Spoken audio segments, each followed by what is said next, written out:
now, as gunshots echo across the wind-swept, snow-covered reaches of the wild Northwest, Quaker puffed wheat and Quaker puffed rice, the breakfast cereals shot from guns,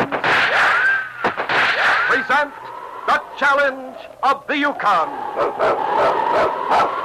It's Yukon King, swiftest and strongest lead dog of the Northwest, blazing the trail for Sergeant Preston of the Northwest Mounted Police in his relentless pursuit of lawbreakers. On, King! On, you Huskies! Gold discovered in the Yukon, a stampede to the Klondike in the wild race for riches. Back to the days of the gold rush, with Quaker puffed wheat and Quaker puffed rice, bringing you the adventures of Sergeant Preston and his wonder dog Yukon King as they meet the challenge of the Yukon.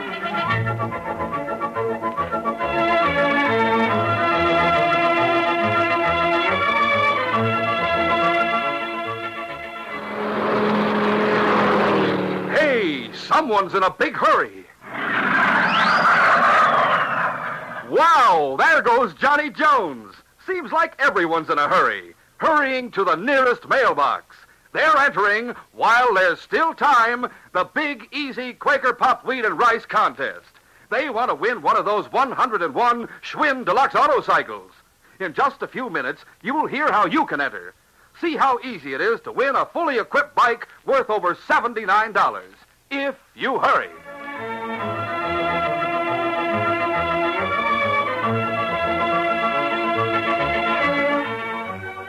Matt Carradine and Joe Moran were mushing along the trail on the lee side of Torngeck Mountain. They had left their claim at Bitterroot Creek 6 days before. Another 3 days of travel lay ahead of them before they would reach Whitehorse. The snow was deep, their progress slow. One of the men walked in front of the team, breaking the trail. The other guided the sled. It was 40 degrees below zero. Their steaming breath froze on their whiskers. It seemed as if they were wearing white masks. Hardly a word was spoken between them. But finally...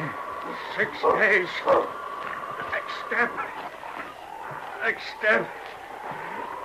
Seems like 6 years. Forget it. I can't, I tell you. I can't go any farther. Look, Matt. Remember last fall? What about it? Don't you remember? On the way up to Bitterroot, I left some food at Boulder Creek. There's a nice sheltered spot there. If we keep on going today, we'll get to the cache where the food is hidden. Then we can rest up for a couple of days. Hey, here comes a dog team around the bend. 2 men. We're not the only crazy ones. Wait a minute. There's something funny about those two. What? They're both wearing white parkers, white dogs. They're wearing white masks. That's frost on their whiskers. You got a white mask, too. Matt, I'm afraid we're running into trouble. How many hands? Both of you. No, I know it. Hold up, men. Do what he says, Matt. Get your hands up. They have no guns, one. No. See if they have any gold in the sled. Okay, boss. Yeah, I got the Pope. I'd say about $500 worth. Not bad. You want it? No, leave it where it is. You can drive that sled. What? Wait a minute. You're going to take our sled? You can't. We'll have to pack our supplies on our back. We can't make it into Whitehorse packing a load. You don't have to worry about that. We're taking your supplies, too. Our supplies? No! That's murder. If you travel light, you'll travel faster. I haven't got any matches on me. At least you don't give me... need any matches. It's 40 below. We couldn't stop for more than 5 minutes without a fire or a sleeping My bag. advice to you, gentlemen, is to keep moving. Get that team turned around, one. Okay. See you, man. See you. Well, let us have our sleeping bags anyway. I'll give you nothing. It's no use arguing with him, Matt. I know who he is. Do you, really? I've heard stories about the White Hawk. The White Hawk? A ridiculous name.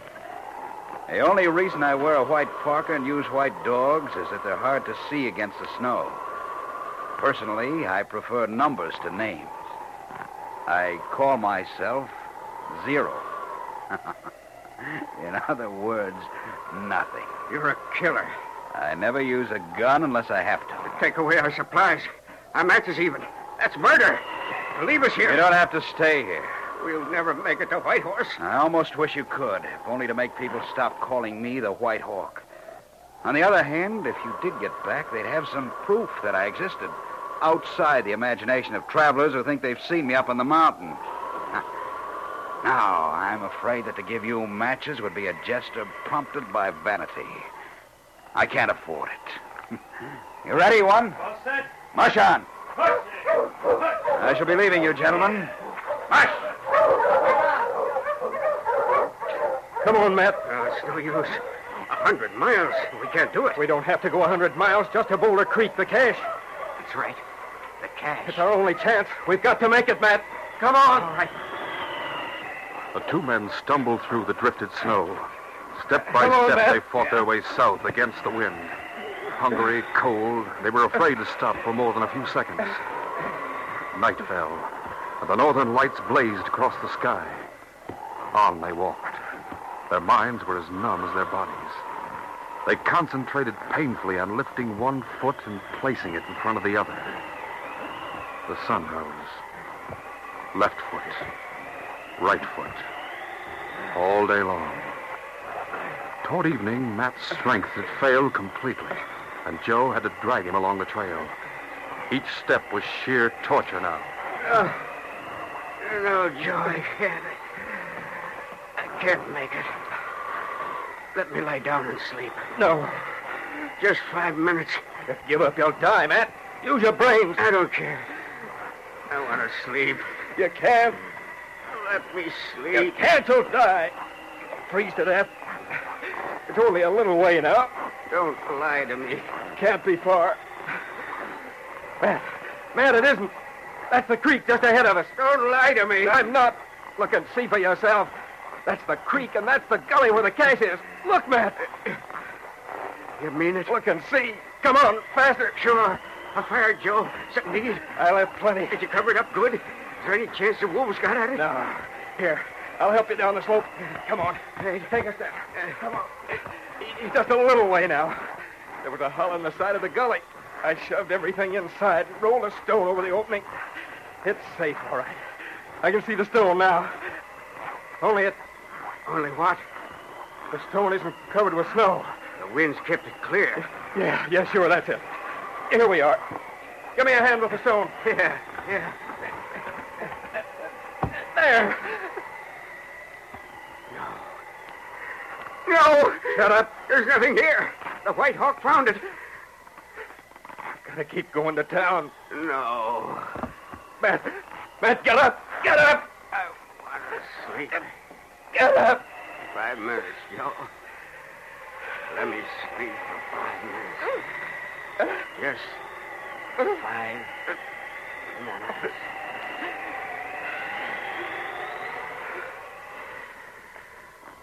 Okay, Matt. They say it comes sort of easy. We'll go to sleep for just 5 minutes.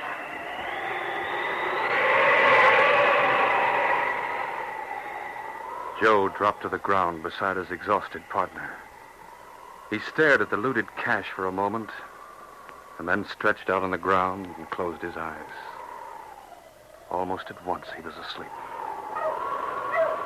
Sergeant Preston drove his team across Boulder Creek.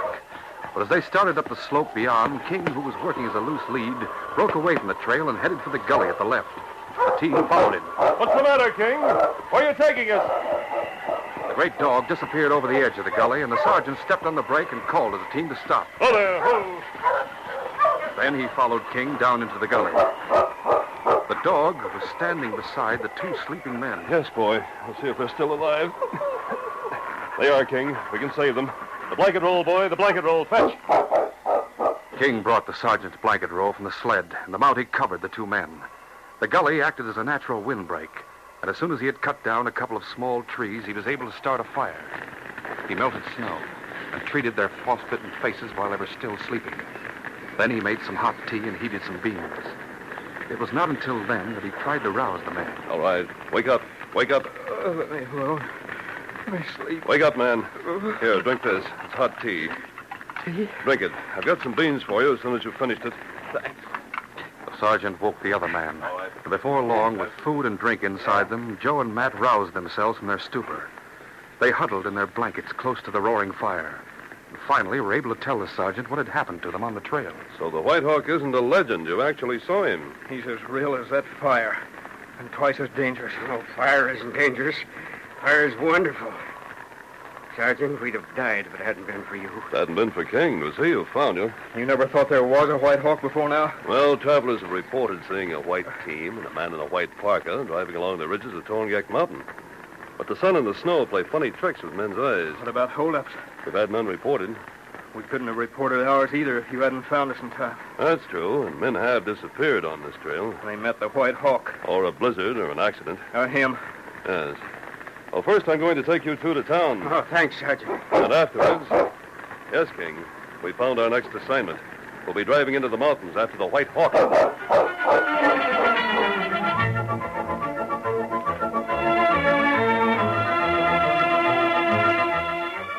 We'll continue our story in just a moment. Stop! Look! Listen! Here's a warning! The big Quaker puffed wheat and rice contest will be over before you know it. Hurry, get your entry in. Fellas and girls, you've a chance to win a bike, a dream bike, a shiny new Schwinn Deluxe Autocycle, the world's finest bicycle. Yes, the breakfast cereal shot from guns are offering 101 of these knockout bikes worth more than $79 in the easiest, most fun contest ever. Each bike is fully equipped. Every one has a Stuart Warner Golden Meteor speedometer to tell you how fast you're going. You get hand-operated front and rear expander brakes for safe, fast stopping. And exclusive Schwinn spring fork to absorb rough road shocks. Slipstream built-in electric fender light. In addition to kickstand, chain guard, streamlined tank, battery container, electric horn, and bike pilot compass. No foolin', these 101 bikes have everything, even white wall balloon tires. What's more, models for boy contest winners have a nifty maroon paint job with sparkling ivory trim. Girl winners get special smart-looking blue models. Grand prize winner also receives a Zenith radio for his or her bike. Now listen carefully. Here's all you do to enter this easy contest. Finish this sentence in 15 additional words or less. My favorite college pennant on the Quaker puffed wheat or rice package is... Now, that's the start of the sentence. All you do is finish it. It couldn't be easier. Just pick up a package of Quaker puffed wheat or rice. Look at the back of the package. On the back, you'll find a series of colorful flags. Pick out the one you like best and tell us why you like it. No fancy writing necessary. Here are examples to help you. My favorite college pennant on the Quaker puffed wheat or rice package is Notre Dame. I like it because Notre Dame has swell football teams. Or I like the Pennsylvania flag because its colors, red and blue, are my favorite colors. That's all there is to it. You can easily do better. Just a few simple words of your own can win you the world's finest bicycle, a Schwinn Deluxe Autocycle. Write your entry on a piece of paper. Include your name and address printed plainly. Mail with one box top from any package of Quaker puffed wheat or rice and send to Bike Contest, Box 600, Minneapolis, Minnesota. Attention, everyone. Contest closes soon. Hurry. Yes, hurry. Mail tonight to Bike Contest, Box 600, Minneapolis, Minnesota.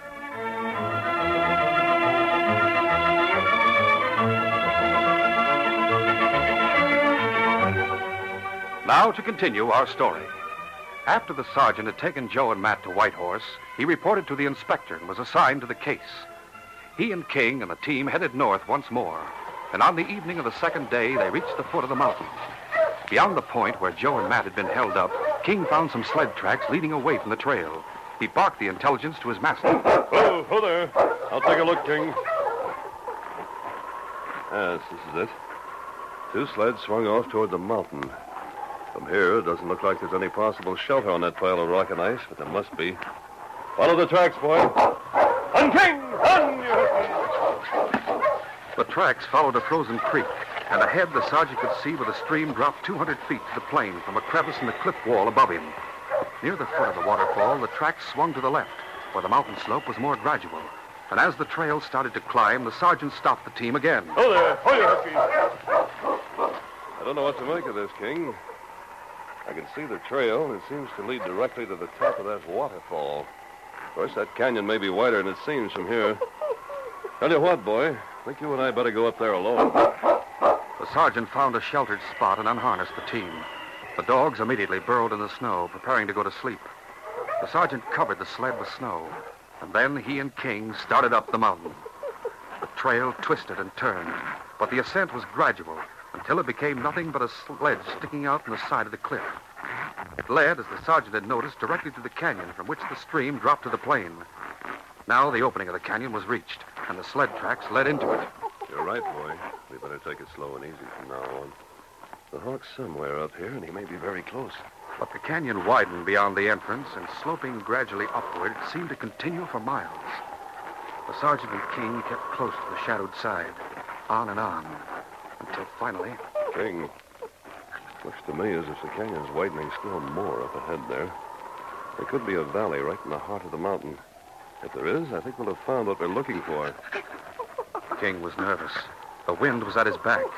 No scent reached him from the direction in which they were traveling, and he had to depend entirely on his eyes. Each shadow must be mistrusted until it resolved itself into a familiar and harmless form. Then suddenly he barked and pushed the sergeant closer to the canyon wall just as the rifle spoke. King, you've been hit. It was true. The great dog looked up into his master's face for a second and then dropped to the snow. King. The sergeant lifted him and carried him to safety behind a large rock as the rifle spoke again. It was a head wound. The sergeant had been where the shot came from and fired twice in return.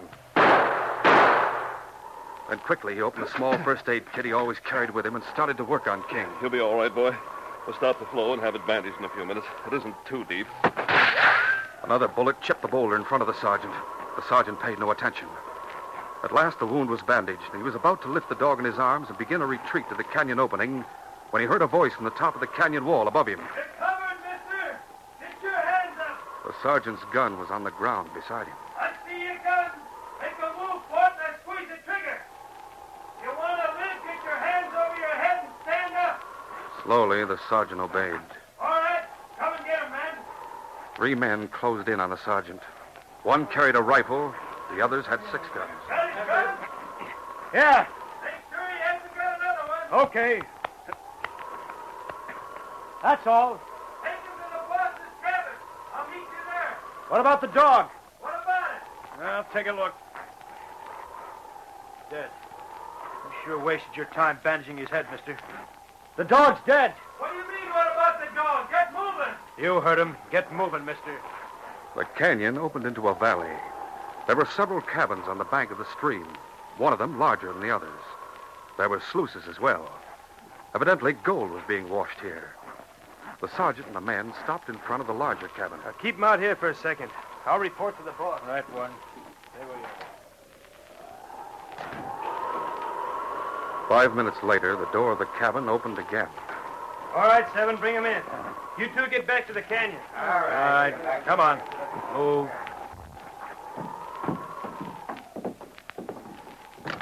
Well, this is a surprise. You didn't tell me who our visitor was, one. I don't know who he is. Just because he isn't wearing a uniform? A uniform?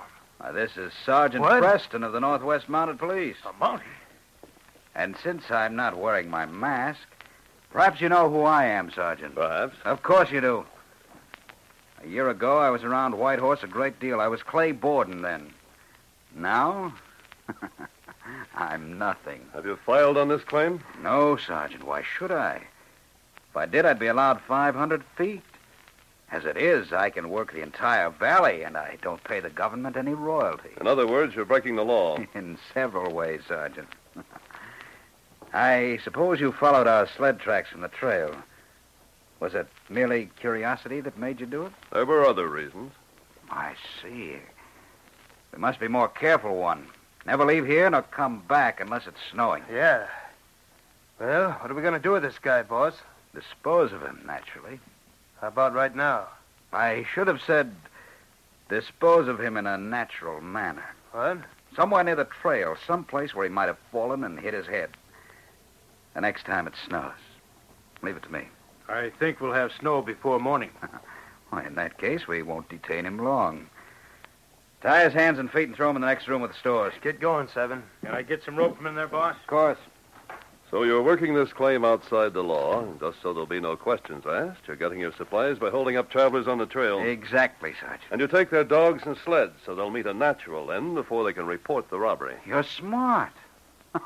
Oh, Oh, it's a wonder to me that anyone so smart could act so stupidly. I can return that compliment. I'm not sentimental, at any rate. Yeah, one's told me how he got the drop on you. Believe me, if I'd been in your place, my concern over a dying animal wouldn't have stopped me from thinking of my own safety.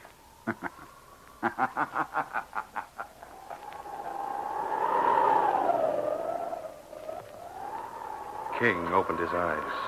His head throbbed, but he lifted it and looked around. He was alone. Where was his master? He staggered to his feet and sniffed the ground. The sergeant and some other men had gone up the canyon. King started to follow the trail. At first, it was only instinct that drove him on, but his strength began to return and his senses became more alert. There were 2 men ahead. They had built a fire in the shelter of some rocks. His master's trail led past them. Keeping close to the opposite side of the canyon, he crept ahead, ready each instant to break into a full run if he should be discovered. The men were arguing and didn't see him. He did start to run as the canyon widened out. The sergeant's trail led straight to one of the cabins. When King reached it, he circled around to the back. There were 2 windows covered with oiled paper. He leaped to the narrow ledge of one of them, and during the moment he was able to keep his balance there, he lunged at the paper with his jaws. The paper gave way. Now King knew that he could force his way through. He leaped to the ledge again, pulled himself over the sill, and jumped to the floor. King! Quiet, boy, quiet. Inside the room, King lay at his master's side without uttering a sound. It seemed a long time. I guess he was sound asleep, King. He didn't hear you. Here, chew these ropes. The sergeant lifted his hands to King's mouth, and the dog understood. Quiet, boy, quiet. King worked hard, and at last the ropes parted. Good. Now I can get these others. A few moments later, the sergeant stood up and started for the door of the other room. He opened the door quietly. King followed silently. The sergeant stopped at the table in the center of the room. King waited. Got it. Loaded, too. The sergeant walked to the cot in the corner. He placed one hand over the mouth of the man who was sleeping there, and with the other he held the gun at his head. Clay, you're under arrest in the name of the Queen. Now listen. You're going to get up and dress. You'll wear your white parka and your mask. I say you have an extra parka. I'll wear that. You and I are leaving the valley. I'm going to take my hand off your mouth now. If you yell, I'll have to shoot my way out of here, and you'll be the first to get it. There. What's your answer? Are you going to call for help? Not with that gun pointed at me. But I inspected your ropes. How did you get free of them? It was sentiment that did the trick. My concern for my dog paid dividends. Your dog? He's here beside me. Came in through the back window and chewed through the ropes. The fools. They told me he was dead. I want your answer. Do you take my orders? No, wait. Don't shoot. All right. Get up and get dressed. A few minutes later, both the hawk and the sergeant were wearing white parkas and masks. The sergeant had lighted the lamp and turned it very low. He pointed to pencil and paper on the table. Sit down. Now what? Before you go, you're going to leave a note for your number 1 man. Tell him that you're getting rid of me and that you may not return for a few days. Tell him not to let anyone leave the valley until you get back. Go on, write. The hawk wrote the note as the sergeant had directed. When he had finished, he handed it to the Mountie. The sergeant read it, replaced it on the table, and was about to turn out the lamp when he noticed the hawk was smiling. You seem to be amused. Do you mind? You think I've forgotten your guards. Well, I haven't. What? Just remember it, I'll have a gun pointed at you every second. If you open your mouth, I'll start shooting. Get going. The hawk harnessed his team, but it was the sergeant who drove them, and the outlaw rode the sled beside. As they neared the exit of the valley, they could see the glowing remains of the campfire the guards had built, and the 2 men lying on the ground close to it. They were wrapped in blankets and sound asleep. But the team started to bark and woke them up. Oh, there, King. Watch this man on the sled. The sergeant ran toward the guards. One of them staggered sleepily to his feet. Who's there? It's a Mountie. The Mountie. Why you... Before the man could reach for his gun, a solid right from the sergeant sent him crashing to the ground. Screw you. He stuck a gun to the other man's ribs and picked up both rifles that were lying on the ground. Keep your mouth shut. Drag your partner over and put him on that sled. Make it fast. All right, I'm The man obeyed at once. The sergeant called off King, who was holding the hawk helpless. The man who had been knocked out was loaded on the sled with him. The other guard was ordered to run alongside. The sergeant released the brake on the sled and... Push on!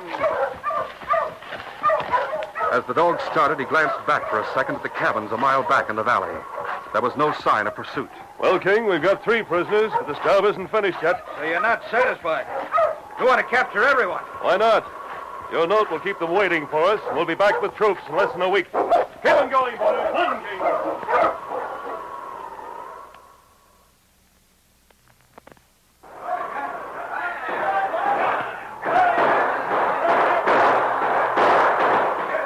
It was 5 days later that the sergeant returned to the valley with a detachment of troops. The guard at the entrance was quickly overpowered, and although the rest of the men put up a fight when they saw the soldiers pouring into the valley, they soon realized it was useless to resist the odds against them, and they threw down their guns. The sergeant saw the man the Hawk had called one run into the leader's cabin. The Mountie King went after him. Get him, King! No, call him off! All right, boy. Hey, it's like seeing a ghost. What is? Seeing you, I thought you were dead. How'd you get away from the Hawk? I didn't, Lefty. I got away with him. But the thanks for that goes to King. It's all right now, boy. The case is closed.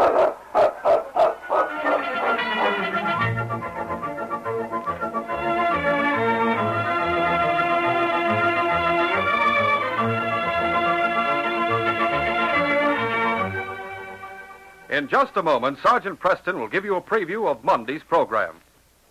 It's not too late. You still have as good a chance as any fella or girl to win a Schwinn Deluxe Autocycle. Our big, easy contest offers 101 of these fully equipped bicycles, each with a retail value of over $79. Enter today while there's still time.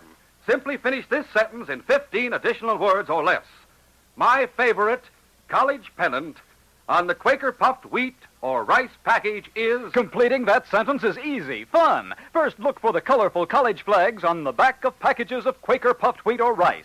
Then pick out your favorite and write down why on a piece of paper. Send it together with your name and address and one box top from Quaker puffed wheat or rice to Bike Contest, Box 600, Minneapolis, Minnesota. Contest closes midnight Saturday, October 23rd. Anyone living in continental United States may enter, except employees of the Quaker Oats Company, their advertising agencies, and families. Entries judged on basis of originality, suitability, and aptness. Duplicate prizes for ties. Judge's decision final. All entries and ideas therein become property of the Quaker Oats Company. But hurry, mail your entry today without delay. Send to Bike Contest, Box 600, Minneapolis, Minnesota. These radio dramas, a feature of the Challenge of the Yukon Incorporated, are created and produced by George W. Trendle, directed by Fred Flowerday, and edited by Fran Stryker. The part of Sergeant Preston is played by Paul Sutton. They are brought to you every Monday, Wednesday, and Friday at this same time by Quaker Puffed Wheat and Quaker Puffed Rice, the breakfast cereal shot from guns. Listen Monday when Sergeant Preston and Yukon King meet the Challenge of the Yukon in the adventure of Underground Ambush. A snowy night, a shot in the dark, and a girl running toward King and me convinced that someone was trying to kill her. That was the situation that led us straight into an ambush in a deserted gold mine. And enough danger and excitement to make King's ruff stand on end. Don't miss the story on Monday. Be sure to hear this exciting story Monday. Till then, this is J. Michael wishing you goodbye, good luck, and good health from Quaker Puffed Wheat and Quaker Puffed Rice. So long.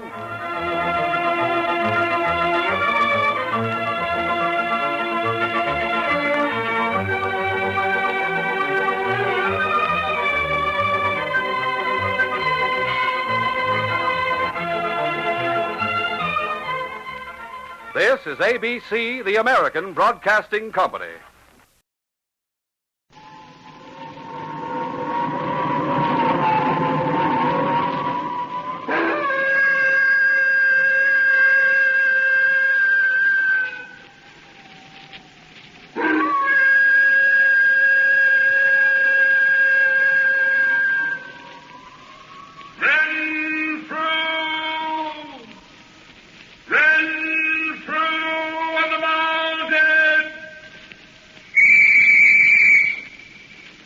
Renfrew reporting. Ready for action. Once again, we bring you Renfrew the Mounted, another story of the famous inspector of the Royal Canadian Mounted Police, known to thousands of admirers through the books and stories of Laurie York Erskine, adapted for radio by George Ludlam. Today, Renfrew investigates the strange case of Corporal Malcolm Sandus, officer in charge of the police post at Glen Afton, who has been suspected of taking a bribe. Our story begins in Glenafton itself, frontier town of British Columbia, where officials of the local bank are looking forward to the end of a busy day. Outside, a light rain spatters the windows, and a group of mounted strangers are quietly gathering at the bank's door. But inside, everything is light and warm.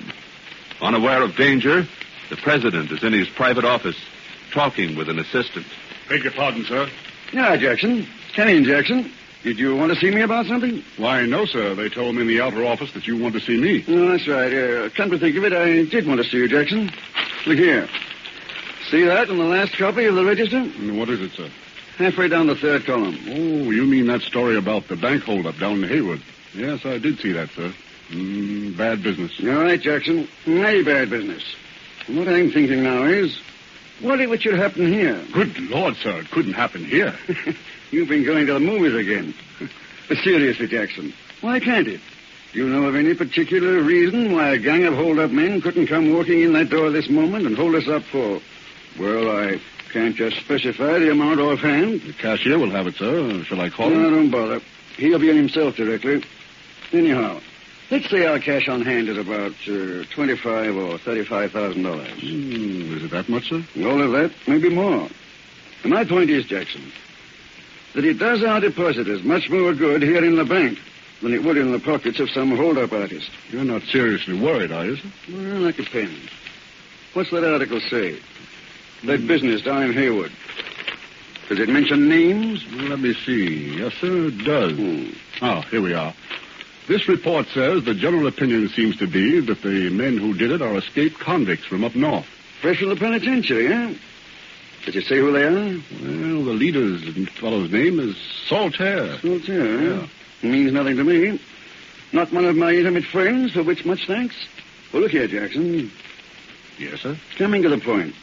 What can we do about it here in Glenafton?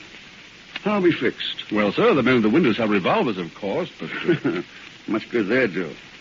Why, when I was down in Vancouver last month, attending the bankers' convention, there was quite a bit of talk about better protection for banks in small towns. Tear gas, hidden post, all that sort of thing. Well, sir, we could go in for that, of course, but, well, do you really think it's necessary? Well, isn't it? Well, if you ask me, our best protection is the mounted. We've a post right here in Glenafton. Yeah, that's true. Hadn't thought of it that way. But of course, a post of mounted police is really about the best protection we could have. Know the man in charge? Why, yes, sir. Corporal Sanders, one of the best men I know. Well, that's encouraging. Come to think of it, I believe you're right. Forget all about tear gas and extra guns and whatnot. Well, I really think it isn't the best for us, All sir. right, let it go. That's all, Jackson. Yes, sir. Hello. Here's Bowman. Hello, Bowman. Hello, Hello, Bowman. Mr. Jackson. Well, sir, business is booming. Looks like it, Bowman, and I don't mind telling you I'm glad to see it. Yes, sir. Just a few more days like today, and we'll have to move into larger quarters. Oh, build a vault. How much money have we on hand? Well, sir, between ourselves, we have more than I like to see. Pretty close to 40,000. 40,000. Well, tomorrow we'll transfer some of that money to safer quarters. All right. Though I really don't suppose it. Hello, what's that? Are those men out there? What are they doing? Come on, hands up, everybody. Stand right where you are. They've got guns. It's a hold-up. This is a stick-up. And a showy means business. Next time I aim to hit. Get going, boys. Make it fast. Telephone. Call the police. No, wait. Don't move. Hey there, you two in the back room. Come out of that. Come on, or else... Hurry up, Saltaire. Make it fast. Come on, you hear me? I won't tell you again. Come on, sir. Have to do it.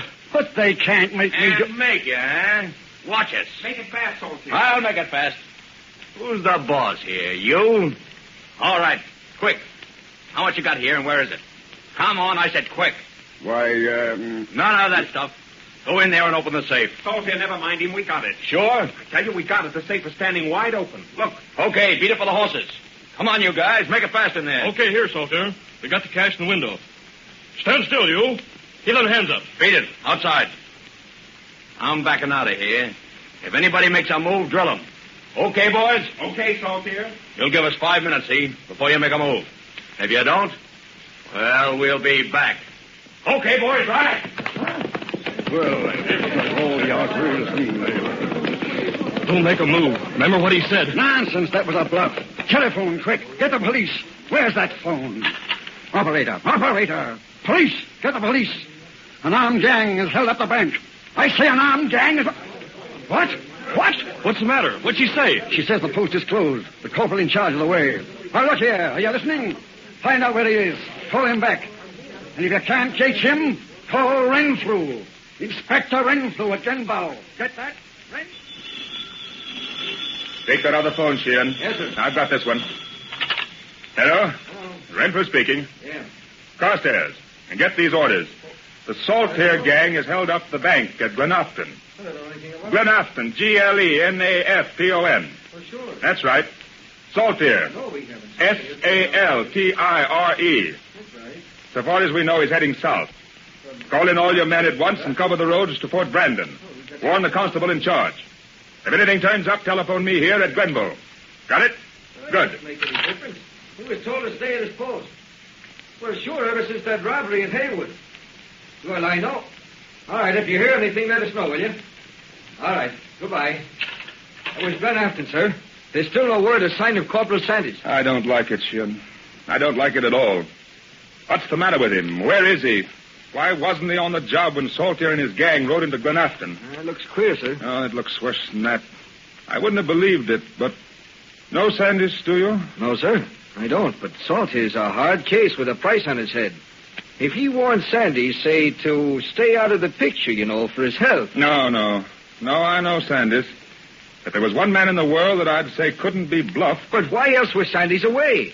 He was ordered to stay by his post since that robbery down at Haywood. Of course, sir, they do say that every man has his price. His price? Oh, no, Sheehan, not bribery. You know better than that. I'll take it. Renfrew speaking. Constable Baker, a special orders, Baker. The Saltaire gang has held up the bank at Glenafton, and is heading south. You will take your patrol and cover the tunnel trail between Ferndale and Spider River. Got it? I'll repeat. The tunnel trail between Ferndale and Spider River. Report by telephone if you make an arrest. That's all. All right. Come along, Sheehan. Yes, sir. Where to? Well, all the roads are closed. If Saltaire is heading south now, he's only got one way left. Oh, Jiminy, sir, that's right. South through Black Pass Canyon. Do we ride there now? No, Sheehan.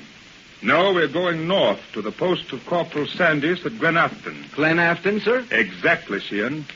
We're going to find out why a corporal of the mounted police has failed in his duty.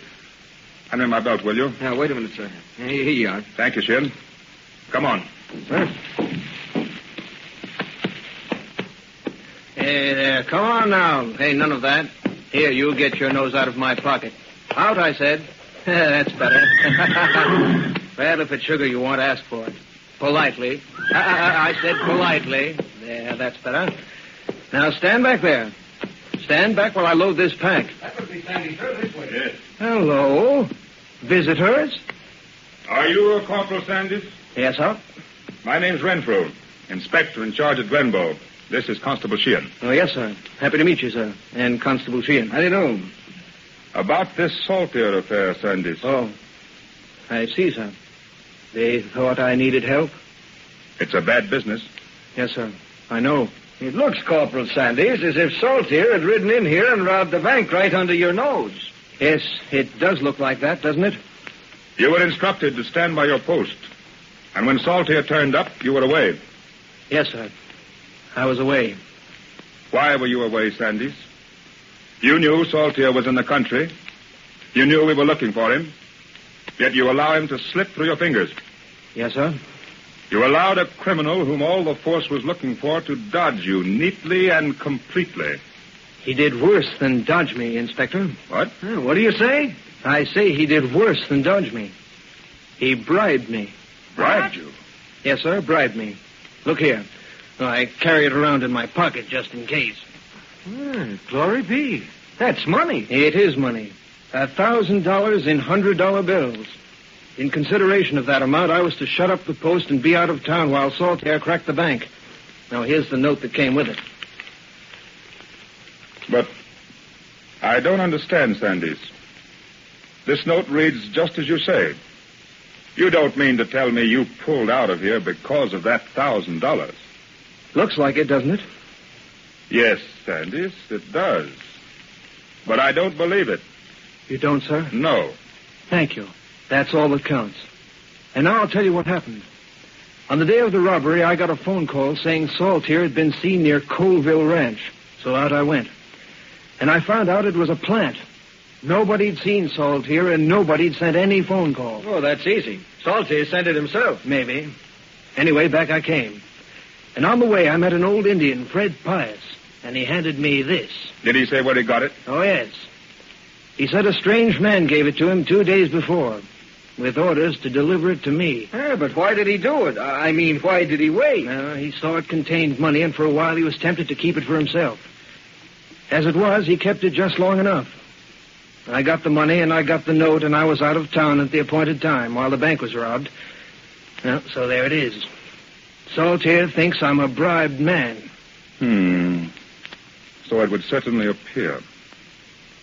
Well, what are you going to do about it? Well, I'm going to catch up with Saltier if it's the last thing I do.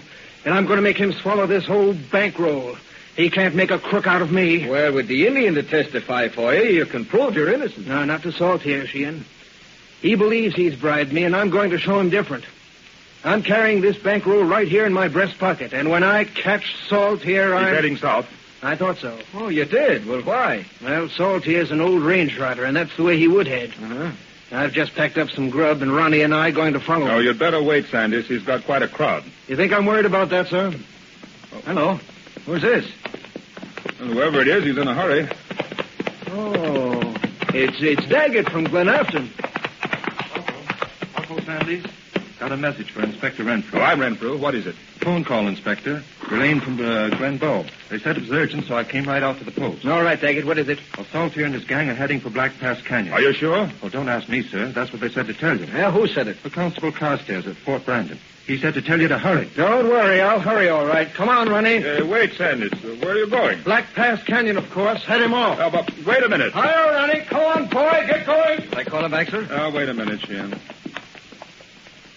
Crazy young fool. And yet I can't blame him. All right, sir. Look, Daggett, there's a police post at Black Pass, isn't there? Yes, sir, there is. Good, fine. And here's what we'll do.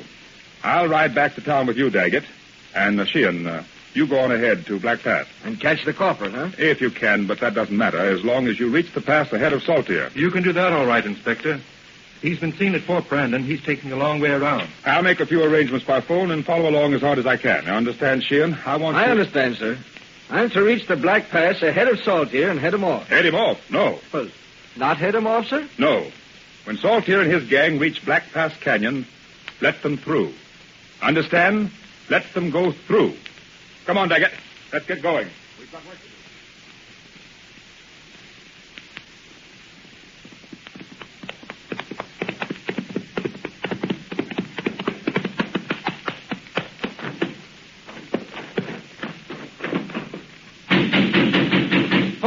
Foster! I'm here. Stand where you are. Who is it? I'm Sanders, corporal at Glenafton. I thought I'd find you in the post cabin. Yeah. I figured that Saltier might think that, too. They tell me he's headed this way, so I've been watching from the dark side of the woodshed. What's new? Then he hasn't been through? Not unless he flew. I had a phone call from Inspector Renfrew 5 hours back warning me Saltier was coming. I've been on the watch ever since. Ah, good. Then I made it. You've been riding to cut him off? That's right.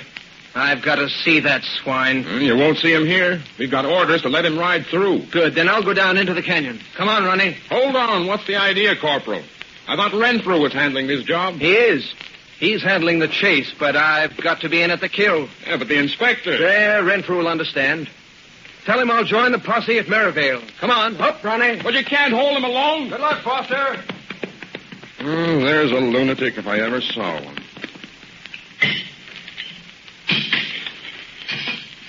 Yeah, I should say that just about does it. Got the dynamite, Foster? Yes, sir, Inspector. Luckily, the road gang had some left. Yeah, they'll be awful surprised when they come back to the job tomorrow. I hope not. Maybe it won't be necessary at all. But if it is... If it is, we'll have them like rats in a bottle. Rats in a trap, Sheehan. Oh, yes, sir. Only this trap is shaped like a bottle. And now then, Foster, you sure you understand everything? I think so, sir. When Saltier and his gang come along... And that'll be right now, directly, any minute. We let them pass through the canyon as though nothing had happened. Right.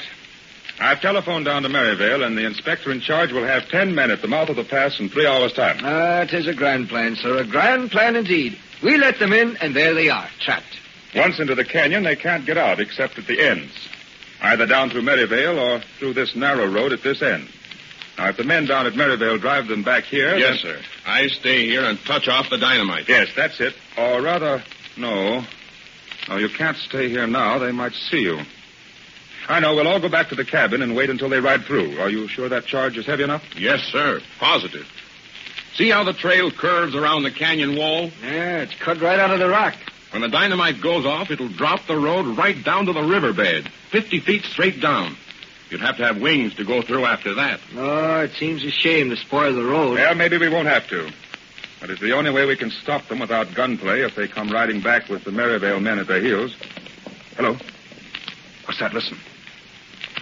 Horses. Hoofbeats coming down the pass. Renfrew. It's them, sir. Come on. Back to the cabin. Quick, grab that pick and top.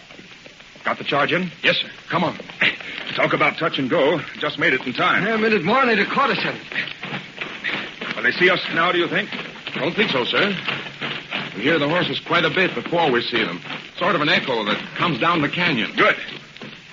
We'll duck in the cabin and close the door. Are the horses hidden? Our own horses? Yes. Yes, sir. Out and back. Look out, sir. Mind that turn in the trail. I see it. I'm all right. Oh, Lord, sir, if a man fell off here, he'd fall a good long ways. Here we are, sir. Find the door. All right. Inside, down below the windows. Quick, hurry, shit. Yes, sir.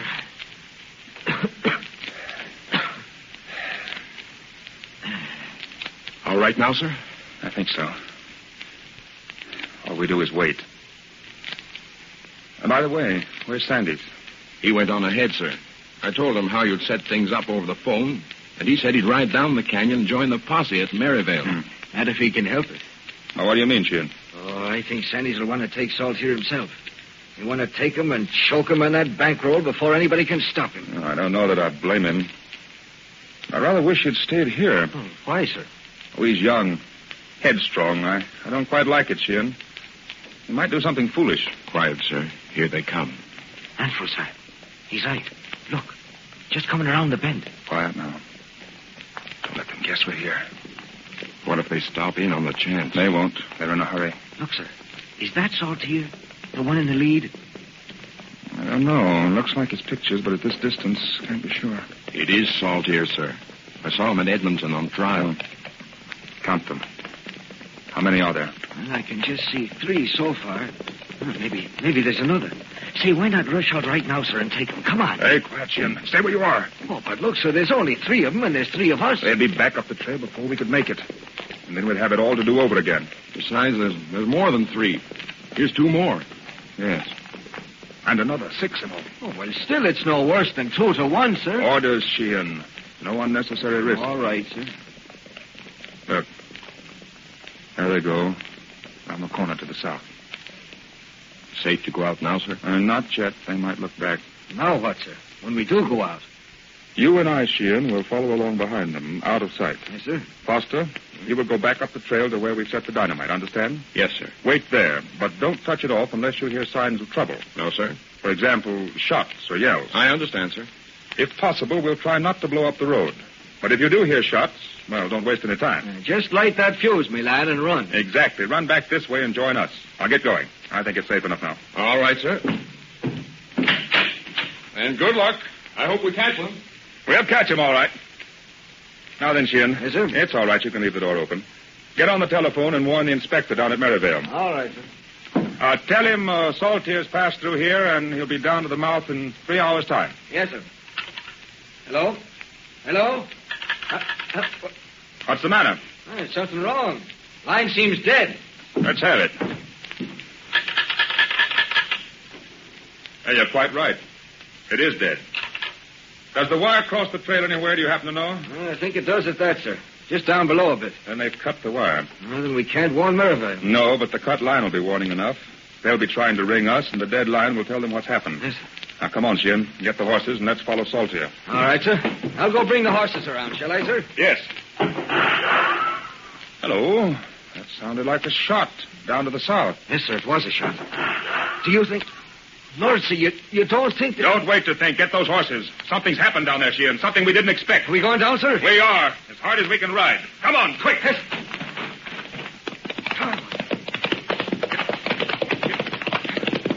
Hey, stop a bit. Pull up. Yep. Over. Easy, boy.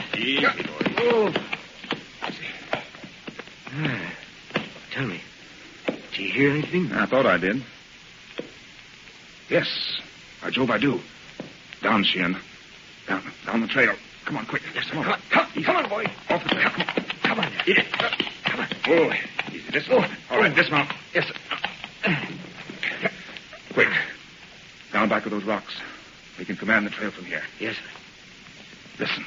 Here they come, sir. Look, it's Salty coming back. All right.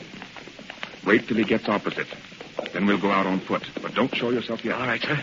Oh, here come the others, too, all in a bunch. Say, tell me, sir, what's hit them? What's the matter? Now then. You on the trail.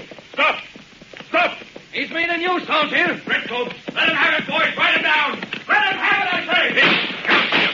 Get him, son of that dirty crooks. Get down, I tell you. Get down. Away, you can't stop us. Don't fire back. Don't fire. Let them through. Oh, Renfrew. Look, they were shooting, sir. Shooting to kill. Oh, look at him. Do you mean to say you're going to let him get away with that? Sheehan, have you forgotten? Foster would have heard those shots. Oh, Lord, sir, I had forgotten. But look, we're a mile down the canyon. Do you think he'll have heard that far? Sure to. The place echoes like a vault. Yeah, I know it does, but what if he didn't? We'll worry about that when the time comes. Right now, there's something more important. Yes, sir, I know. Right after him. Black him up. No, I don't mean that. Don't you understand what's happened, Sheehan? That I do, sir. A pack of thieving no-goods put a bullet clean through me hat. I'll get them for that if it's the last... No, Sheehan, no. Look here. Have you ever known outlaws to fire on the mounted? Well, yes, sir, I have heard of it, but only once. And why did they do it then? Well, it seems to me it was because they killed a police officer already. They knew they couldn't be any worse off than that. That's it, Sheehan. They fired on mounted police because they'd already killed one. And that's the reason Saltier fired on us. Now do you understand? Not, sir. How could they do it? They didn't reach the mouth of the canyon. They didn't have time. No, of course they didn't. So what happened? They met an officer on the trail. A mounted policeman who was waiting for them. Sandys. Corporal of the mounted police, Sheehan, who was waiting there on the trail to force $1,000 bribe down the throat of the man that sent it to him. Come on, Sheehan. We've got to find him. Come on. Come on, boys. We'll make it yet. Ride for it. South here, look. There's the police cabin we passed on the way down. No wonder we thought it was deserted. They were out in the trail waiting for us. Shouldn't have done it, Saltier. What do you want me to do? Stand there and let them take us? Come on, ride. They'll be after us. After us hard. Let them. Once we get out to the north again, they can hunt all over British Columbia. Pull up, Saltier. Easy, boy. Easy. There's the narrow place dead ahead. Have to go single file here. I'll go first. Come on, will you? Think we've got all day? Look, what's that? Dynamite. They've dynamited the road. Can't get through now. Saltier, what do we do? We're trapped. Hands up, you! Redcoats! Down there on the trail. Stand and surrender. Stop where you are. Come on, boys. Turn around. Back. Back down the pass. Hold or I'll fire. Back down the pass. It's our only chance. Come on, ride. Ride.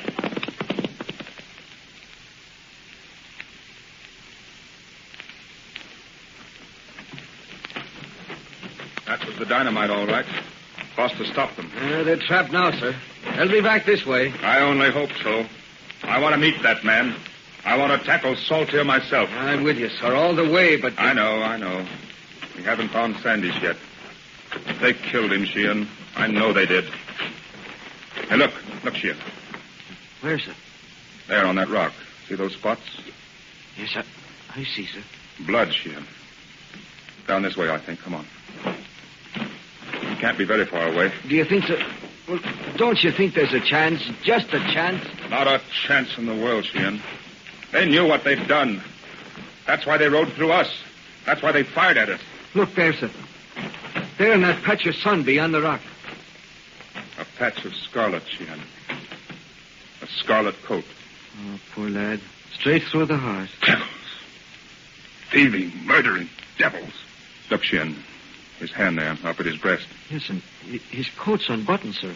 Well, what was he doing? I think I know. Look here. What? It's the money, sir. The $1,000. He was reaching for it, Sheehan. Reaching into his pocket for the bribe to throw Saltier's dirty money in his face. that's how he died. Poor lad. Poor lad. If he'd only thought first of his gun. No, Sheehan. Not poor lad. Not a bit of it. A brave, gallant gentleman who held honor before life itself. Hand me that money, Sheehan. Yes, sir. Here. We've got a job to finish. Renfrew, sir. Listen, it's them. They're coming back. With Foster after them. Good old Foster. Come on out on the trail. Yes, sir. Here they come, sir. Saltier's in the lead. By heavens, they won't get through us this time. Take your rifle, Sheehan. Yes, sir. Get back on that rock. But Renfrew, sir, what are you doing? Get back, sir. Get back on the trail yourself. No, Sheehan. I'm holding this trail. Let them pass through if they dare. Stand where you are, Saltier. Stand and surrender. Soldier, call up. It's no use. Saltier, you fool. Don't shoot. Don't do it. Out of the way, Redcoat. Out of the trail. That's enough, Saltier. Don't fire. I shot once and I'll shoot again. Stand away. All right, then, have it. I've got you, Saltier. You can't get away this time. Renfrew, he's down. You got him. Shot the gun out of his hand. All right, cover the other, Sheehan. Yes, sir. I've got this one. Oh, don't shoot. Don't shoot. You got me. You got me, I tell you. I'm hit. Stand up there. Stand up, I say, Saltier. My shot only clipped your arm. Turn around. Inspector Renfrew. Oh, thank the Lord. When I heard the shots, I was afraid. That's all right, Foster. We've got them. We've got them, thanks to Corporal Sandys. Stand still, you. Sandys? What's he got to do with it? Sandys turned them back. Now he's lying up there on the rocks, dead. Why, the crooks, the scum. Let me at them. Stand back. Keep him off me. All right, get back, Foster. This man's a prisoner. If I had my way, he'd hang. He'd hang right here and now. He'll hang, all right.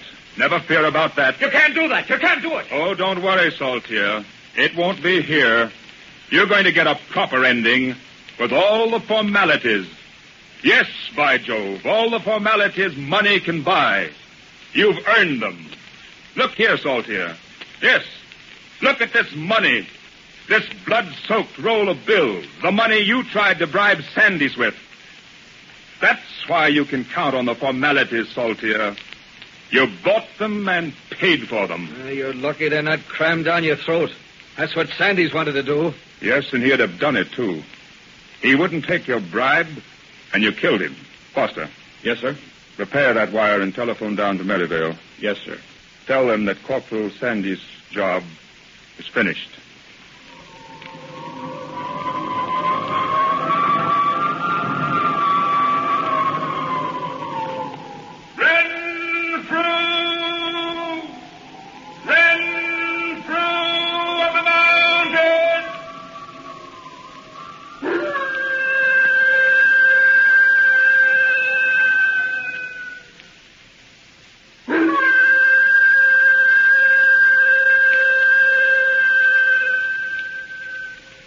We bring to a close another adventure of Renfrew of the Mounted, famous inspector of the Royal Canadian Mounted Police, known to thousands of young Americans and Canadians through the books and stories of Laurie York Erskine, and specially adapted for radio by George Ludlam. The cast included House Jameson as Renfrew. General Mills, makers of Cheerios, the oat cereal ready to eat, and Wheaties, breakfast of champions, presents The Silver Eagle. A cry of the wild, a trail of danger, a scarlet rider of the Northwest Mounted serving justice with the swiftness of an arrow. The Silver Eagle.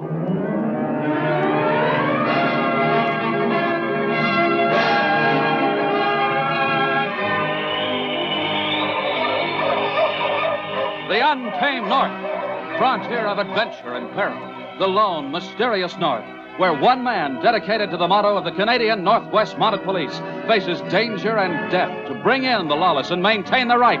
The most famous Mountie of them all, the Silver Eagle. The transcribed record and events dealing with our Silver Eagle case after this message. Jenny is 10, and is she good? She's skip rope champ of the neighborhood. She's so quick because she knows she's got go power from Cheerios. Yes, she's got go power. There she goes. She's feeling her Cheerios, Cheerios, Cheerios. That makes sense. Try Cheerios, the wonderful oat cereal that's shaped like a little letter O. And you'll agree. You'll like that delicious toasted oat flavor. And Cheerios is ready to eat. Just pour out a big bowlful, add good fresh milk, dig in, and start getting your go power. Because a Cheerios breakfast is full of vitamins, proteins, and minerals. And those are the good things you need to help build red blood, healthy bodies, and strong muscles. So enjoy your breakfasts every day with delicious Cheerios and milk and get that good go power. Then folks will say, she's feeling her Cheerios.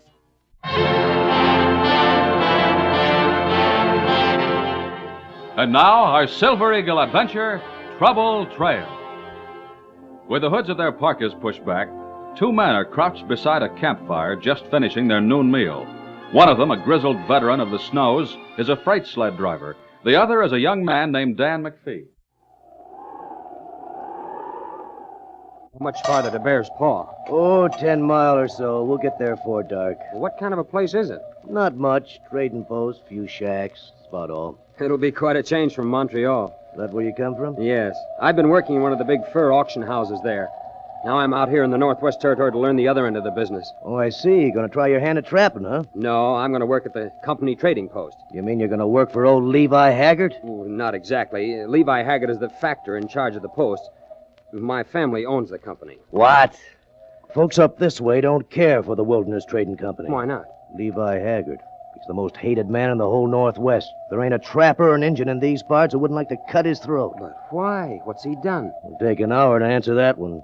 But, well, it's been a bad year for trappers. Famine year, you might call it. Pelts have been mighty scarce. I know that. Haggard's grub-staked most of the boys, so they're all in debt to the company. That means he's got them over a barrel. He won't hand out any more credit, and when they bring in a few skins, he pays them half of what they're worth. They have to take it and like it, or they starve.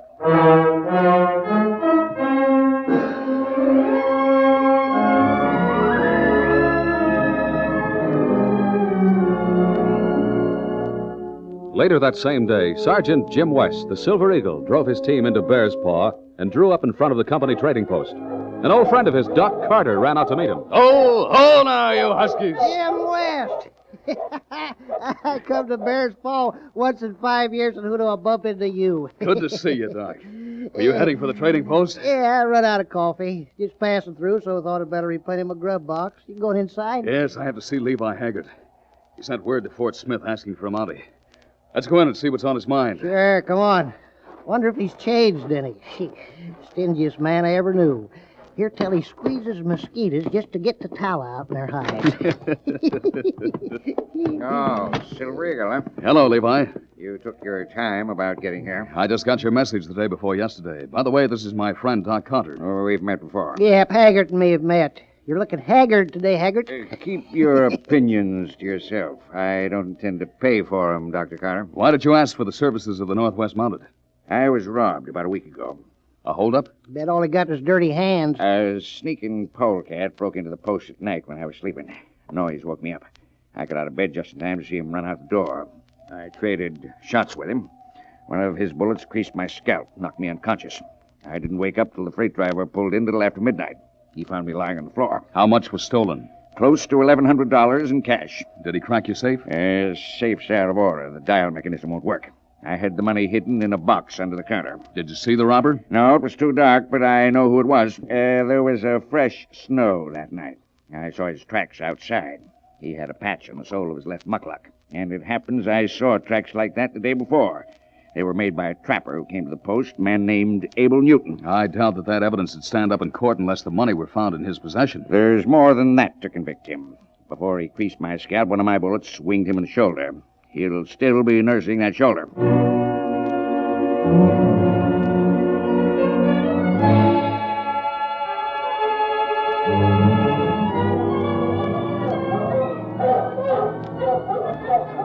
Whoa! Whoa there!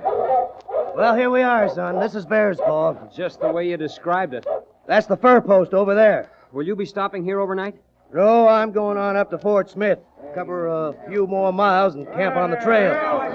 Howdy, boys. I'll take my luggage off your sled. Who's the stranger? His name's Dan McPhee. Meet the boys, Dan. How do you do? My name's Jeb Finley. Well, I'm glad to know you, Jeb, but before you shake my hand, maybe you'd better know something about me. What's that?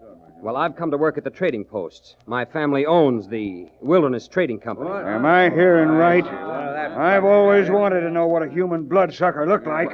I'll take that this time, because I know you don't understand that I want to be friendly. Friendly?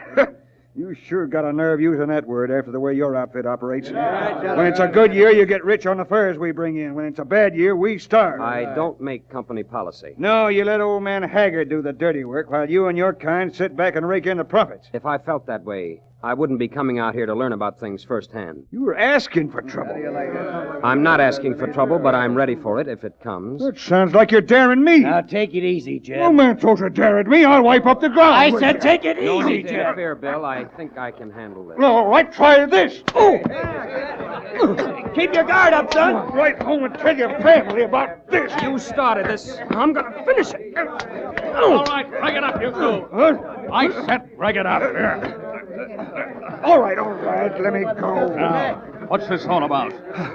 We sort of lost our tempers, I guess. How did it start, Bill? I just brought this young fella to the village, and, well, Jeb picked an argument with him. What's your name, mister? Dan McPhee. McPhee. Are you connected with the trading company? My family owns it. Oh, then that explains it. You started the brawl, eh, Jeb? He was asking for it.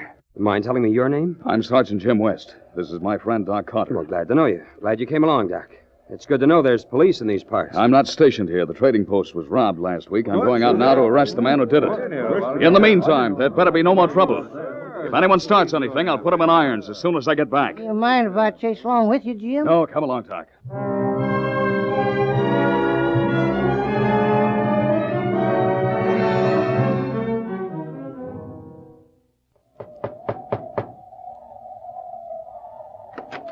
Howdy. Are you Abel Newton? That's right. I'm Sergeant West, Northwest Mounted Police. What can I do for you? We'll step inside if you don't mind. Yeah, kind of cold out here. What's this all about? That bulge inside your shirt. Is that caused by a bandage? Why, yeah. Bullet wound? Uh-huh. I accidentally shot myself in the shoulder when I was taking my gun down from over the fireplace. Where are your mucklucks? Over there in the corner. Why? Go take a look at them, will you, Doc? Yeah, sure. This pair over here? That's them.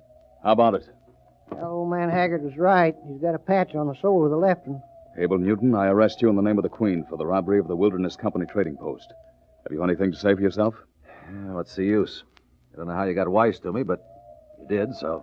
Where's the money? Money? What do you mean? I never took any money. You've just confessed to the robbery. I broke into the post. I traded shots with old man Haggard. I admit that. But I wasn't after money. Reminds me I didn't get my coffee. What were you after? Rub and ammunition. I was broke, and Haggard wouldn't give me credit. He knew I would have paid him back. According to Haggard, at least $1,100 was taken from a box under the counter. He's lying, or else he took it himself. Don't know about you, Jim, but I think this lad's giving it to us straight. We'll look for the money before we decide that. Keep him covered, Doc, while I go... Reach, Mountie. You too, Gramps. Gramps? I just dragged you out of a fist fight. Are you coming around here looking for some more trouble? You're not sending my pal to prison, not for robbing that crummy fur company. Old man Haggard told him I stole a pile of cash. I heard what they said. I was listening outside the door. It's a lie, Jeb. Haggard's trying to frame me. I'll take your word for it. Don't you believe me? What's the difference? Quit your blabbing and clear out. Clear out? If you're innocent, why be sent up for a crime you didn't commit? Now make a run for it. Now's your chance. But what about you? I'll hold them here till tomorrow morning. That ought to give you time enough. All right, but first I got to get my park and my gun. I'll prove he framed me. How did you happen to trail us here, Jeb? I heard what you said back in town about going out to arrest the man who robbed the post. You knew Abel Newton was the man? Sure. He came to my cabin the night it happened. He was wounded. Passed out, and I patched him up. Practicing medicine without a license. Did you hear him, Jim? All right, I'm ready to go. Good luck to you, Abel. I won't forget this, Jeb. So long. All right, you two. We got a long night ahead of us, so I reckon you may as well sit down. But I warn you, no false move.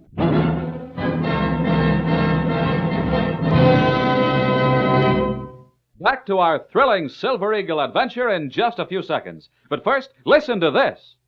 Diving Doris is 13, and she is a diving queen. She can do a flip because she knows she's got go power from Cheerios. Yes, she's got go power. There she goes. She's feeling her Cheerios, Cheerios, Cheerios. That's a mighty good idea for you. Just make sure you eat a big bowl of Cheerios and milk every breakfast, and you'll get Go Power, too. Because a Cheerios breakfast is loaded with proteins, vitamins, and minerals, the very things that help build healthy bodies, strong bones, good red blood, and muscles. Why, they'd be the sort of breakfast you'd go for even if they didn't taste so good. And they do taste delicious. Cheerios are a real oat cereal, already cooked with that delicious toasted oat flavor. So that's for you. Swell-tasting Cheerios and milk for Go Power. Eat 'em every morning, and you'll hear... She's feeling her Cheerios.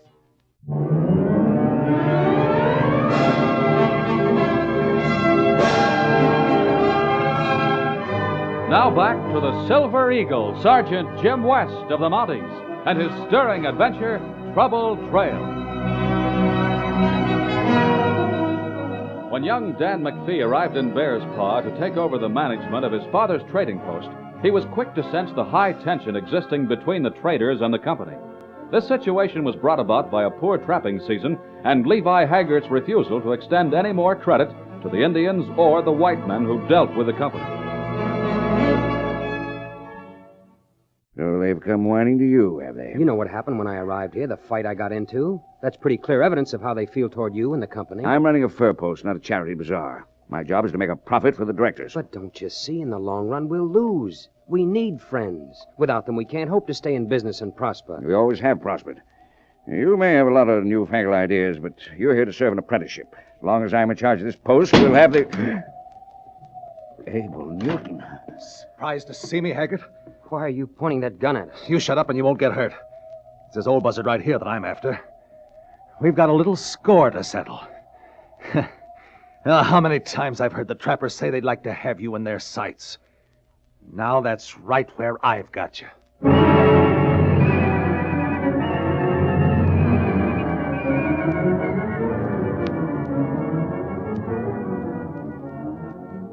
How long do you think you can hold us here, Jeb? Until tomorrow morning. You know, Jeb, this doesn't make sense. Does to me. Why should you hang for murder? Hang for murder? That's what I said. Why should you hang for murder just to save your friend from being convicted of robbery? I haven't killed anyone. You're going to have to keep me from leaving this cabin. Hey, take it easy. Where do you think you're going? I'm going out that door. Hey, Jim. I'm warning you, Silver Eagle. Sit down in that chair. Sorry, Jeb, but I'm leaving. And you'd better keep your eye on me because the second you look away, I'll draw. I'll shoot if I have to. Go ahead if you want to hang, but I think you... Take him, Doc! Wait, what? Take that gun. Oh, you don't. Hey, let me go. I got him, Jim. Got his sweater pulled over his head. Now twist it around tighter, like this. Push him in that chair, Doc. Sit down. Good work, Doc. Thanks. What do you want to do with him now, Jim? We'll tie him to that chair and manacle him. You mean you're going to leave me here while you go after Abel? That's right. But you can't do that. You've interfered with the law. You're under arrest. But you may be gone all night, maybe a couple of days. You don't know where Abel went. Won't take that long to run him down. In any case, we can't take you with us. Come on, Doc. Let's get busy.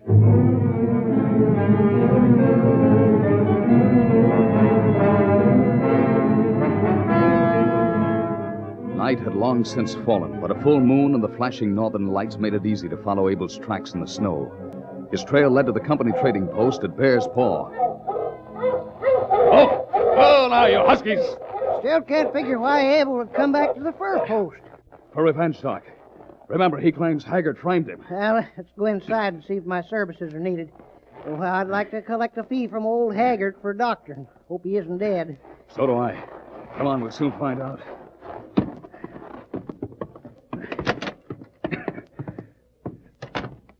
Jim, look. That ain't Haggart. It's Dan McPhee. Take it easy. We'll have you untied in a few seconds. You better stop gobbling like a turkey or you're going to choke on that gag. There you are. Oh, thanks. Thanks a lot. Do you have a knife with you, Doc? Your scalpel? Sure. Hold still while I cut these ropes. What happened? Oh, the man you were going to arrest came here. He tied me up and took Levi Haggart away with him. He forced him to go at the point of a gun. Did he say where he was taking him? No, I couldn't figure it out. He accused Levi of framing him. I think he was going to kill him. Hurry up with those ropes, Doc. One more incision and there. You're free, man. Oh, thanks. Come on, Doc. There's no time to lose. Oh, wait till I get my parka. I'm going with you.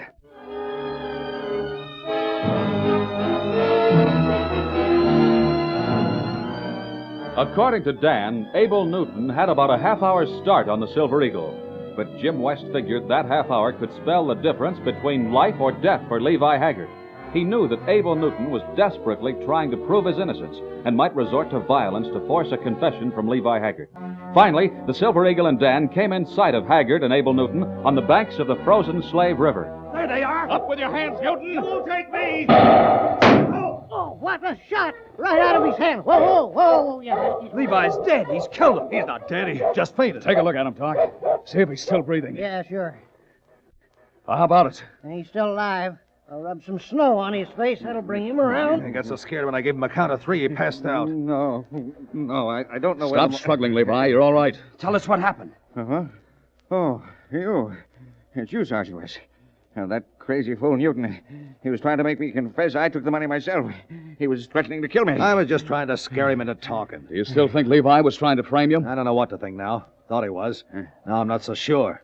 If he had the money, I reckon he would have told me. Haggard has had plenty of chances to cheat the company, but he never has. We've always found him honest to a fault. Levi, do you still think Newton is guilty? Blamed if I know. If he is, he was sure putting on a good act. Don't seem like he could be guilty, the way he was trying to make me confess. Search Newton, Doc. Hold still, Newt. We searched his cabin. No money there. He hasn't any cash on him, Jim. Where does that leave us? The money certainly didn't vanish into thin air, but... Wait a second. Levi, you said the freight driver found you unconscious? That's right. Was that Bill Dorcas, the driver who brought Dan up here? Yep, that's the one. He was on his way to Chappuan at the time. That's where he picked me up. He could have taken it before Levi regained consciousness. That's right, he could have. We'd better go after him. He'll be camped for the night somewhere on the trail. Well, you don't expect to find the money on him now, do you? The robbery happened a week ago. Why not? His cabin's up at Fort Smith. It's not likely he'd hide the money at Chappuan. He couldn't have. I met him when he arrived at Chappuan, and I was with him until we left. An hour later. All right, you two go back to the post and take Newton with you. Levi, I want you to see that he doesn't escape. Leave it to me. I'll watch him like a hawk. Dan, go to Newton's cabin. Levi will give you directions. There's a man there named Jeb Finley. He's tied and handcuffed. What do you want me to do? Here's the keys to the handcuffs. Turn them loose and keep a gun on him and hold him there until I get back. Sure thing, Sergeant. All right, Doc, let's hit the trail.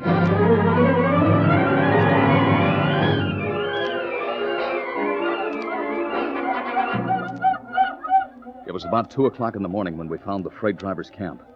His dogs were staked out between 2 trees, and Bill himself was rolled in his sleeping bag. Wake up, Bill. Hey, what's going on here? Take it easy, Bill. I'm Jim West. Silver Eagle? What in blazes you doing here? Crawl out of your sleeping bag. I'll have to search him. Search me? For what? $1,100 in stolen cash.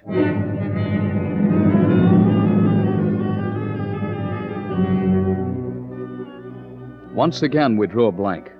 The money wasn't on Bill's sled or his person. You ask me, I think you're both plumb out of your mind. 1,100's a lot of pills these days, Bill. You can't blame the Silver Eagle for Wait searching, a minute. searching everyone. There is someone else who could have taken the money. Who, Jim? Jeb Finley. Jeb Finley. I'll explain later. Come on, let's go back to Bear's Paw and check up on him.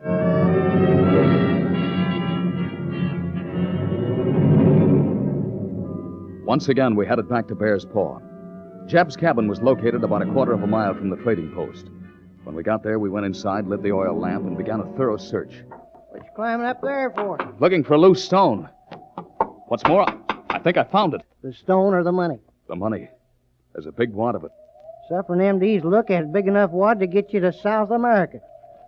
There's at least $1,000 here. What made you suspect Jeb Finley? He wasn't at the post when the robbery happened. No, but Abel came here immediately after the shooting to have his wound bandaged. He passed out. During the time he was unconscious, Jeb must have gone to the post. He knew that Levi had been shot, but he was unconscious, maybe dead. It was a perfect chance. And by luck, he found all this money under the counter. Don't move. Either of you. Jeb Finley. Jeb Finley it is, gents, with a loaded gun and a reason to use it this time. It was mighty smart work finding the money here, Silver Eagle. What did you do to Dan McPhee? He fell asleep, so I took his gun and walked out. I had a hunch you'd wind up here sooner or later. A little too late, it seems. Just one thing I don't understand. You mean why I pulled that stunt of keeping you from arresting Abel? That's right. If you arrested him, he might have proved his innocence. After all, he didn't have the money. You might have come around to suspecting me, just like you did, but if he made a getaway, I was safe. Even so, you were risking a prison sentence. As an accessory? I doubt it. I don't think any jury would have sent me up when I gave him that sob story about Abel once saving my life. I see. And now what happens? I'd never be safe with a Silver Eagle hunting for me, so I reckon this is where you cash in your chips. Drop that gun, Jeb. McPhee! Oh, there.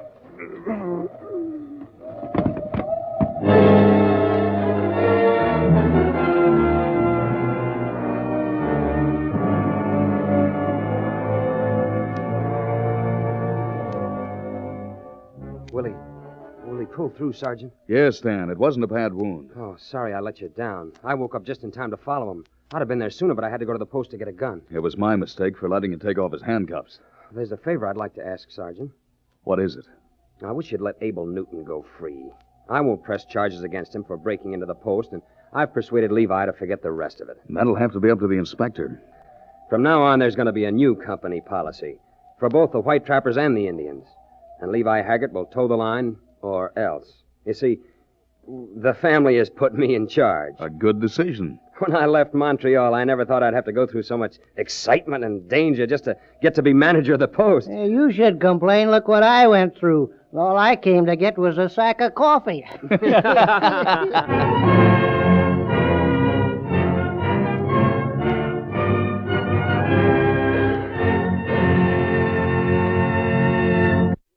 Did you ever hear of a cereal box that sings? Well, I'm going to tell you about a special Wheaties box that practically does just that. Here, listen to a few seconds of this record. Pony boy, won't you be my pony boy?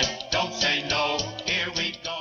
Now, wasn't that record sharp and clear? But here's an amazing thing about it. It came from the front of a special Wheaties box. That's right, there's an actual 5-inch plastic record sealed right on the front of this special Wheaties box I'm talking about. All you do is take a pair of scissors and cut the record out, easy as pie. Then play it on any 78 RPM manually controlled record player. And listen, Pony Boy is just one of the tunes you can get. There's also On Top of Old Smoky, Glowworm, Blue Tail Fly, Take Me Out to the Ball Game, and many others. So go down to your grocer right now and pick up the special Wheaties record box. Remember, these records are absolutely free of extra cost. A real bargain in fun.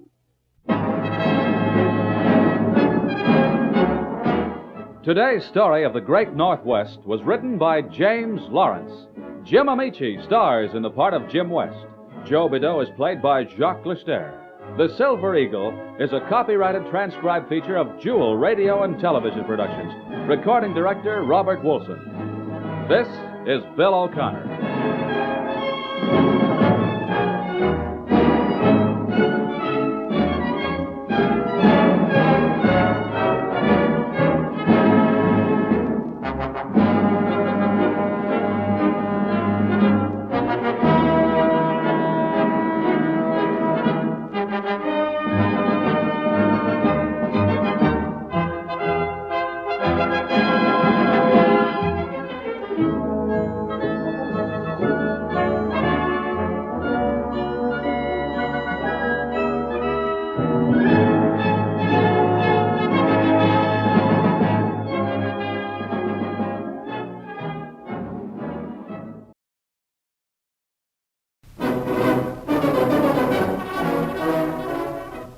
Blair of the Mounties, a story of the Royal Northwest Mounted Police.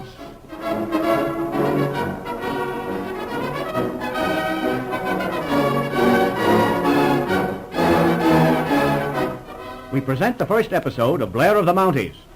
30 years ago, away up in the Canadian Arctic, wandering prospectors discovered a mysterious warm valley, a region of hot springs where flowering shrubs and luxuriant vegetation flourish the whole year through. Around the mysterious legend of Fire Valley, tonight's episode has been woven. As the story opens, we find Sergeant Blair of the Northwest Mounted Police and old Angus McGregor, Hudson Bay factor, smoking by the fire. Throw up to the stool, Sergeant.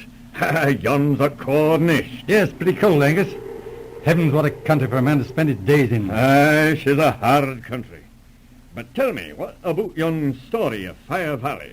Oh, yes. Well, it was one afternoon in the late fall when the news came in that Corporal Leslie had been missing from Bear Creek for a week. The Indians had a queer story. Said that Leslie had been stolen away by ghosts in the night. Ghosts, you say? Well, that was the story. Indians from the Badlands said they'd seen the ghosts heading north with the white man. Man, that was funny. Funny, yes. But the queerest thing of all was that our next clue came from England. Eh? From England? Yes. Leslie's mother, Lady Danbury, had a dream. Oh, a dream, you say? Yes. Let's see if I can describe it to you. Did you ring, milady? Yes, Dawson. Is Lord Danbury down yet? Yes, milady. He's out in the rose garden. Shall I call him, milady? No, thanks, Dawson. I'll go out to him. Oh, Robert? Yes? Good morning, Marion. By Jove! What makes you so pale? Didn't you sleep well? No. I had the most terrible dream. I want to tell you about A it. dream? Oh, come now, Marion. That's ridiculous. Come, better forget it. Oh, but listen, Robert. It means something. I'm sure it does. I dreamed about Alan. About Alan? Fiddlesticks. Just a touch of indigestion, my dear. Oh, but please, Robert, at least let me tell you about it. Well. Oh, all right. It was so utterly realistic. I saw Alan plainly. He was in some trouble, imploring me to help him. Oh, look here, Marion. Alan was probably safe and sound out there in Canada. I tell you he isn't. Something's terribly wrong. I saw Alan standing under a strange overhanging rock. I know something's happened to him. Really, Marion, this is preposterous. Hello, Dawson. What do you want? Begging your pardon, my lord. This here telegram just arrived. Oh, telegram? All right. Good heavens. It's a cablegram from Canada. From Canada? Oh, dear, what is it? Of all the astonishing things. Listen to this. It's from the Commissioner of the Royal Northwest Mounted Police in Ottawa. Regret to advise your son, Corporal A.C.M. Leslie, missing. Missing from Thunder Bay Detachment since October 10th. So far, no trace. Well, upon my soul, Marion. What do you think of that? Now will you believe in my dream? Dream? Stuff and nonsense. And you say you saw him standing under some confounded rock or other. Oh, bah, disgusting, I call it. But we must do something about it. Do something? Just because that young idiot goes and pushes off into the jungle or whatever they call it out there, you tell me to do something. Why, it's positively insane. Robert, I'm going to Canada. What? Hang it all. I won't allow it. It's idiotic. It's... my dear Marion, you don't really mean that. I most certainly do. Oh, preposterous. I've looked up the sailings. The Winnetoba sails on Wednesday. The Winnetoba? Why, she's the foulest old tub afloat. If I have to go on this wild goose chase, we'll go by the Cunard. We shall be in Edmonton in 18 days. Then you will go, dear. Oh, I suppose so. Never get any peace if I don't. Splendid. You're such a sweet old thing, Robert. Sweet old thing. Weak-minded old idiots. Always giving in to these confounded women. Hello there, Sergeant. Hello, Mac. Did you have a talk with his lordship? Yes, I had a long talk with him and Lady Danbury. Hold on now. What's that picture you have there? Why, it's a sketch Lady Danbury made. That queer-shaped rock is where she saw her son standing in her dream. In a dream? And they came all the way from England to tell you about a dream? Yes, funny. But we've got to humor them. They're mighty important people. But look at them trees with leaves on them. Them's poplars. Sure, there's plenty of them up north. Yes, it's queer, that. But, of course, there wouldn't be any poplars with leaves on them this time of the year. Oh, policeman chief. Pretty cold Oh, hello. Hello, Joe. Come in and get warm. Huh?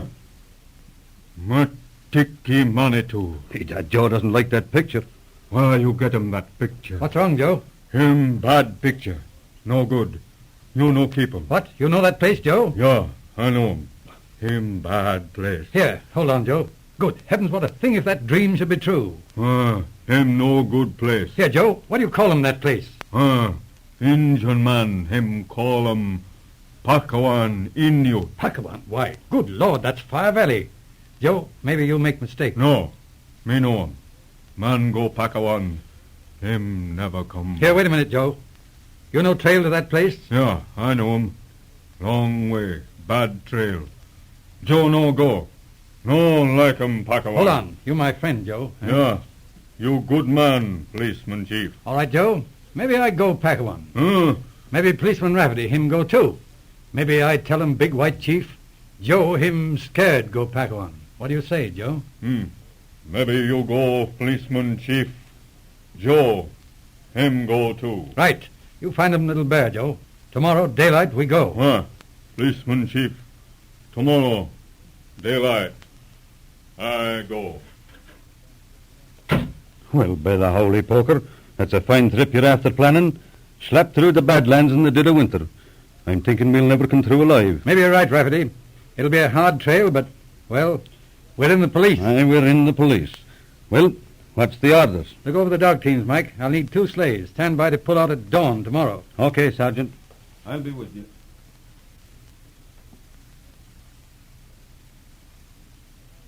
Start up the fire, Mike. I will that. Say, how are those feet of yours, Mike? Pretty badly swollen? No, they're not so bad. Think you can make it, old chap? Oh, sure, I'll be all right. But, what is this Fire Valley, Sergeant? Why, they say there's a tropical valley up here in the Arctic, caused by hot springs, most likely. A tropical valley? Well, no, that's a queer thing in a cold country like this, so it is. And yet there's truth in it. They say there's a band of white-faced Indians in there. By golly, no. It might be them ghosts they was talking about. By Jove, yes, it might be. But what about that picture? Well, that's the most astounding thing of all. That rock in the picture is the one at the entrance to Fire Valley. Sergeant. Yes? Did you notice how warm it's turned? Yes, that's right.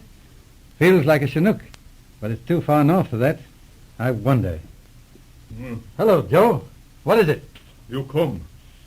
I'll show you. You see 'em light in the sky? A light? By Jingo, yes. Looks like a big fire. Say, Joe, you don't mean... Yeah. Him pack one. Maybe tomorrow. We make 'em. So that's why it turned so warm. Well, that's lucky. Another day on that trail and we'll be all in. What is it, Sergeant? Looks like Fire Valley just ahead, Mike. We'll rest up here and move up closer to the valley tomorrow. Look after the dogs, Joe. Yeah. I fix 'em.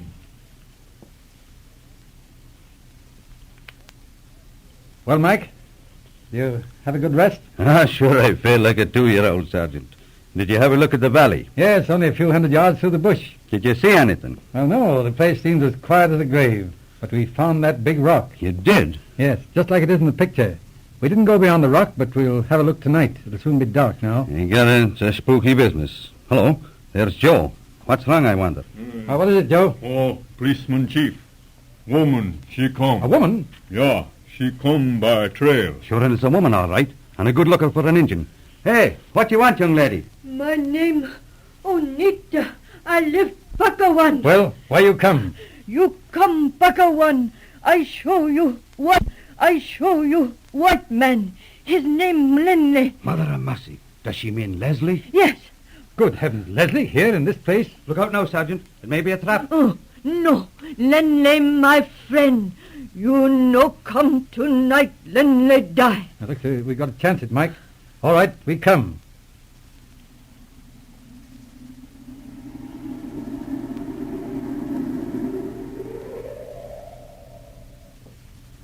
Can you see anything, Sergeant? Yes, there's a path going up the side of this rock.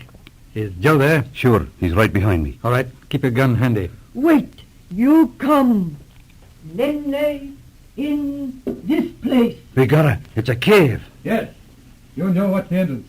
I'm going in. Lenley here, white chief. You see? Oh, Lord, yes. Leslie. All tied up. Oh, Mike. What is it, Sergeant? Let's have your knife. Thanks, that's it. Cut this rawhide lashing. Now the gag. Good. Leslie! What? Who's that? Come on, Leslie. This is Sergeant Blair. Sergeant Blair? Why, how did you... Listen. Look out, Sergeant. It's the Indians. He said we've started something. All right, Mike. Stand by that entrance. Come on, Leslie. Snap into it. Oh, heavens, I was stiff as a board. Well, I'll be all right in a minute.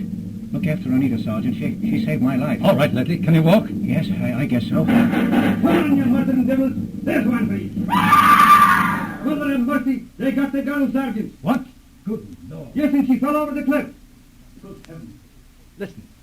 The drums have stopped. By the holy poker, so they have. Yes. Come on, Mike. Now's our chance to make a break for it. It's our only chance. We'll go back along the path and...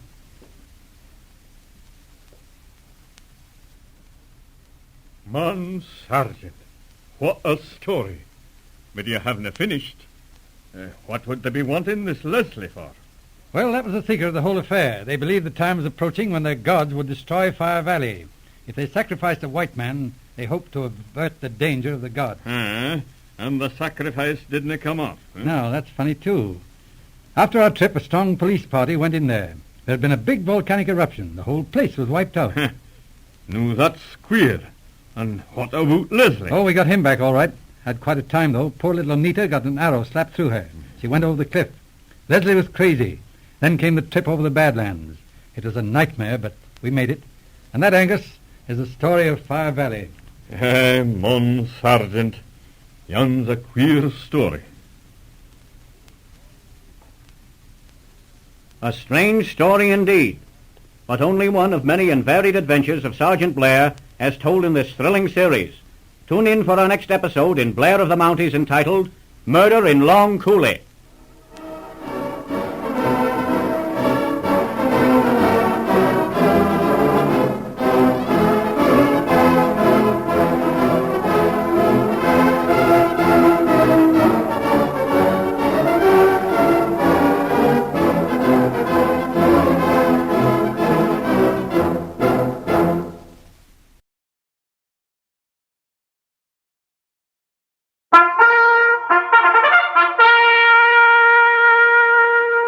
I solemnly swear that I will faithfully, diligently, and impartially execute and perform the duties required of me as a member of the Royal Canadian Mounted Police, and will well and truly obey and perform all lawful orders and instructions which I shall receive as such.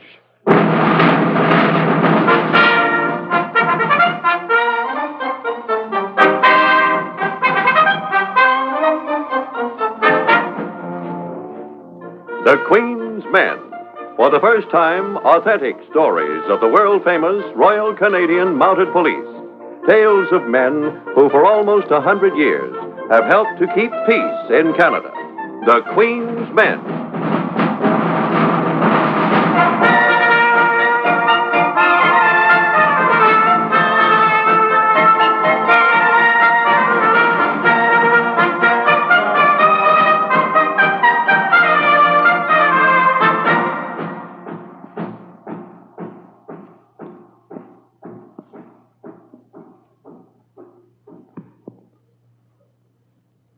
The Queen's Men.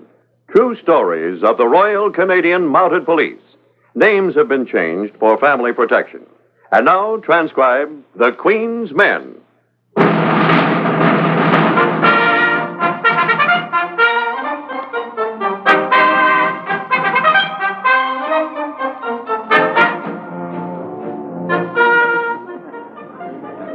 Oh, yes, this incident took place when the West was open prairie. And the only settlers were the occasional horse and cattle rancher, and they were located 50 to 100 miles apart. Well, called for a lot of riding, I guess. Oh, yeah, many's the horse I wore out on those prairies, especially on the trail of horse and cattle rustlers. Now, that's what this particular case was about. I was stationed at D Division at Strongfield at the time. I remember ordering Corporal Blanchard and 2 other men to report to me.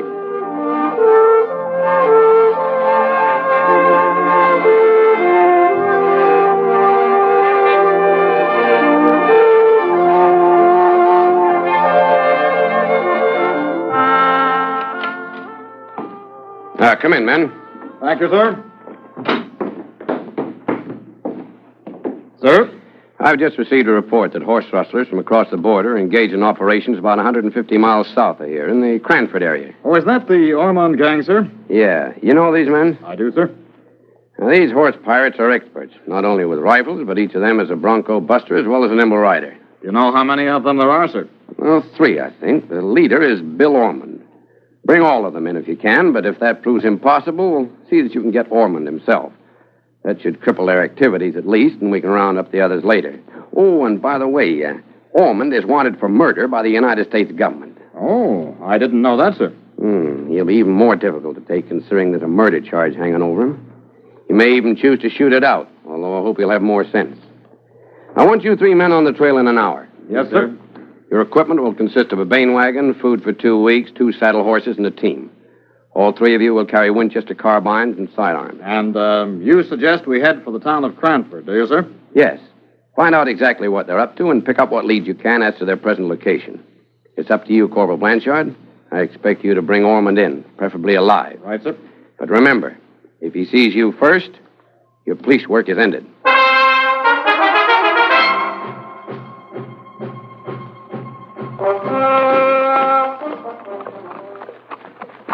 Here we are, men. Pull up. Regent Hotel. Well, this is where we'll put up. Let's secure our horses and then see what we can find out. It is. It's Mounties. 3 of them. Good morning, sir. Howdy and welcome. Oh, I'm real glad to see you boys. A lot of other people will be, too. There's too much horse stealing going on around here lately. Yes, that's why we're here. Are you one of the victims, by any chance? Oh, I sure am. They got 20 of my best horses just last week. And my neighbor up the way, he lost 50 just the next night. Oh, how recently have the gang been operating, do you know? Any further thefts this week? Yeah, I think I heard Charlie Evans saying something about losing some night before last. Good. Charlie didn't think so. I mean, I'm glad if they're still in the area. You'd wonder how they could hide all those horses, Corporal. Yes, you would. There's plenty of gullies and places around here where they could hide out. Besides, they got guns. Lots of them. Well, we've got guns, too. Now, tell me about the theft of your horses. When did you say it happened? Last week. Thursday night it was. Nothing much to tell. Thursday night, my horses were all in the barn. Friday morning, they weren't. How they got them out so quiet, I don't know. Barn door was closed, nothing else was touched. They must have been real quiet about it so as not to set the pigs a-squealing. Yeah, and then what did you do? Well, I come straight in and reported to the sheriff. He sent out a posse, and they hunted around looking for footprints. Found some, too. Followed them quite a ways, but rain come up and drowned them out. I see. Well, men, let's check into the hotel and then get on over and see the sheriff. Hey, you going to get my horses back, Corporal? We're going to do our very best, sir, our very best. Oh, by the way, where do we find the sheriff?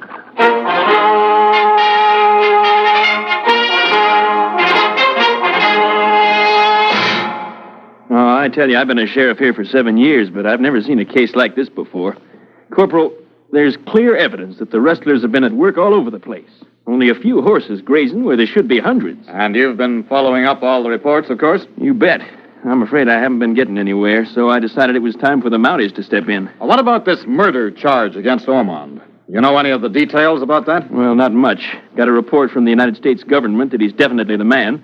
Shot up a rancher over in Montana this spring. Mm-hmm. Right after that was when he skipped the country. I guess he's been operating up here in Canada ever since. I see. Where do you figure to start the search, Corporal? Well, first, I want to see your list of all those who've been robbed.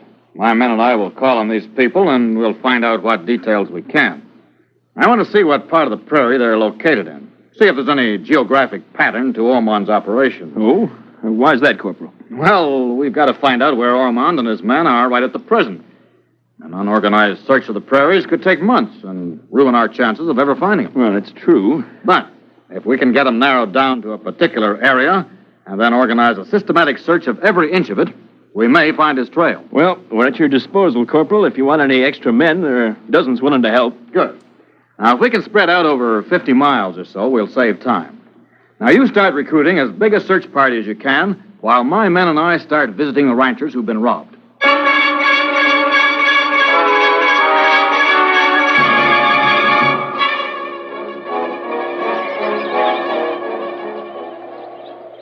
Aye. It made me angry, Corporal. It made me want to do something about it myself. After I reported to the sheriff about the theft of my horses, I said to myself, now, what likely place would thieves choose to hide out in? Yes? Aye. And there's a hilly area just over east of here. 10, 15 miles of it. Very rough country. No one living there. I see. I made a few trips over in that direction, and while I didn't find anyone, I did see some hoof prints. Looked as though there were 3 or 4 riders that had been looking the area over. That sounds interesting. When was this? Just a few days ago, beginning of the week. Can you draw me a map of that area? A rough one, I guess. Well, after we've completed our search of this district, we'll take a ride over there and see what we can find.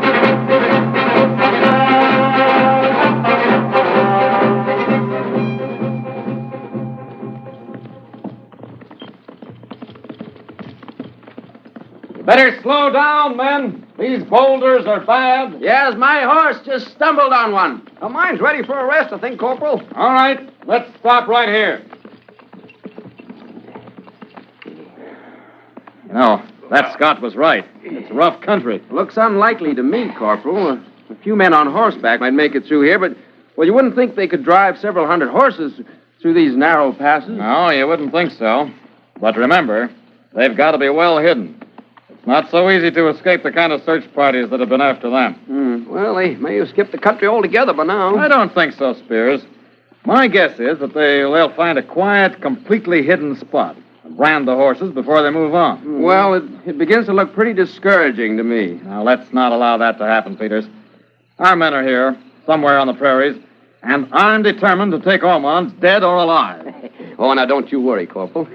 We're with you, and I think Peters is really discouraged. He's likely just hungry. Yes, and we're all tired. It's been a long day. Yeah. I suggest we make camp right here. Have a bit of supper and perhaps move on a bit before dark, if we feel like it after we've eaten. Well, suits me. What do you men like for supper? I'd like rare roast beef, brown potatoes, and deep apple pie. Well, now, I'll tell you what I feel like. I'm just dying for some canned beans. Well, I can satisfy Constable Spears. You, Corporal, you'll have to go hungry. Come to think of it, I'd really prefer beans anyway. Steady there, Blackie. Well, I'll get some firewood. Say, speaking of firewood, take a look over there, Corporal. Where? To the west. There. Is it my imagination, or is that smoke rising above the trees? It sure is. It's smoke. Now, how far away would you guess, Corporal? About 3 miles, I'd say. Just a thin spiral. Looks more like a campfire than a bush fire. You don't suppose... Well, you never know. Now, look, I think we'll approach slowly on foot, just in case. Oh, open those beans, Peters, will you? We'll eat them cold. Spears, make sure the horses are secure. Okay. We'll each take a blanket along with us. If we're lucky, and that turns out to be Ormand's camp, we'll want to wait till daybreak before taking them.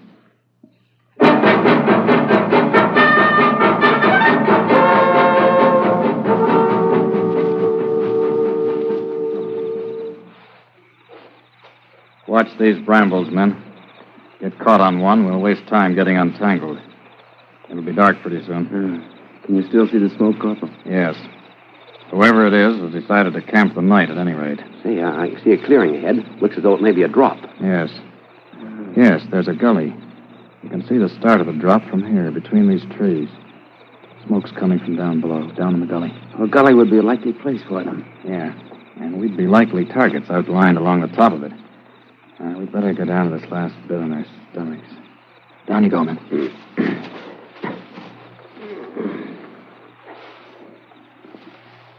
They're making coffee. You can smell it from here. Maybe it's just another search party. If it is, we'll go on down and ask for some coffee. If it isn't, well, we may get some anyway. Well, we'll be able to see him in a minute. Got your binoculars, Corporal? Yes. Now, go slowly now. Don't get ahead of me. Stay level. Right. Just a few more feet now, and we can... Corporal, look. Well, I'll be... Horses. I've never seen so many horses. 500 of them down there, at least. They've made a rope corral, it looks like, from here. Can you see the men, Corporal? Wait till I get my glasses out. Here we are. Well? Yes, the 3 of them. Mm-hmm. One is on guard with a rifle. The other 2 are lying back by the fire. I can't distinguish Ormand. Too dark. But there are men, without a doubt. Hallelujah. I'd sure like to take them now, Corporal. No, I wouldn't risk it. We've got to lead them back to our camp, and then 2 of us will have to guard them while a 3rd goes back for the wagon. It'd be too risky, leading them these 3 miles in the dark. Yeah, I guess you're right. But here's what we'll do. Now, listen. We'll plan to spring on them right at daybreak. Meantime, as soon as it's fully dark, we'll start to work our way down the slope. It'll be inch by inch, and a noise of any kind may mean the end of us. Yeah, they'll probably keep a guard posted all night. You can be sure they will. And he won't be sleeping on the job either. Not much foliage on that hill. Hope there's no moon. I hope so, too. There's a bit of sagebrush. We'll have to use it as well as we can. If there is a moon, we'll be able to make progress only when the guard has his back turned. You think you can do it, men? Oh, sure, Corporal. Oh, you bet. This is one job we want to do right. Then spread out your blankets, and we'll get what rest we can before dark. We're going to need our wits about us. And it's going to be a long and dangerous night.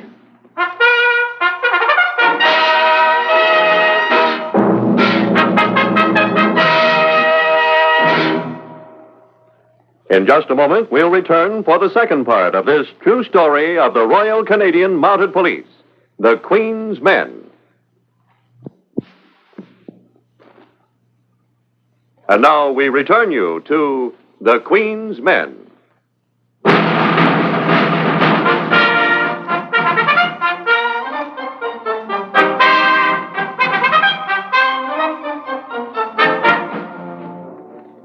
As planned, the 3 Mounties, Corporal Blanchard and Constables Peters and Spears, spent the night slowly creeping down the gully slope, inching closer and closer to their quarry.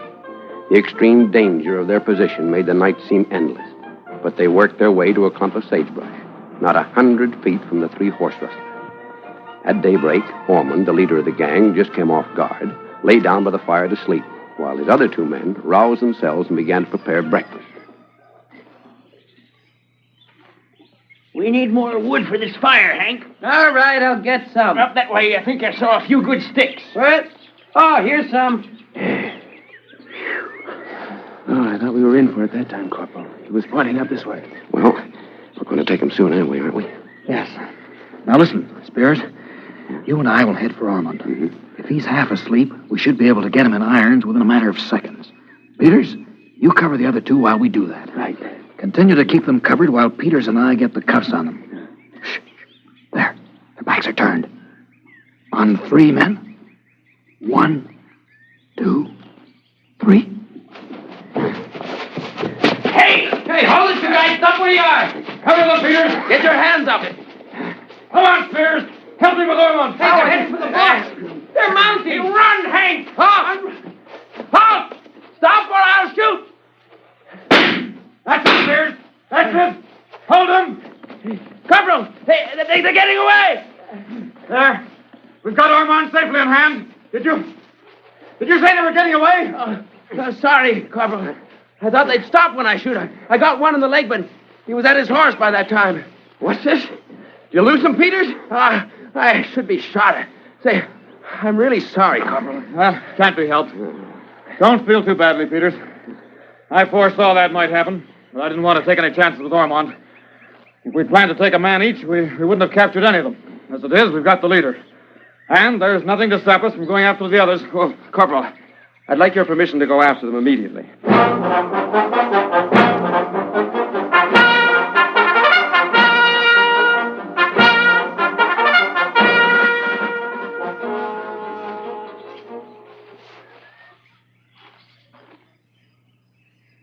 Well, here's your breakfast, Ormond.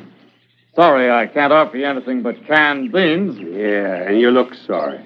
I guess you've been used to the choicest Canadian beef. What made you turn to horses? Never mind, Mountie. How am I supposed to eat them beans with my hands cuffed behind my back? That's easy. I'll feed you. Come on, have a heart. These things are killing me. Hardly that, Ormond. They aren't even tight. Now, do you want to stop complaining and eat something? Or do you prefer to go hungry? Oh, okay. Let's have a mouthful. That's better. Here. Where's your pal? He's gone to get the wagon. You're going to ride back to town in style. Oh, I mean the other one. There was 3 of you, Mounties, wasn't there? Oh, yes. Yes, the third one is off on a secret mission. Have another spoonful of beans. Yeah, you'll never get 'em. Not my boys. My boys are too smart for any Mountie. They're smarter than you, then, Ormond. Yeah, maybe they are. Or maybe they ain't. Say, listen. Can't you even heat these beans up? Oh, they taste terrible. You don't say. Well, if it's good enough for us, I guess it's good enough for you. Yeah, you guys at least had some hot coffee back at our camp. We offered you a cup. You weren't feeling very friendly. Yeah. Well, I sure like something hot now. You wouldn't feel friendly either, just being pinched. Well, I guess I wouldn't. Well, what the heck? Constable Spears won't be back for another hour or so? Okay, I'll make some coffee and heat up the beans. Will you quit crabbing if I do? Yeah. I'll be just as nice and as sociable as you'll want. Want me to help you gather the wood? No, thanks. I can manage.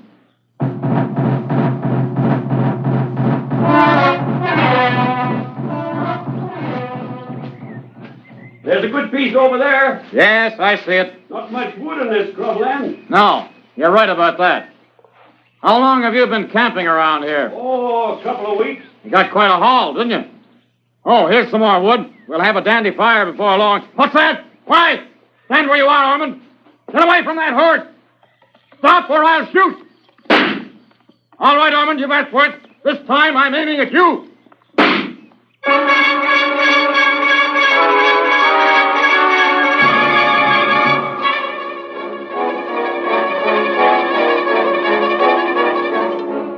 What's that, Corporal? You heard me. I said he got away. Take a look at these handcuffs. They're obviously defective. If I could get my hands on the fellow who made them right now, I'd... Well, that wouldn't do any good. Spears, we're a fine bunch. That's all three of them gone. No, Corporal. Just one. What? Yeah. Peters caught up with the other two just 10 miles west. Sent a message in from a ranch house. I got the message in town while I was picking up the wagon. Well, that's fortunate. He managed to take them all right? Yeah. The sheriff is holding them right now. So if we can only just track Ormand down again. It isn't going to be that easy. We won't find him out in the open this time, I'm afraid, Spears. You can be sure he's headed for cover. And he's going to play it safe. Oh, you sound discouraged, Corporal. I'm not discouraged, just trying to be practical, that's all. We'll have to outwit him this time, or follow him more closely than by direct chase. Spears, you know if they've got a mounted police dog at Tidebrook Detachment? Not sure about that, Corporal. I seem to remember they got one a short time ago. A good dog is what we want right now.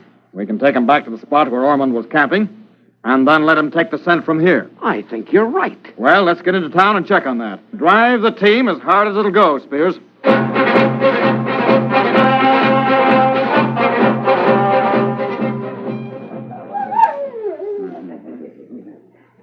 Welcome, Turk. Glad to see you. Meet Constables Peters and Spears. Hey, he's a good-looking dog, eh? He probably doesn't like horse thieves any better than we do. Yeah. Well, now, let's get going and let him pick up Ormond's scent. Here we go, Turk.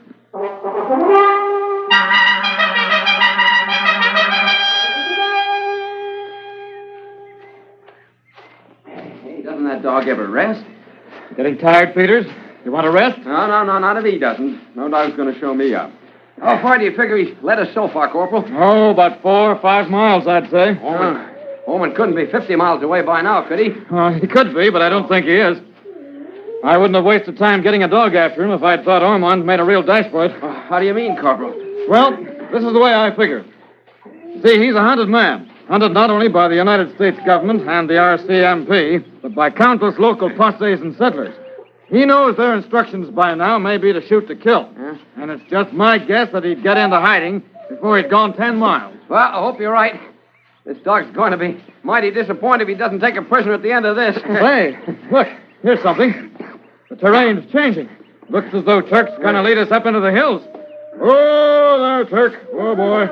I know what you're doing. Hey, he seems to. Perhaps pulling him back, Corporal. Yeah, strange place for a man in flight to head for.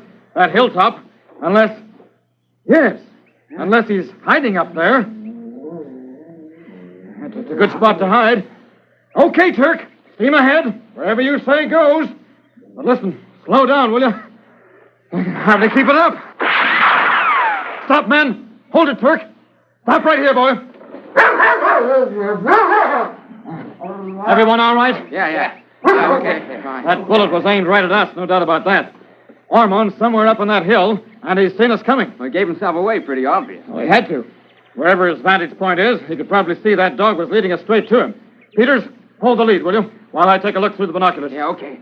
There are a dozen places on that hill where he could be hiding. It's covered with bush and rock formations. No sign of your horse, is there, Corporal? No, that's what I'm looking for. I wonder what he did with it. Well, he could have it tethered up among the trees up there, couldn't he? Yes, he could. Well, now, our job is to flush him out before dark, or he'll have a good chance of getting away. I don't know, Corporal. I'm darned if I can see how we're going to do it. Only one way, I think. Did either of you men sense how close the bullet came to us? It was hard to tell. The surprise of the shot made it difficult to gauge. It didn't sound too far away, but not too close either. What I'm getting at is this. If I start up the hill again and force him to fire another shot, you men may be able to spot the smoke, and we'll have his location. Oh, but that's pretty risky, isn't it, Corporal? No, I don't think so. Not a chance in the world of him hitting me the first time. Are you taking Turk with you? No, I'll go alone. I probably won't have to go far. Ormond's pretty edgy. Hang on to the dog, Peters, and both you men keep a close watch on that hill. Now, you ready? Ready. Good luck, Corporal. Thanks.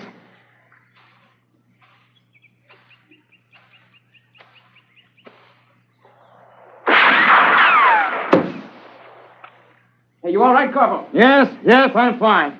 I'm just getting out of range. I saw where it came from, Corporal. Good. And that large clump of rock, about halfway up there to the left, just in front of the big pine tree. There. See it? Yes. Yeah.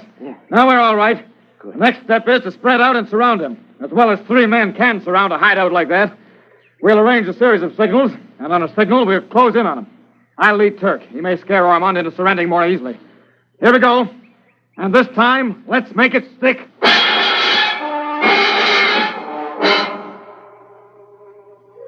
Easy, Turk, easy. If he sees us now, we're goners.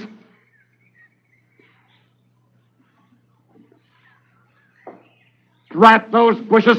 Down, Turk, down. We're close enough to charge them. Now to signal the others again. And if they're in position, we rush them.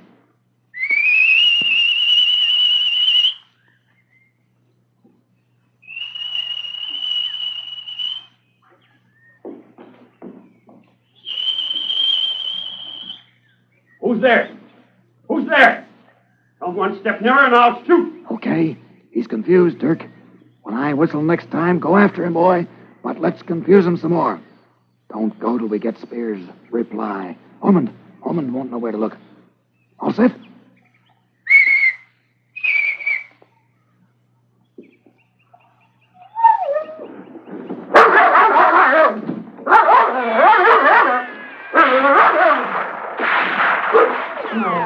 Give up, Ormand, or you'll be dog food. Okay. I know when I'm left. Good work, Turk. Good work, boy. You all right, Corporal? Yeah, I'm okay. Anyway, get hit. Is Turk okay? I think Ormand was a little confused and shot a bit wild. All right, Ormand. Come out with your hands up. Yeah. I wouldn't have given up except for that darn cur there. No redcoat would have taken me. That's all right, Ormand. Turk's a member of the force, too. Ormand, you're under arrest. And this time, it'll stick.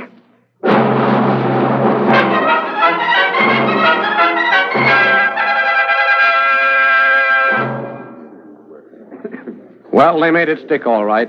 They took Ormand and they brought him in without a scratch to stand trial for murder and theft. And I don't know who got praised most. Blanchard for making a target of himself, or police dog Turk for actually effecting the capture.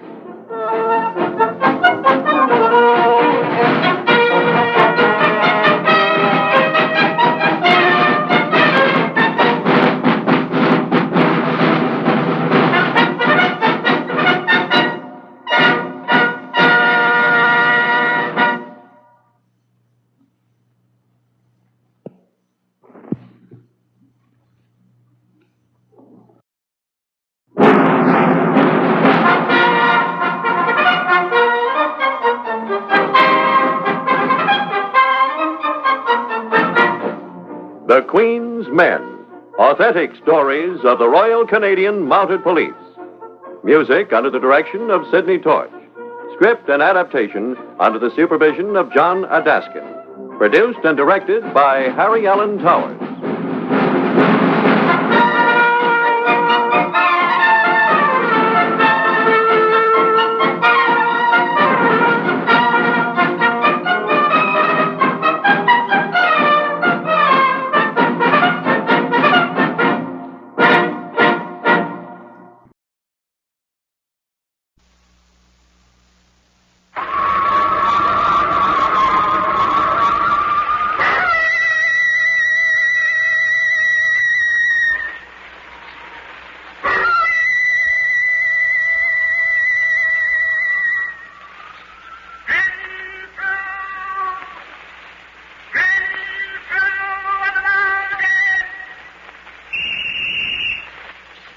Renfrew reporting. Ready for action. WNBC brings you Loy York Erskine, soldier of 2 world wars, novelist, explorer, and educator, to tell in his own words one of the actual experiences of Renfrew of the Mounted, a story based on his own first-hand knowledge of the Canadian Mounted Police. Renfrew of the Mounted has long been one of the best-loved heroes of adventure, mystery, and exploration, known to millions of American boys and girls, and men and women, too. His adventures have been published in a series of famous books. For more than 15 years, he was a favorite hero in America's greatest magazine for boys. So tonight, WNBC is presenting Renfrew of the Mounted as an experiment in radio. An experiment to determine whether or not today's generation will enjoy Renfrew as much as their counterparts of yesterday. If you enjoy the program you're about to hear, just write a card to Renfrew, Renfrew, care of WNBC, New York 20, New York. We would appreciate your comments. And now, here is Loy York Erskine to tell you about tonight's adventure with Renfrew of the Mounted. Good evening, friends. This is the story of how Renfrew of the Mounted solved the mystery of the Arctic that was preserved for him in ice. It started when reports reached the headquarters of the Mounted Police that a white man had been killed by Eskimos in the remote northern extreme of Baffin's Island, which you'll find on the map just about 1,500 miles south of the North Pole. The name of the missing white man was Robert Slade, a fur trader who was notorious for his violent and ungovernable temper. He had quarreled with and driven out of the territory, the only white friend he had. And now came this rumor that the natives had killed him. So Inspector Renfrew was sent north to investigate. In July, he sailed on a trading schooner to Pond's Inlet on the northern rim of Baffin's Island, where he had to begin his search of an icebound territory as big as all the New England states. And what was it he was searching for? He was searching for evidence that a crime had been committed. If the Eskimos had really killed a white man, Renfrew must prove it. He must find witnesses who could tell who it was that had done the killing. Then he must find the killer and arrest him. To do all this, Renfrew had to live with the Eskimos and gain their friendship. Of course, he knew their language, and soon he knew all the Eskimos at Pond's Inlet. But winning their friendship was another matter. The Eskimos soon learned that Renfrew was a redcoat of the famous mounted police, and it made them afraid of him. And this Renfrew knew was serious, because when primitive people get scared, they're liable to kill the man that they're afraid of. But Renfrew couldn't play safe. He had a job to do. He had to stay in the village, constantly mingle with the natives, and pretend that he had no fear as he listened to their gossip and asked them dangerous questions. Then a fortunate thing happened. One day, late in August, a great bull walrus was seen out on the offshore ice, and Renfrew stood on the shore and watched while the Eskimo hunters jumped into their little kayaks with harpoons and spears to try and kill the huge animal for its meat and oil and blubber. It was a thrilling sport, and it needed great courage, too, for the walrus is a tough customer. He weighs more than a ton, his flippers can smash a boat, and his great tusks can kill a polar bear. To kill it, the Eskimos had to paddle in as close as they dared and fling their harpoons for a vital spot, because a wounded walrus is dangerous. Renfrew saw that because of this, none of the hunters dared get close enough to score a hit, and the big bull walrus just sat on the edge of the ice and seemed to laugh at them. Then, suddenly, Renfrew saw one Eskimo whisk his kayak up right under the big brute's nose. He recognized the hunter as a young man named Renungak, and he was surprised at his daring, because Renungak was a cripple. He'd lost part of one foot and 3 fingers of his right hand by freezing. But in spite of this, young Renungak paddled close into the walrus and hurled his harpoon into the big bull's throat. Renfrew was so moved by admiration for the courage of that crippled young Eskimo that he couldn't wait to greet him when he ran his kayak onto the shore again. Renfrew strode forward, and he warmly shook the young Eskimo's crippled hand. And you know, Renungak's eyes fairly blazed with pride and gratification at this tribute to his heroism from the renowned and mighty Redcoat. After that, Renungak became Renfrew's devoted friend, and it was out of that friendship that Renfrew found the thing that he was searching for. "You are a Redcoat," Renungak said to him one day, "and the Redcoats always come to find missing men. So you must be looking for the white man, Slade. I can tell you about him." "You can tell me where he is?" cried Renfrew. "Where can I find him?" "Go to Cape Crawford," said Renungak. "You will find the white man there." Now this was good news, for it looked as if the rumors were wrong and that Slade might still be alive. But to reach Cape Crawford by land meant a 500-mile trip over stony ridges with no way of carrying supplies. Renfrew's only chance was to make it by water, 200 miles across an open bay where broken ice floes tossed and ground in the waves when the wind was high. Through his friendship with Renungak, Renfrew got the use of a big Eskimo boat made of skins stretched across ribs of driftwood, and then he got a crew of 5 Eskimos. He took with him a dog team and a month's provisions. But Renungak couldn't go with him because he had to hunt for meat to feed the people of the village. That boat never reached Cape Crawford. Midway across the bay, it ran into a gale which lashed the ice-filled waters into great combers. It would have battered the boat to pieces if Renfrew hadn't rigged a sail that swept them into a rocky shore. As it was, the boat was smashed open on the rocks as they made a landing. Before they could repair the boat, the drift ice piled up on the shore, and that made further sailing impossible. So Renfrew had to make the trip to Cape Crawford by land. To do that, he had to build a sled out of the ruined boat's timbers and wait until winter closed in and the snow fell so that the sled could travel. It was November before they started out, and a temperature of 77 below zero. In a week, the dog food was exhausted, and during the next week, 4 of the animals died. Finally, more dead than alive, Renfrew reached a hunting camp of Eskimos. And there, among the hunters, was Renungak. Renungak greeted his white friend joyfully and eagerly consented to go with Renfrew to Cape Crawford. He brought fresh provisions along and 2 of his friends with new and stronger dogs. The gales swept the rocky barrens with moving walls of wind that was colder than ice. Both men and dogs were almost whipped by hunger and exhaustion when a few days before Christmas they arrived at Cape Crawford. And there they found Robert Slade, but not alive. Under a mass of snow and gravel in a shallow ravine, they found his body, buried in one of his own packing cases. Ripping open the wooden box, Renfrew examined the body and found that Slade had been shot through the head and chest. So he knew then that the rumors had been true. A murder had been committed. But he now had to find the murderer. To do this, he decided he would have to visit every Eskimo village on Baffin Island and do a first-rate job of detecting. So the tough, cruel traveling began again. The first village he came to was at Arctic Bay. He sent Renungak ahead, and the Eskimo came back with the ominous message that the people would not allow any white man to enter that village. They didn't know Renfrew had found Slade's body, and they were afraid that he would learn too much. And when he heard that, Renfrew felt certain that the man who killed Slade was living in that village. So he played a daring trick. Uncovering the body of Slade, which the icy cold of the Arctic had preserved in perfect condition, he placed it on top of his sled and ran his dogs right into the village. It worked. The Eskimos were dumbfounded. Renfrew pointed to the undeniable evidences of the crime. You see, he said, he has been shot. Who did it? For a moment, Renfrew saw the Eskimos fingering their spears, and 2 of them crawled out of the igloos with rifles in their hands.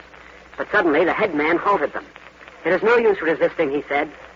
It was Nukadla who killed the white man. And that started all the Eskimos talking at once. Out of their excited chatter, Renfrew got the true story of how Slade had been killed and why. It seemed that Slade was a thoroughly bad man. He had cheated the Eskimos and terrorized them. When he came to trade with them, they were kind to him and friendly, but there was no end to his greed.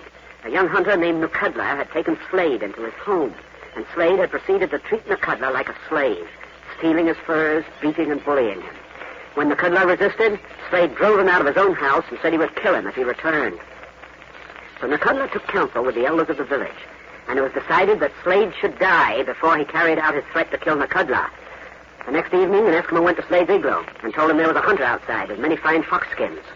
Slade crawled out of his igloo and found Nukadla facing him with a rifle in his hands. Nukadla fired, and Slade fell. Then Nukadla fired again. That was the end of Slade. Where is Nukadla? Asked Renfrew. Well, Nukadla was at Hecla Strait, 200 miles away. Renfrew made a mental note that he had more traveling to do. And who, he demanded, is the Eskimo who told Slade that Nukadla had fox skins to sell? He is standing beside you, said the head man. And Renfrew's heart fell when he turned and found Renungak standing beside him. You had a part in this, he cried. You helped to kill this white man? I helped to free my people, said Renungak, from a thief and a murderer. But why did you tell me? Asked Renfrew. Why did you lead me to where the body was? Because you are a good white man, said the Eskimo. I knew that anything you did would be the right thing. I knew it would be good for my people. And Renfrew looked at him, and he knew that he looked on one of the finest men he would ever meet in this world. Renungak had sacrificed his own freedom for the good of his own people, and so that justice could be done, even if it brought him a prison sentence. And he went further than that. He stuck by Renfrew against the fear and resentment of the Eskimos. He worked with him through all the hazards and cruelties of winter traveling until Renfrew had found Nukadla and arrested him. And together with Nukadla, Renungak went down to Fort Churchill as Renfrew's devoted friend and willing prisoner because he trusted him. At the trial, Renfrew brought out such clear evidence of Slade's brutality and stealing that Nukadla was considered to have acted faithfully according to the Eskimo Code of Justice and killed Slade practically to protect his people. So he was given a fairly short prison sentence, and Renungak was allowed to serve out his sentence for helping in the crime by acting as Renfrew's sled driver on a great patrol which Renfrew made to open up new regions of the North.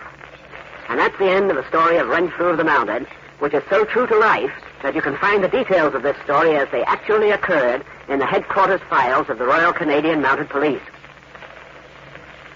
Thank you, Laurie York Erskine, for another one of your many authentic stories gathered from the files of the Canadian Mounted Police.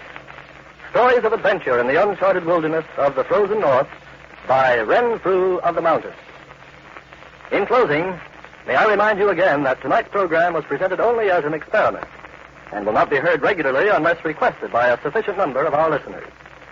If you would like to hear more adventures of Renfrew, write a card tonight to Renfrew, R-E-N-F-R-E-W, care of WNBC, New York 20, New York. We will appreciate your comments on Renfrew of the Mountains.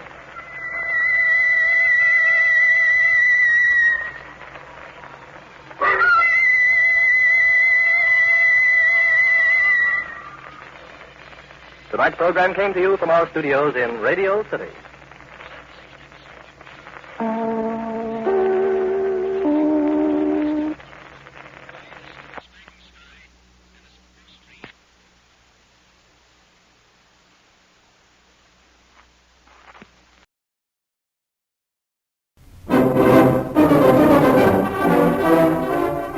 Blair of the Mounties, a story of the Royal Northwest Mounted Police.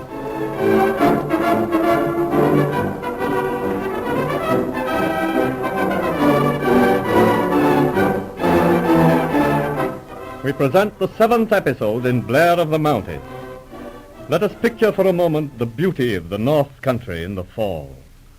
The still, hazy days of Indian summer. The scarlet flame of the maple leaves against the deep green of the spruce. The quiet lakes, shining like jewels in the calm sunshine. A vast, silent land, where there are no cities and no crowds. A land that draws men back to it from all the busy turmoil of the outer world.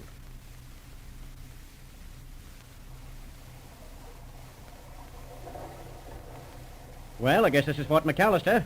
Looks to be a landing over there. What do you say, Doctor? Yes, that's it. Better turn in, George. Ah, this is the life, Catherine. Just look at that long stretch of river. How quiet it is in the sunshine. I hope you're satisfied. Now we've arrived at the place you're always talking about. I hope we get a decent place to sleep. Oh, come now, Catherine. It'll do you good to rough it a little. This is just what you need after all those parties in New York. Personally, I'll be glad when we get back to civilization. Hello. Who's that old gent on the bank? Good day to you.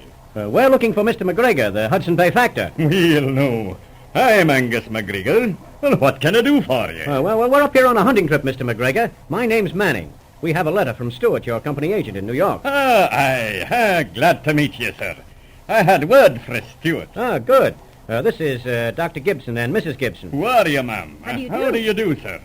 Will you no come ashore and step over to the fort? Well, thanks. Come on, Kate. Gracious, yes. I am glad to get out of that wretched canoe. All right. Oh, coming, Doctor? No, I think I'll sit here a while and smoke my pipe. You two run along. Oh, all right.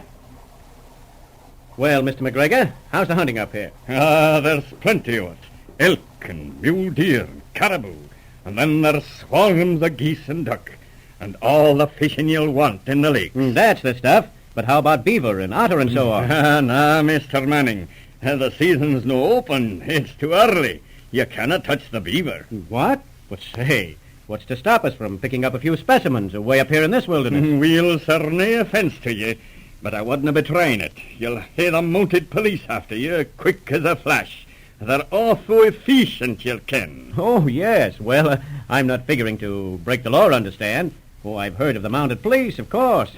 Rather a romantic lot with that comic opera uniform of theirs. I will. You'll find there's nothing romantic about 'em when it comes to police work. Well, I suppose a $10 bill would loosen things up some, Hootman, be careful what you say. If one of the laddies in the red coats puts his hand on you, the money and influence in the world wouldn't save you. Wishnu, here's one of the police, the new. Hello, Angus. Yeah, good morning, Sergeant. Shake hands with Mr. Manning. He's up here for the hunting. Glad to meet you, Mr. Manning. How are you, Sergeant? Well. All the majesty of the law, eh?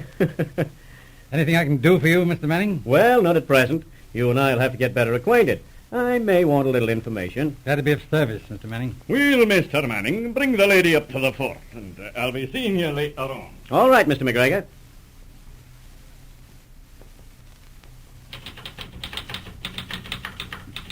Sergeant, I was just wondering about yon hunting party that went up to the Cedar Lake yesterday. Funny you should say that. I've been wondering about them, too. Eh? What do you think of them? Oh, I don't know. I like Dr. Gibson very much. Aye, he looks like a fine mon. He's a famous surgeon, they tell me, and a real sportsman. Yes, the sort of man one likes to see up here. That fellow Manning got on my nerves a bit. I wonder why the doctor brought him up here. Yeah, I'm thinking it was the wife's doing. You know, I didn't like him myself.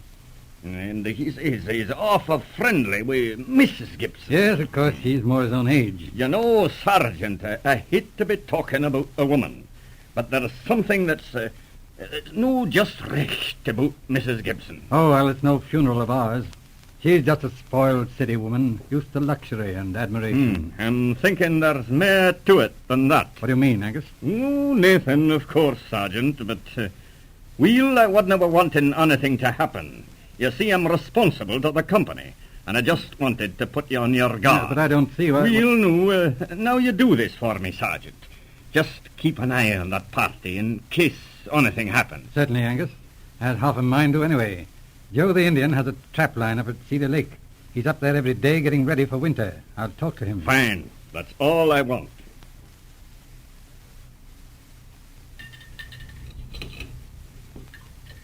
My, that white fish tasted good. Oh, it wasn't so bad. If only everything wasn't so sticky. Oh, I haven't had a decent bath for a week. How much longer do we stay here, Henry? Why, we've only just got here, Catherine. Why don't you try a swim in the lake? The water's beautiful. Goodness, me swim in that cold water? Nothing doing. No, all right. I tell you, let's go down to the pool above the rapids. You know there are a couple of beavers working there. The cutest little beggars you ever saw. Oh, for heaven's sakes, go on and leave me in peace. I want to read. Oh, all right, my dear, all right. I'll be back in about half an hour. Don't hurry. Beavers, huh? Picture me crawling through the grass to look at beavers. Oh, hello, George. Hello, sweetness. Daddy gone? Yes, he's gone. For heaven's sake, shut the door. He's gone to look at the beavers. Well, what are you flying the storm signals for? Anything the matter? Matter. Everything's the matter. You know, I detest this filthy country just as much as Henry raves about it. Do you hear me? I'm sick of it. Morning, noon, and night, all I hear is beautiful scenery, beautiful sunsets, beautiful nights. Oh, give me a cigarette before I choke. Well, lady, you sure got a full head of steam on. Well, when are you going to do something? You know what we came up here for. Now, easy, Bright Eyes, easy. What's the use of blowing off? Well, why don't you get busy? That's all right. I'm working on it, but we've got to look out for that sergeant. You're not afraid of him, are you? Afraid? Well, no, but he's no fool. No, he's a different friend to the men one usually meets. I tried to make up to him at the fort. There was nothing doing. Yes, I noticed that. Oh, well, it was nothing serious, George. He just looked right through me with those gray eyes of his. Guess I'm not... He's not my sort. I suppose it's because you and I are both so rotten that we get along together. Well, that's all right with me, baby. Say, you checked up on that will? Everything goes to you? Oh, sure. I checked up in New York. It's all mine if anything happens to Henry. Okay. And say, don't get so sore at Henry. Just kid him along, see? Oh, all right. Leave it to me. Look out. Here he comes. Oh. Well, Catherine. Still reading? My, but there's a beautiful moon. Yes, I was admiring it through the window, Henry. That's right, my dear. You know the only way to real happiness is to be conscious of the beauty around you.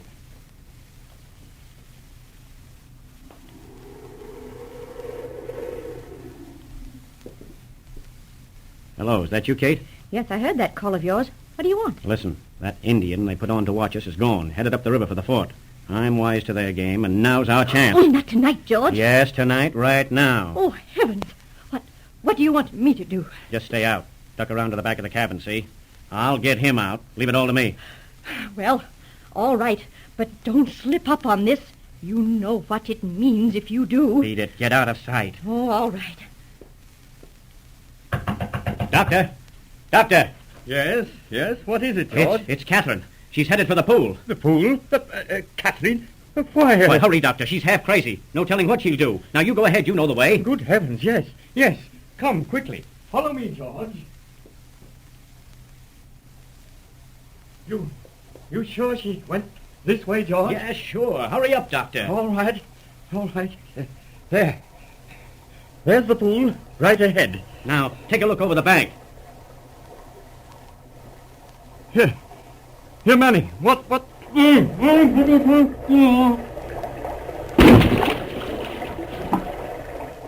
gone.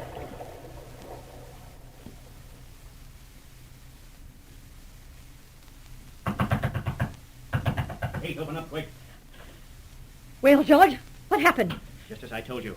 It's okay, girlie. Works like a charm. All the police in the world will never find out a thing. Well, tell me, George. Oh, I've got to know. How did you manage it? Why, simple enough. You remember that stuff that Henry made up for putting animals to sleep when he took them out of a trap? No, what was it? Well, he had it in a blue bottle on the shelf. Chloroform mostly, but it acts instantly. Henry told me it would put a man out in 4 seconds. Get the idea? But that wouldn't kill anybody, you poor simp. I know. Well, he was ahead of me. When he leaned over the bank, I gave him the works on the handkerchief. He went out like a light. Then I pushed him over the bank. Saw him go over the rapids. He drowned before he came to. Pretty neat, eh, girlie? Oh, shut up! Get me a drink, for heaven's sake. Oh, all right. Here you are. Take a good one. Pretty soon we'll miss Henry, see? Then we'll drift back to the fort and say he's lost. When they find him, there won't be a scrap of evidence to tie us up with it. All right. I hope it's that easy. You better clear out now. I want to figure things out. All right, Kitty. Pleasant dreams.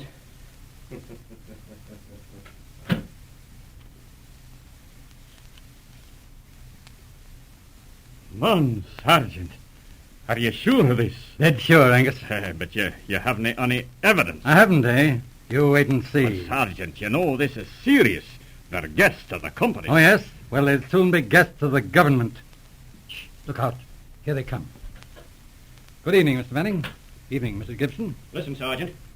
I've got very serious news for you. Really? Yes, Dr. Gibbons has been missing from our camp since last night. We've searched everywhere. Indeed? Yes, you see, Sergeant, I didn't worry yesterday. My husband's off and out all day. But when he didn't return last night, I got anxious. Yes, I see. Come on now, Sergeant. Don't look so solemn. We want action. Why, the doctor may be hurt in the bush somewhere. I want a search party. Now, how about it? Just a minute. Mrs. Gibson, will you step outside a minute? I want to talk to Mr. Manning. But I don't see... Sure, go ahead, Kate. I want to talk to him, too. All right. Now, Mr. Manning, what did you want to say? Just this. You get busy with that search party, or I'm going to have a complaint to make when I get back to Ottawa. What sort of a complaint? Well, what's the idea of putting that Indian to spy on our camp? That, Mr. Manning, was because I was concerned for the safety of Dr. Gibson. The what? Say, what is this comic policeman stuff, anyway? Furthermore, I have information that you made an attempt on the life of Dr. Gibson at 11:40 last night. Why, you're crazy. That Indian went back to the fort last night. Unfortunately for you, there was another Indian, not 20 yards from you, when you pushed Dr. Gibson into the water. It's a dirty lie. I never did it. Why, you're trying to frame me. Look out. Stop him, Angus. Look out now. Manning. You can't keep me here. You can't prove it. Just a minute. Manning, there's somebody here I want you to meet. Come in, Dr. Gibson. Henry! Alive. Yes. No thanks to you. George Manning, I arrest you for the attempted murder of Dr. Gibson. Anything you say may be used against you as evidence. But listen, I want a lawyer. Go on. Get inside. You have heard the 7th episode in Blair of the Mounties. Our next chapter portrays a detective adventure of Sergeant Blair in England, entitled The Hamerton Mystery.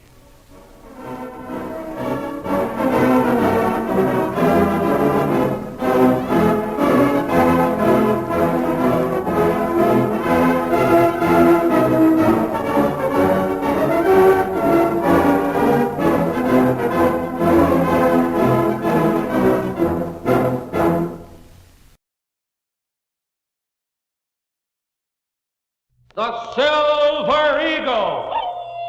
A cry of the wild, a trail of danger, a scarlet rider of the Northwest Mounted serving justice with the swiftness of an arrow. The Silver Eagle!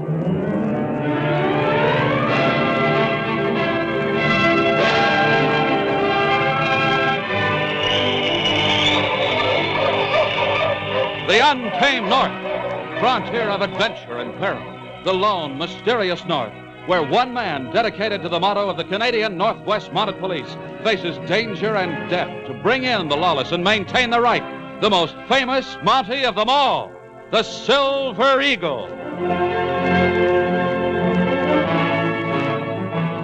The transcribed record and events dealing with our Silver Eagle case after this message.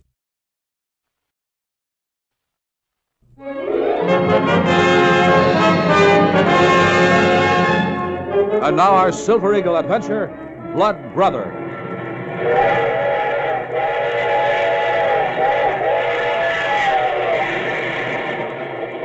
As the Canadian Pacific train roared westward, two men sat talking in one of the forward coaches. What's the name of this burg we're coming to, Charlie? Buffalo Bend. Ought to be there pretty soon. Sooner the better, as far as I'm concerned. There's too many people on this train. Don't worry, no one's recognized us so far. Are you sure that brother of yours will take us in? Positive. We can count on Bert. I thought you told me you and him never got along. We don't. But that don't mean he'd turn his brother away when I'm in trouble. I'll give him a sob story. Tell him I've seen the error of my ways. He'll come through. What's he do for a living? He's got a little two-bit stock ranch.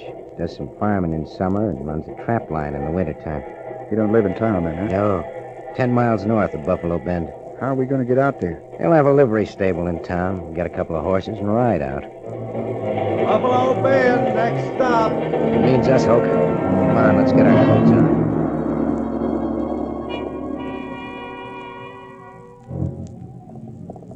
Après de ma blonde, qu'il fait bon, fait bon, fait bon. Après de ma blonde.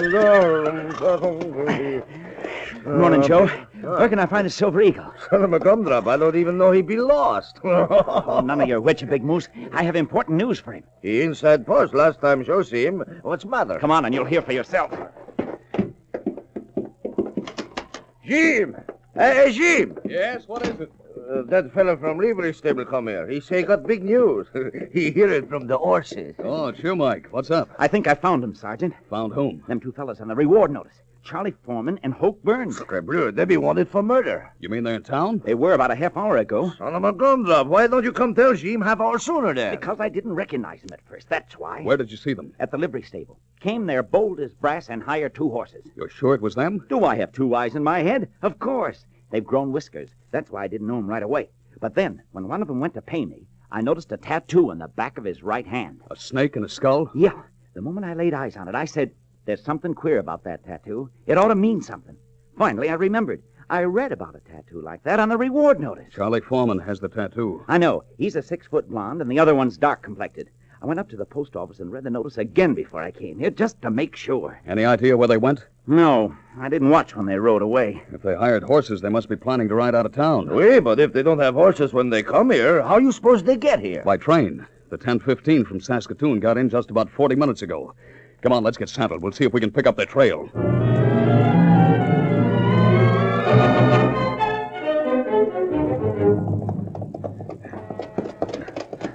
That must be my brother's place up ahead. I still think we'd do better south of the medicine line. Sure, if we had money. We're almost broke. So we'll hide here for a few months till we're old news, and we'll slip across the border. We'll need money then, just as bad as we do now. We'll get our hands on some. We always have. The only one thing I'm worried about is how Bert's wife will act. His wife? You didn't tell me he was married. He got hitched last year. I've never seen her. I reckon Bert will keep her in line. You better be right. Whoa, whoa. Let me do the talking. You'll have to. I wouldn't know what to say.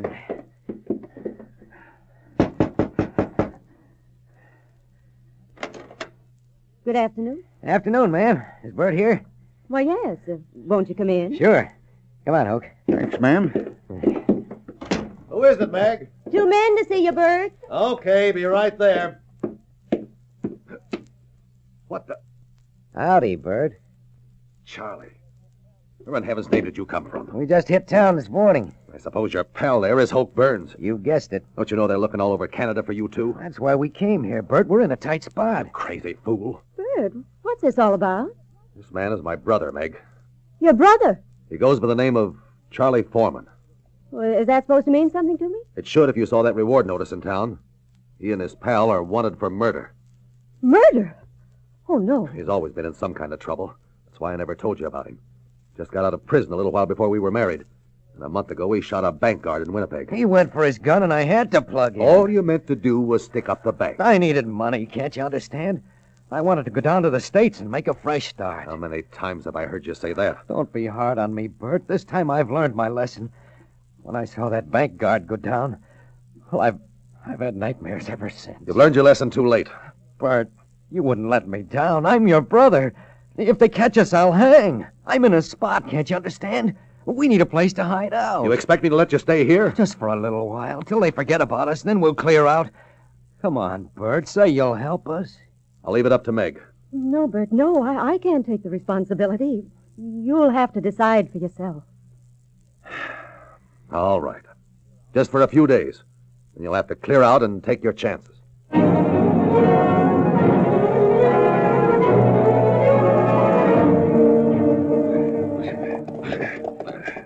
It looks to me like we don't gonna find those two fellas so easy, Jeep. I'm afraid you're right.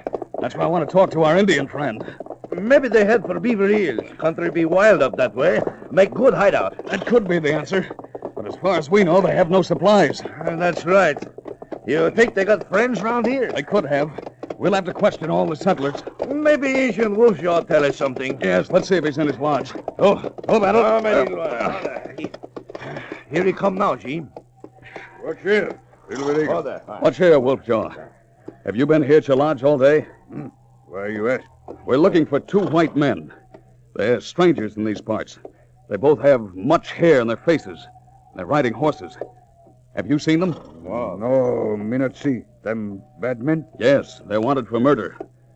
Would you do me a favor, Wolfjaw? Silver Eagle friend to old Red Man. Me glad help, Shockley. What you want Wolfjaw do? Carry the news to your village. Ask them to be on the lookout for the two white men. If them see white men, where may find you? We plan to stop at every cabin in these parts. But we'll follow the river and try to cut their sign. You'll be able to find us. Let's go, Joe.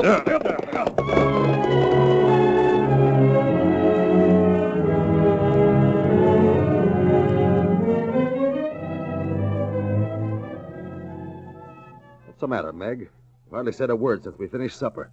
I'm sorry, Bert. I'm worried. I know how you must feel having those two under the same roof with us. Just hope you made the right decision. What else could I do? He is my brother. In your place, I'd probably feel the same way, but the fact remains. Oh, Bert, do you suppose it's a... Easy now. I'll go answer it. Evening, Bert. Pop Jenkins. Good evening. Mind if I step inside? Oh, no, of course not. Come in. Why, Pop. Evening, Meg. Goodness, we haven't seen you in a long time. That's a fact. Just thought I'd stop by to see if you folks heard the news yet. What do you mean? About them two killers. Two killers? Yeah, Charlie Foreman and Hope Burns. The ones they had the reward notice up for. They were seen today in Buffalo Bend. Really? Yep. There was plenty of excitement in town. One of the fellows at the trading company store said he thinks he's seen them head north. Oh, we'd better keep our eyes open for them. We sure will. But how come you were in town, Pop? Stocking up on supplies? Nope. I took in a bunch of pelts. I figure I'm through walking the trap line. What are you going to do? Go back to Ontario. Good old Essex County. Weather ain't so harsh down in them parts, you know. Do you have relatives there? Nope. But I got more than $6,000 saved up. Got it right here in my pocket, in fact. Just drew it out of the bank today. I reckon that'll be enough to end my days in comfort. That's a lot of money. You better be careful with it. Don't you worry about that. Well, sit down and let me fix you a cup of tea. Well, now, that's right kind of you, Meg. I can't stay long, but I reckon I can stay that long.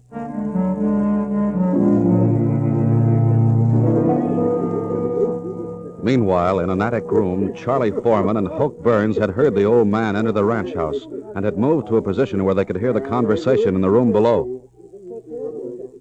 Hey, did you hear what that old coat said? About that $6,000? Yeah, we could use that money. If we ever got our hands on it. That can be arranged. How? Well, he's drinking tea and gabbing down there. We'll slip out the back window. And after he leaves here, we'll trail him and bushwhack him. Let's go.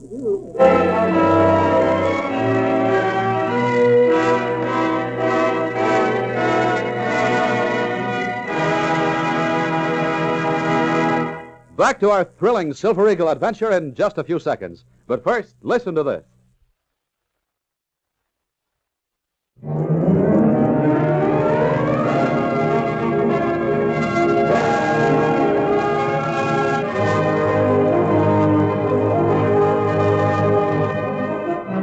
Now back to the Silver Eagle, Sergeant Jim West of the Mounties, and his stirring adventure, Blood Brother.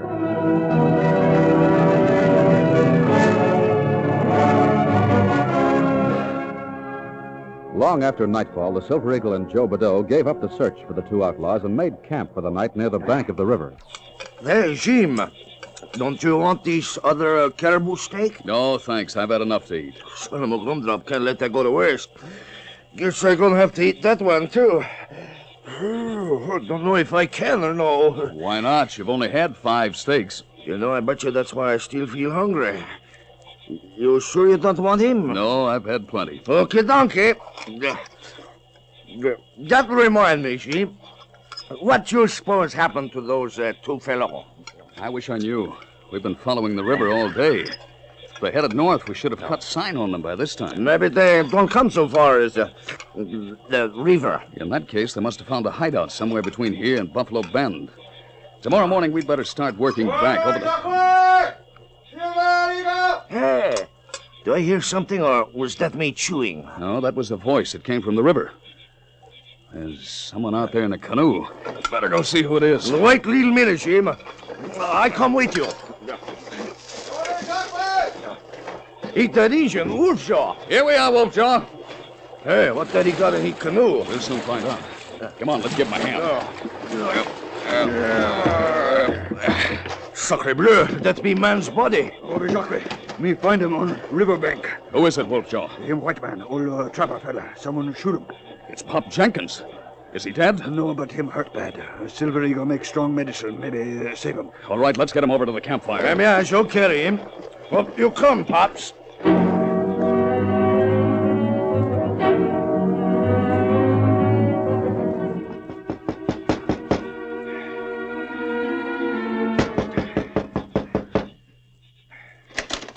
Silver Eagle. Hello, Bert. Bonsoir, mon ami. Howdy, Joe.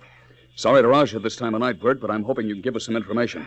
About what? About Pop Jenkins. Pop Jenkins? Yes, he was shot sometime tonight. Great Scott. You mean he's dead? Man, no, but he almost be dead. Indian find him, and Silver Eagle save his life. He couldn't tell us much. He came to for a few moments and mumbled something about stopping off here at your place. Yeah, that's right. He came here right after supper. And what did he come for? He's an old friend of ours. He came to warn us about those 2 killers, Charlie Foreman and Hoke Burns. He told us they were seen in Buffalo Bend this morning. Did he also mention some money? The money he drew out of the bank today? Yes. He said he was planning to leave the territory. Said he was going to quit trapping and go to Ontario. Do you happen to know how much money he had? Yeah, over $6,000. Sacre bleu, he don't got 6 cents now. You mean he was robbed? He must have been. The money's gone. Oh, no. Where is he, Sergeant? He was too weak to be moved, so we left him back at our camp. An Indian's taking care of him. Have you any idea who did it? That don't be hard to figure out with those 2 killers on the loose. What are you going to do? The Indian told us where he found Pop, so we're going there. We may be able to pick up their trail in the morning. Is there anything I can do? No, thanks, Bert. You've helped us already, but keep an eye out for those 2. I sure will, Sergeant. Come on, Joe. Oui, mon ami. Steady there, mon ami. Steady, Battle. Here. Up there. All right, let's go, Battle. Up, my dear.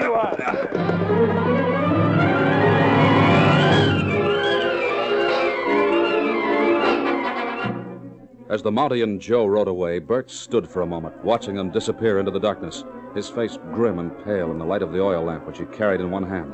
Then he went back in the house. His wife, Meg, and the 2 fugitives were waiting for him. Who was it? Sergeant West of the Mounties. The Silver Eagle? Oh, you've heard of him. I'll say I've heard of him. What did he want? Was he looking for your brother? No. He came to ask about Pop Jenkins. Pop Jenkins? Well, what's wrong with him? He was bushwhacked and shot after he left here tonight. Oh, Bert, how awful. Was he killed? No. How did it happen? I reckon these 2 can answer that one. You mean... What do you mean by that? You know what I mean. You and Hoke sneaked out of the back window while Pop was here talking to us. Well, sure, but we explained why. We thought it was a law. Yeah, sure. We was afraid they might search the house, so we ducked out. Then we waited till we figured the coast was clear, and then we came back. You're lying. What are you driving at, Bert? You heard what Pop told us about that $6,000 he drew out of the bank. So you sneaked out and laid for him after he left here. That ain't so. What kind of a fool do you take me for? I might have known that a pair of mangy killers like you would run true to form. Hey, now, better calm down, Bert. You're talking kind of wild. Am I? Then suppose you let me search you and make sure you haven't got that $6,000. Well, what are you standing there looking at each other for? Looks like you got more brains than I gave you credit for, Bert, so I reckon the only thing to do is... this. Put that gun away, Charlie. Yeah, you think I'm afraid to use it just because you're my brother? You dirty sneaking polecat. What's the next move, Charlie? We got the money, and we need, then the Mounties have our number, so it's time to head for the medicine line. You won't get away with this. They'll pick up your sign where you ambush Pop Jenkins. And in that case, we better take along a hostage, just in case. Grab her, Hook. Come here, you. Let go of me. Boy, you dirty. Oh, no, you don't. Oh, Bert! Nice work, Charlie. That gun barrel laid him out cold. Tie your hands and let's clear out of here.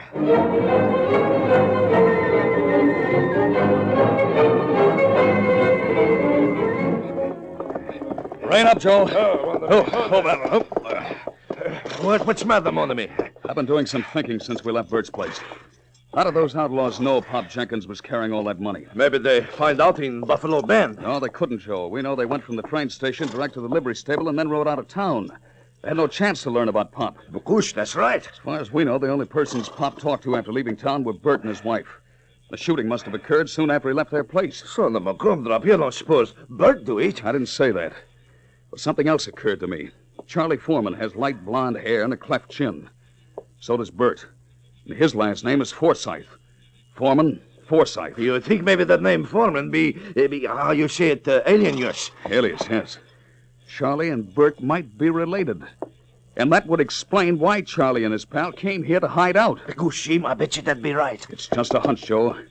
But I think we'd better go back and have another talk with Bert. Donkey, donkey, Silver Eagle. Up, my little... Let's go, Battle.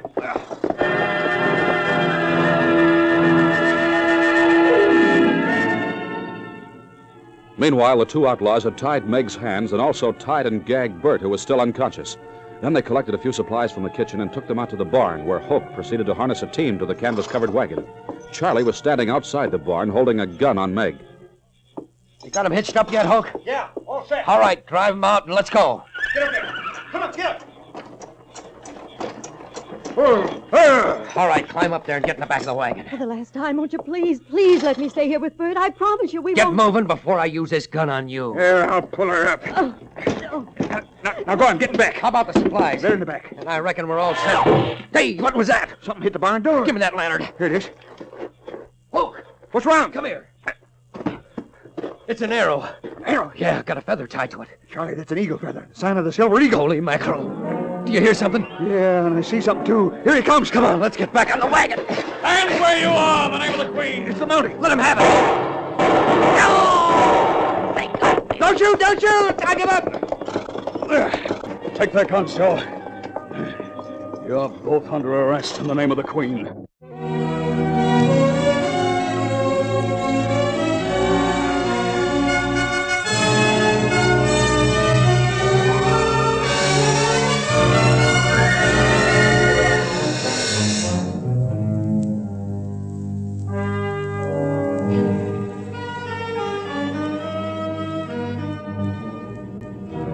Put that rope around his feet, Joe. Donkey, donkey, Silver Eagle. Voila. All right, you can stand up now, Bert. Thanks. Quite a bump you got on your head. Yeah, that's where Charlie hit me with his gun. And if he hadn't slugged me, I'd feel like slugging myself. Don't blame yourself, Bert. We both should have known better. It was a bad mistake. Yeah, a mistake that'll send me to prison. Relax, Bert. I'm not going to arrest you. It's obvious from what happened that you weren't a willing partner to your brother and Hoke, and I think you've already paid for your mistake. If the court wants to take any action, well, you have a good record, and I don't think you have too much to worry about. Whatever happens, Sergeant, I won't forget how you saved Meg. And we'll both be mighty grateful to the Silver Eagle. We'll never repeat that mistake. Repeat mistake. Now, that reminds you. I cook 5 steak for breakfast. You say we got to ride. I mistake. Noon, I cook 5 more. You say we got to come here. I mistake. Look like Joe make more mistake than anybody. That makes me hungry.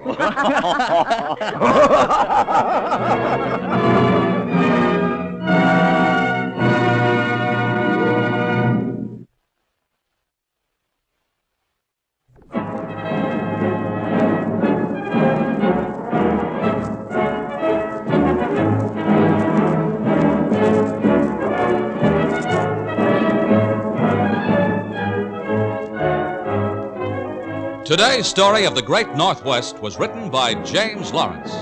Jim Amici stars in the part of Jim West. Joe Bordeaux is played by Jacques Lester. The Silver Eagle is a copyrighted, transcribed feature of Jewel Radio and Television Productions. This is Bill O'Connor.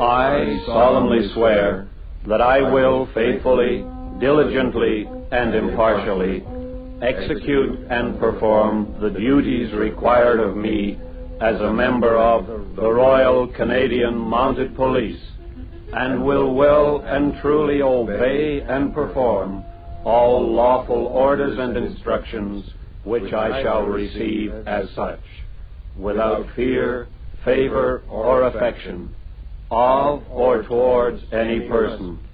So help me God.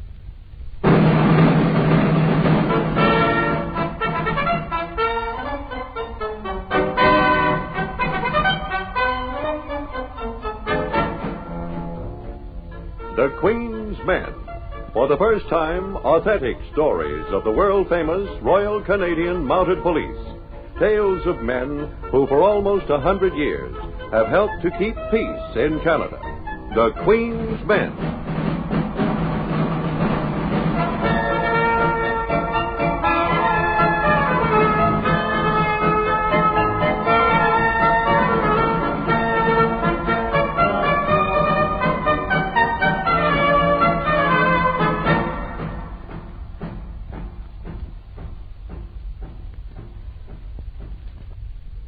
The Queen's Men. True stories of the Royal Canadian Mounted Police.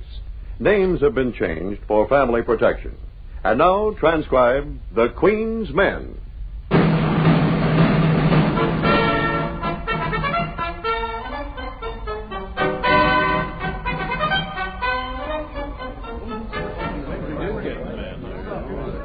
Well, men, if we're on the subject of old-timers, what about Julien Bordeaux? Bordeaux? I don't think I've heard of him, Inspector. Oh, I have. He was part Indian, wasn't he? No, but you think he was the way he could handle the Indians.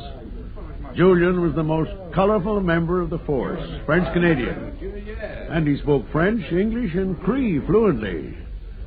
I remember we were stationed at Gull Lake together at the time Julien won his corporal's stripes after 20 years' service. Well, what did he do to earn his stripes, Inspector? Oh, it was a fine piece of work, I'm telling you. The settlement was mostly made up of French and half-breeds. There was a large Indian reserve in the district there, too. But due to Julien's diplomacy and good nature, there hadn't been any trouble for a long time. He had one shortcoming, though. While he was a fair shot with a rifle, he simply couldn't shoot with a revolver. Oh, I can still remember what a great joke it was when we were all called for revolver practice. Julien was forever dreaming up excuses to get out of it. Of course, we all knew what he was up to.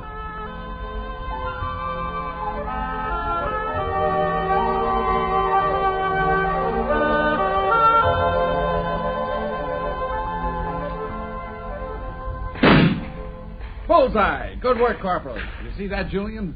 Yeah. You want to speak to me, Sergeant? You just watch Corporal Hardy. He's a fine shot. You might learn something. Yeah, I agree with you, Sergeant. The Corporal Hardy is a very good shot. My congratulations, Corporal.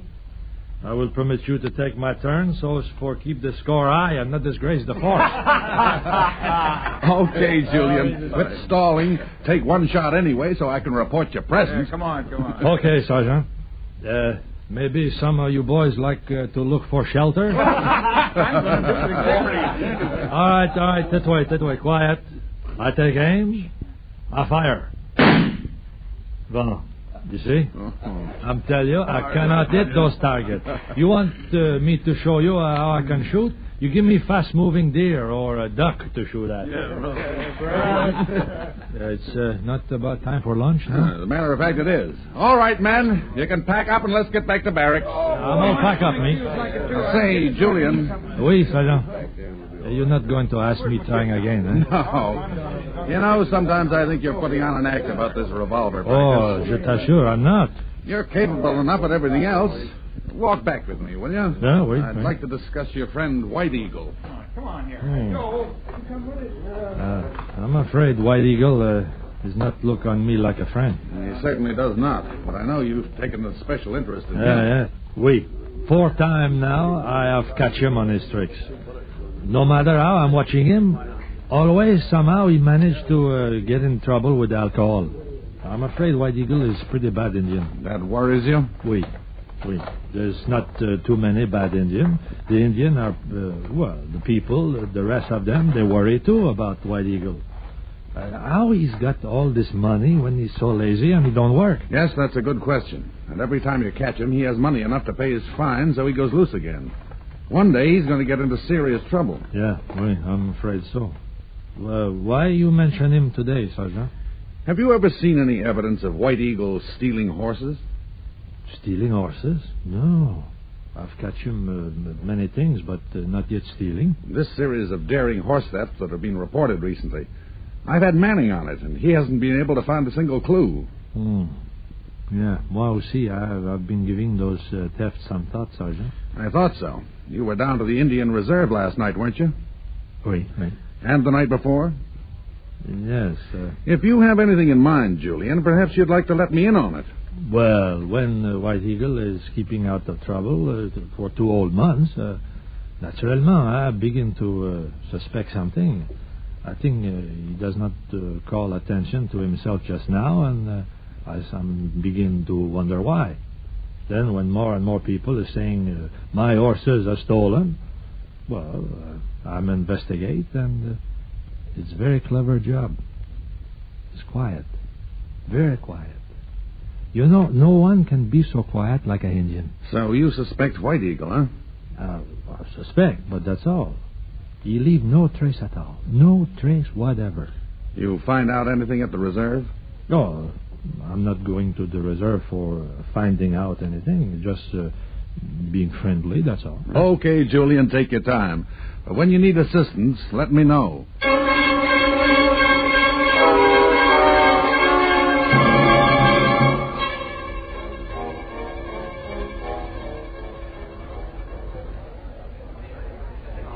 Sam, mon vieux, that's the most big catch I never see in all my life. Nobody knows how to fish in the river around here like you. Secrets my father taught me. Swift spear, they call him. He could spear the fastest trout in the stream before you knew what he was doing. It's nice here by your fire. The night's getting cold. Look at the little ones dressing up in the old feather headdresses. They play like being their forefathers. Not much work for you Mounties these days, eh, Constable? You visit us so often. Every night now for 2 weeks you drop in. It is good to see you. Yeah, you're right. Not much work to do these days. Your people is keeping busy, though? We keep busy, all right. All except White Eagle. What about him, sir? Him no good to his people. He sit all day doing nothing. And then he make a speech. What kind of a speech? Last night. About you. What? White Eagle is angry that you come to visit us. He says you are here to make trouble. Trouble for White Eagle, maybe, Constable. Only if he wants the trouble, Sam. I think maybe he wants trouble, all right. He is rich these days. I know from White Eagle's squaw. She cleaned his tent. She found the money and told my squaw. They both worry. They wonder, where did he get all that money? Oui. And in gold, too. Gold, you said? What's that? A horse. I never saw that horse before, or the man that is leading him. His name's White Eagle, and I want to see him. I got business with him. We go see what the man wants. He wants White Eagle. White Eagle is not here. Well, where is he? He owes me money, and I'm not leaving till I get it and give him back this horse. That is not White Eagle's horse, Constable. White Eagle has no horse. Monsieur, what's the trouble? Who are you? I am friend of these people. I'm Constable Bordeaux of the Royal Canadian Mounted Police. A Mountie, eh? Well, I got something to tell you. An Indian that lives here gypped me on this horse, and I want my money back. Oh, that's so? He sold me the horse last week. He told me it was in good health and only 3 years old. Well, it isn't. Just 'cause I didn't know much about horses, he gypped me. I found out this horse is 10 years old. Oh, I see. And I paid that fella in gold. But where did White Eagle get horse? Yes. That's a good question, Sam. Monsieur, whatever your name? Jackson. Monsieur Jackson, you will get your money back. But first, I want you come with me. We're going to take the horse to headquarters, and we see to who it belongs. I think maybe you're not the only one who's been gypped.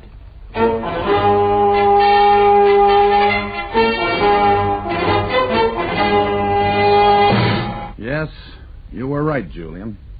The horse belongs to one of the complainants, a settler named Peacock. It was stolen from his ranch along with 3 other horses last Monday.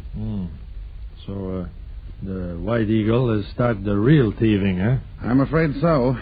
I know you were hoping he might still turn out all right, but this looks like our evidence. Julien, it's your case. You'd better go and bring him in.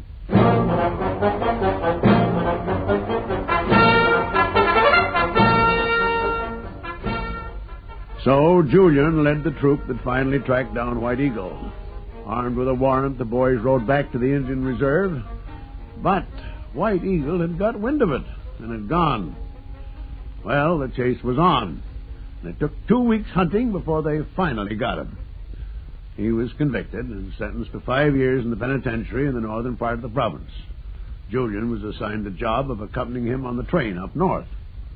Now, Julien, of course, had no grudge against White Eagle, and on the way up tried to make things as pleasant as he could for him. Tiens, White Eagle.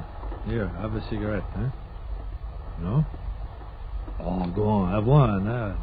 Je t'assure, they're good cigarettes. No, cigarette, Mountie. A bonbon, huh? Candy? You want the chocolate bar? No candy. No, nothing. Oh, look. Better you not be mad.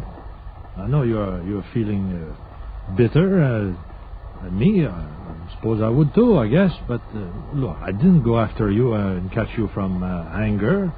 It's just because I'm doing my job. Always your job to catch me. Why you not catch somebody else sometime? You have keep me too busy, won't you? Well, don't worry, I'll catch someone else now. Maybe you think I will be away 5 years, huh? Well, what the judge say? 5 years? He could give you 15, though. You're not so badly off. They will not keep me there. Oh? You don't think so? No jail can keep me. I will get out. You see. And then I see you again, Mountie. I will see you too, huh? Maybe I see you first. Look, don't be crazy. You better be good boy now. If you are, maybe you don't serve the whole 5 years. I not serve 5 months. I not serve 5 weeks. You see. Julien, always hopeful, tried to talk some sense into him. But that Indian was plenty mad, and he had a real grudge against the Royal Canadian Mounted Police, and Constable Julien Bordeaux in particular. As it turned out, he did serve 5 weeks and 5 months. But 6 months after his commitment, we were all sitting around the barracks one night after supper, and the door burst open. Julien, have you heard about White Eagle? No, not for a long time. You have news from White Eagle? I hope he's okay. He's fine, but you might not be for long. Stop being mysterious, Corporal. What's happened? White Eagle has escaped from the penitentiary. What? Oh.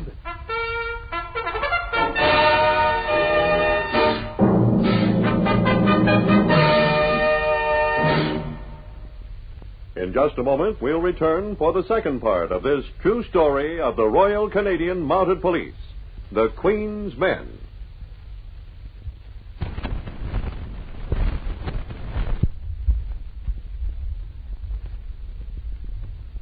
And now we return you to the Queen's Men.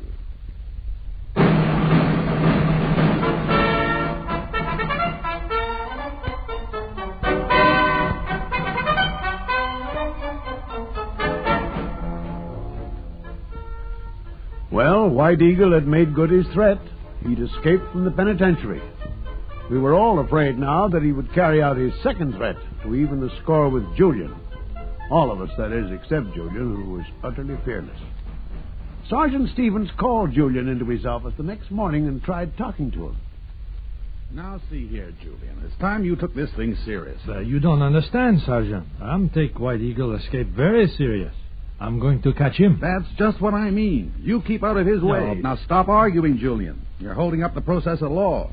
We have to go out after that Indian, and we're going to keep you here if I personally have to sit on you. Ah, mon ami, I am most flattered for your concern for me, Sergeant. Go on, get out of my office. Go and do some revolver practice.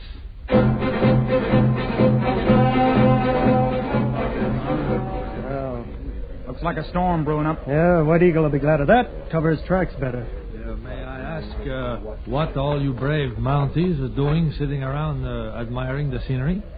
Don't you know there's a dangerous convict at large? Well, Constable Julien Bordeaux, the famous shooting champion. You attend to your business, Julien, my boy. We'll attend to ours. Ah, yes. That's the trouble. I have no business. I was hoping you men would carry on the tradition of the Royal Canadian Mounted Police. Now I have been put, out from service. It occurs to me, Julien, that you've accepted the sergeant's orders to stay out of this case with remarkable fortitude. I'm always obey orders, Corporal. Now, look here. You haven't got anything up your sleeve, have you? Because if you have... No. Here comes a visitor. Who is it? Can any of you men see? The rider's too far away, Corporal. Hey, you don't think... He wouldn't ride right up here in broad daylight, would he? No, not White Eagle. It would be very nice, of course, but... it's Jake Patterson. Who's that? He's a settler. He has a cabin in the woods near Mission Town. Bonjour, good day, mon ami. Say, I'm glad you fellas are here. Steady there, Beauty. I got some news you're going to be interested in. News? What kind of news? Yeah, about that Indian that escaped from the pen. White Eagle? What about him? Oui, Jake. What about White Eagle? Well, here's what happened. Just a minute. Huh? Your name is? Patterson. Jake Patterson. Well, I wonder if you'd step inside with me and tell your story to the sergeant. Yes. I come too. Sorry, Julien. The rest of you, you all stay out here, please. But Corporal... Come along, Mr. Patterson. Okay.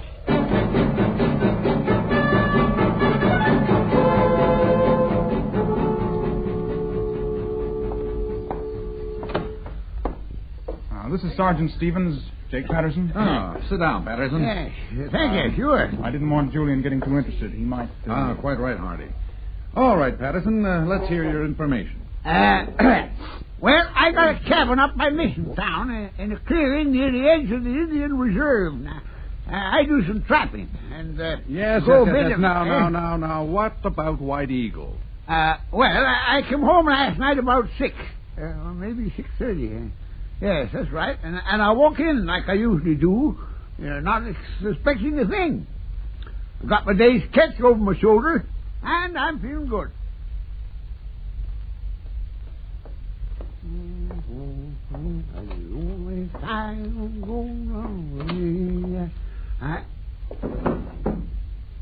Wait. Hey, what are you doing here? Waiting for you to get back. You? You're White Eagle. This your rifle? Yeah, sure, that's my rifle. Hey, what do you want to? I take it. I look for shells. but find none.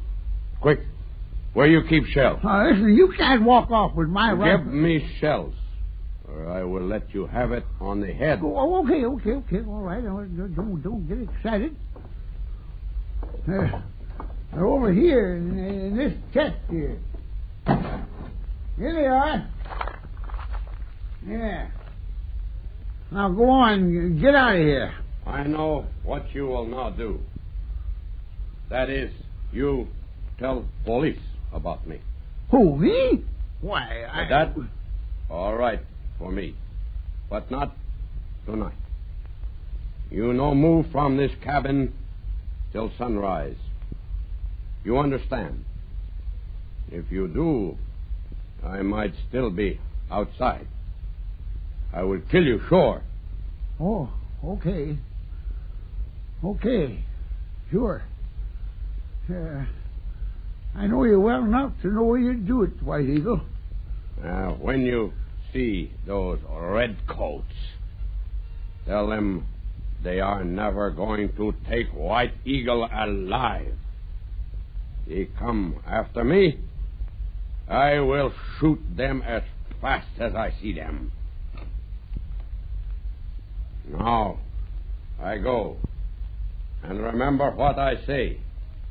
Stay here till sunrise. That's what I did, Sergeant. That Indian wasn't fooling. So he got himself a gun first thing, did he? Oh, you were right, Sergeant. White Eagle's out to kill. Well, he sure did look mad. I'm telling you, he's a tough customer. Hardy, tell the men to come in here. What about Julien? Well, what about him? He's pretty interested in this case, Sergeant. We're going to have trouble keeping him out of it. I told you I've already dealt with Julien. He's going to keep out of it. Excuse me, Sergeant. Yes, Martin, what is it? It's just that you told us to stick close to Julien, and, well, we seem to have lost him. What do you mean, lost him? How could you lose him right here at the detachment? Well, one minute he was sitting around chewing the fat with us, and the next minute he was gone. We looked all over the place. Sergeant, I got a nasty feeling Julien's gone after White Eagle on his own hook. Well, the hunt was on. Not for White Eagle this time, but for Julien. Even if he couldn't shoot a target, he was the most liked member of the force, and we didn't want him getting his head blown off.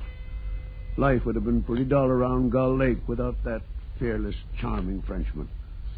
We hunted the whole area. And that night, when we got back to the detachment, who should be sitting there? Julien! What are you doing sitting here with that foolish smile on your face? Where in blazes have you been? Well, I was tracked down White Eagle, Sergeant. What? We've been hunting our heads off for you all afternoon. Ben, Corporal, you would have do much more better to hunt for White Eagle. I told you to stay off this case, Julien. But, Sergeant, nobody else knows how to track that Indian down. You don't mean what you said, that you were really tracking him down this afternoon. Well, sure. Then where is he?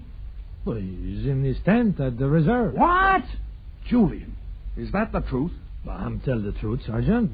What for are you men so surprised?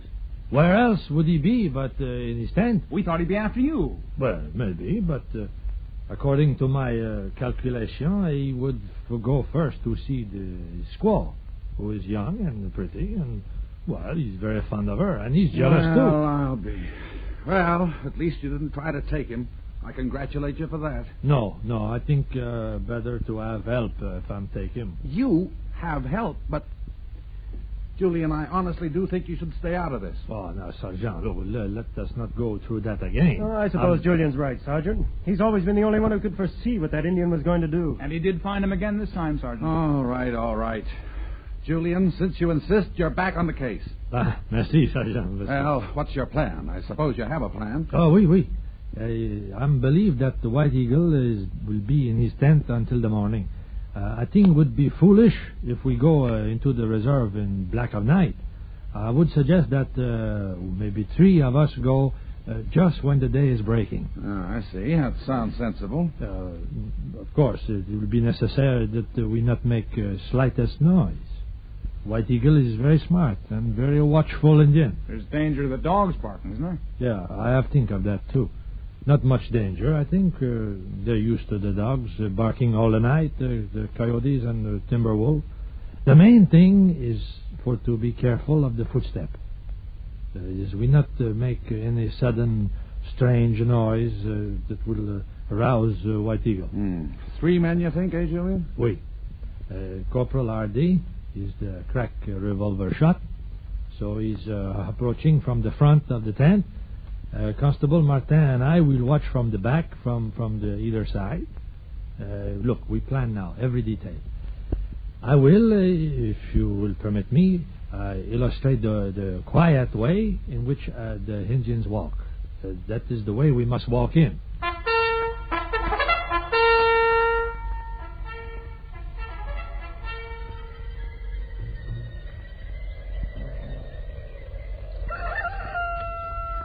Bon. It's truly the daybreak. You all ready? Yeah, ready, Julien. Ready. Corporal Hardy, you see the front, the tent flap? You see from here. You will walk slowly and very carefully, and you go straight for the tent flap. Okay. Come, Martin. You go around the back from the other side. I will take the east side. Right. Let's go.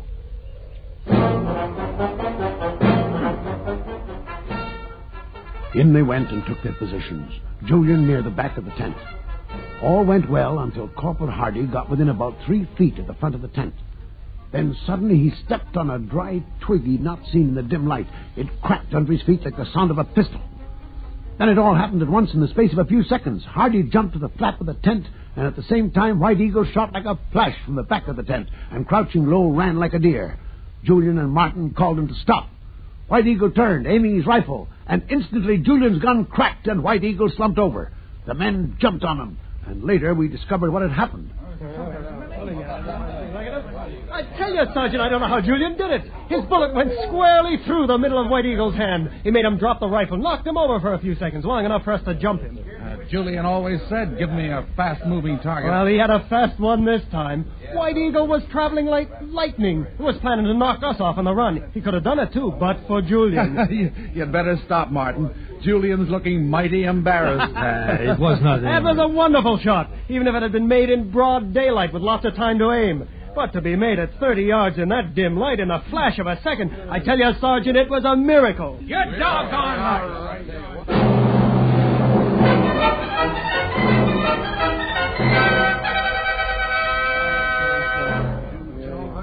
Well, Martin was right.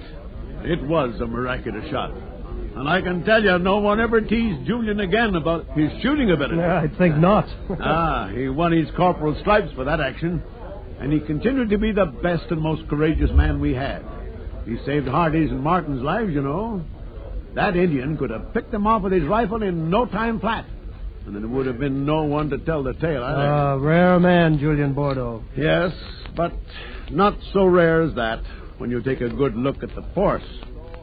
There's plenty of men like that to give the Royal Canadian Mounted Police the fine reputation it holds.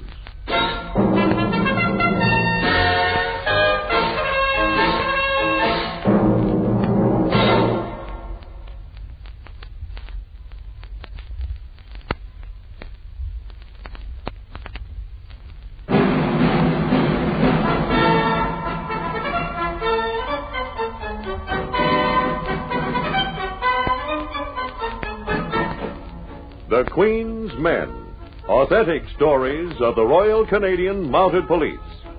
Music under the direction of Sidney Torch. Script and adaptation under the supervision of John Adaskin. Produced and directed by Harry Allen Towers.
across the wind-swept, snow-covered reaches of the wild Northwest, Quaker Pup Wheat and Quaker Pup Rice, the breakfast cereal shot from guns, present the challenge of the Yukon.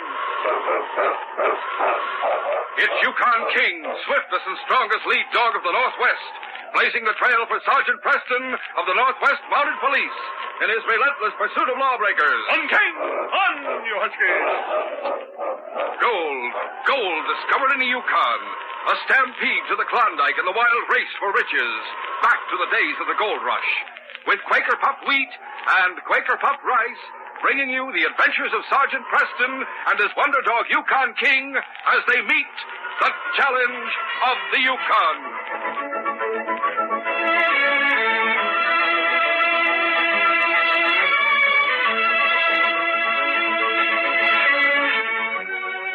Have you heard the news? Have you heard about how you can get the sensational new miniature Quaker model farm? Listen.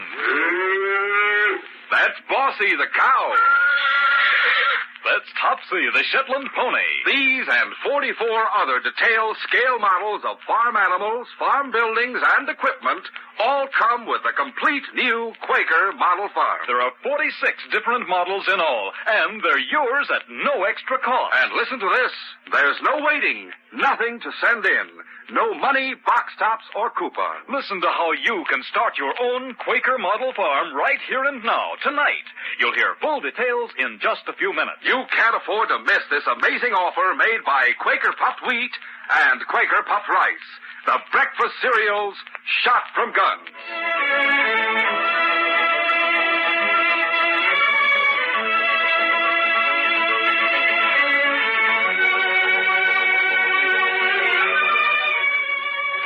King met Mike Rafferty one afternoon when the sergeant was busy with paperwork at headquarters. The great dog was making an unofficial patrol of the town. Nearly everyone in Dawson knew him, and he accepted the men's pats and greetings with quiet dignity. But it was getting late in the afternoon and time for the sergeant to be through at the office, so King started back to headquarters. Mike barred his way in front of the Palace Hotel.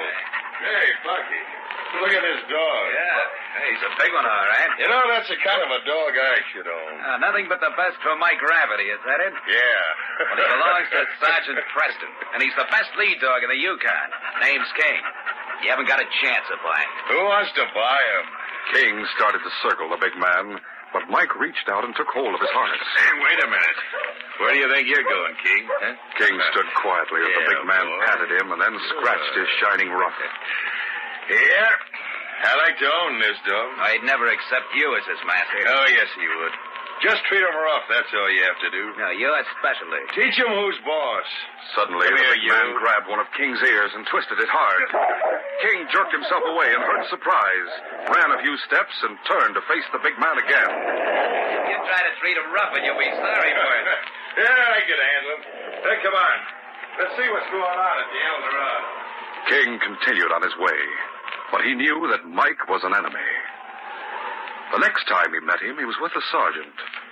Dawson was at the height of its boom that summer, and the cafes, crowded with men from all over the world, had to be watched carefully by the Northwest Mounted Police. The sergeant and King had stepped into the Northern Lights Cafe to see that everything was under control. Hello, Sergeant. My name's Mike Rafferty. I've been admiring your dog. That's odd. What is? He growled at you. King's usually very friendly. Have you met before? Just a passing acquaintance. How much will you take for him? He isn't for sale. Does he belong to you or the force? To me. You mean to say that a Mountie can afford to own a dog as valuable as King? I couldn't afford to sell him. Now, if you'll excuse me, I want to talk to Joe for a minute. Come on, King.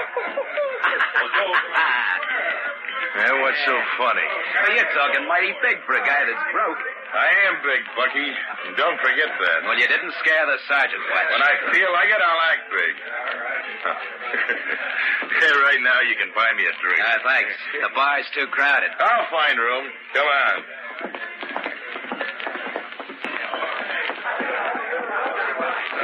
Hey, what's the got this shoving. The idea is for you to get out of the way. You can stay behind me and wait your turn like everybody else. I don't like waiting. Now stand aside. Don't try and make me. All right, you ass boy. Now get up and get out of here unless you want more of the same. All right, I'm going. There's no need for you to go. Mike's the one who's going. What's that, Sergeant? You're under arrest for disturbing the peace. And you're going to take me to jail? That's right. I see you wear a gun, Sergeant. I don't. I have no intention of using my gun, but you're coming along with me. You, think you can handle me without a gun? If necessary.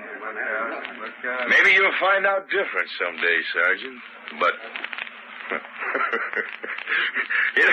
tonight I'm going to let you win. Let's go. Mike Rafferty spent the night in jail and was released the following morning when Bucky Andrews paid his fine. It was that same morning that the news of the strike on Mission Creek reached Dawson. Did you hear about it, men? Mission Creek. As big as a bonanza. Bigger. $200 to the pan. Well, how do you get there? Mission Creek. Another El Dorado. Mission Creek. Be short and sweet. Mission Creek. Come on. This was the big news that the gold-hungry men in Dawson had been waiting for. Another bonanza. Another El Dorado. Fortunes waiting for them at the end of a 2-day trek up the Klondike. In a frenzy of haste, the prospectors packed their supplies and their mining equipment and started out. Some leading burros, others on horseback, others on foot. A steady stream heading east, until by early afternoon, the cafes of Dawson were deserted. And Mike Rafferty and Bucky Andrews sat alone in the Monte Carlo. It's all your fault.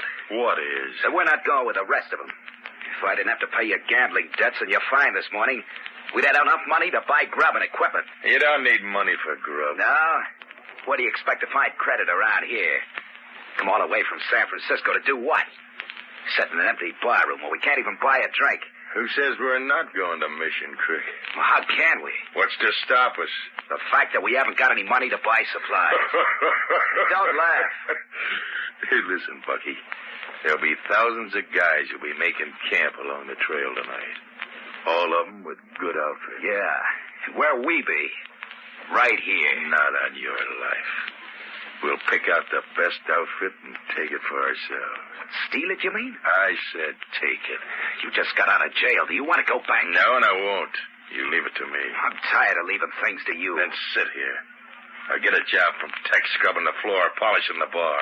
Stay honest and stay poor. Mike, just because you're big, just because you pack dynamite and you're right, that doesn't mean you can get away with breaking the law. Who's to stop me? The Northwest Mounted. Do you know how many Mounties were assigned to this rush? No. Just one. My old friend, Sergeant Preston. Well, that's enough. Enough to keep law and order among a couple of thousand men who've gone berserk. Enough to patrol the trail all the way from here to Mission Creek. He's bad medicine, Mike. Just suit yourself. Play safe if you want to. I'm leaving right now. Yeah, but to steal an outfit... Are you with me or aren't you? Oh, I don't know. Think about it. By the time you've made up your mind, I'll be back with a claim that's worth $1 million. Well, if only $1 million, Bucky. Are you with me? Yeah, I guess so. A man can't give up a chance like this. Right. Come on. Sergeant Preston rode slowly along the Mission Creek Trail with King trotting at his side. He anticipated no real trouble before the creek was reached, but the wild desire of the men to reach their goal led to many accidents. And at dusk, the sergeant ran into the first of these. King called his attention to him. What's the matter, boy? Oh, I see. Camp over to our right. One of those men's hurt, King. Who there? Need any help? Who's that? Sergeant Preston, Northwest Mounted Police. Sure do need help, Sergeant. My partner shot himself. Hey, what? He was carrying a shotgun. He stumbled and fell, and the gun went off. Caught him in the leg. I'm not much of a doctor. I get bandages and stuff, but I can't seem to stop the bleeding. We'll see what a tourniquet will do. Easy, fella. Sure be grateful if you take a look at him. King and I were about ready to make camp anyway. If you don't mind, we'll stay here with you. Sure be grateful. He's so pale, Sergeant. I think he sort of fainted. Yes, we'll have to work fast. Quickly and expertly, the sergeant applied a tourniquet. Then he dressed the wound again. In less than half an hour, color came back to the man's cheeks, and his strength returned. The sergeant was eating supper with the two prospectors when Mike and Bucky passed their campsite. It was dark by then, and only King recognized Mike's burly figure. He growled to himself. But Mike and Bucky recognized the sergeant. I still don't like what you're planning to do. Not with that Mountie around. It looks to me like he's settled down for the night. You can't tell. I'll take the chance. It isn't really dark yet. It's as dark as it'll get at this time of year. Any time now, we'll start looking for our outfit. Andy Carlisle and Bill Southern had made their camp near a spring about 100 yards from the trail. The first faint sound of approaching footsteps awakened Andy, and he sat bolt upright. What's that? He tried to see beyond the circle of light around the still glowing campfire. Bill, wake up. What's the matter? Listen. Oh, it isn't time to get up yet. We need a little more sleep. Listen. Sounds like an animal. Oh, you're dreaming. I don't hear anything. Where's the gun? Right here. Could be a wolverine coming after our food. I don't hear anything, Andy. I don't see anything. Oh, go to sleep. Oh, all right. I guess maybe I was wrong. The two men rolled up in their blankets once more. But Andy had not been wrong. He had heard Mike and Bucky's stealthy approach. And now they were crouched in the darkness less than 50 feet away. Beyond them, closer to the trail, King was watching them. The sight and scent of the man who had hurt him, the man the sergeant had arrested, had made King restless. After he had eaten, he had left his master's side and loped along the trail in the same direction Mike and Bucky had taken. Now he waited. Suddenly, the big man rose to his feet and ran, a large rock in his right hand. King barked in alarm. It was too late to warn the two sleeping men. The rock crashed down on Andy's head. Bill raised himself from his blankets just in time to get it directly behind the ear. Hurry up. Get yourself armed with supplies. Listen at it, dog. You bring somebody here. Now, shut the butt up. Now, put that gun down. Don't shoot. I can see his eyes shining. Don't shoot.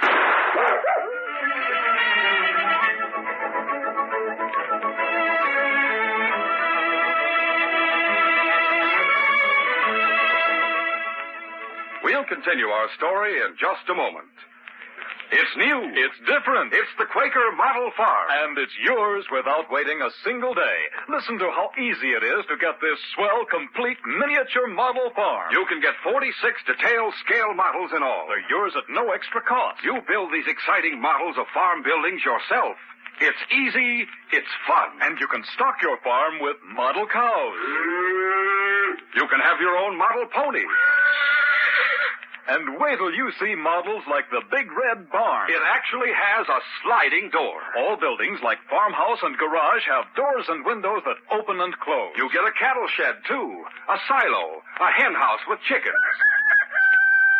There's farm equipment, too. A tractor, a pickup truck. You get everything. Even a roadside stand. What's more, all this doesn't cost you a single extra penny. Here's all you do to get these models. They come on special new packages of Quaker puffed wheat and Quaker puffed rice. Yes, every model comes printed right on the new packages of Quaker puffed wheat and Quaker puffed rice. There are 8 different packages in all, and you get as many as 6 different models on a single package. All models are easy to build, too. Packages are pre-cut and scored. Don't delay another day. Start your model farm right away. There's no waiting, nothing to send in.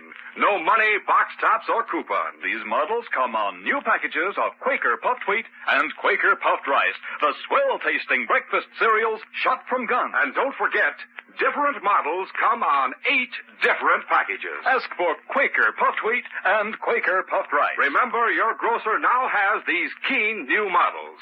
They're yours for the asking when you ask for delicious Quaker puffed wheat and Quaker puffed rice.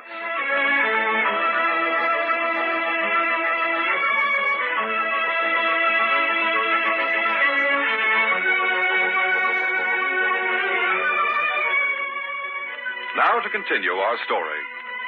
King swerved as Mike fired, but part of the charge from the shotgun hit him. he kept running in spite of the searing pain.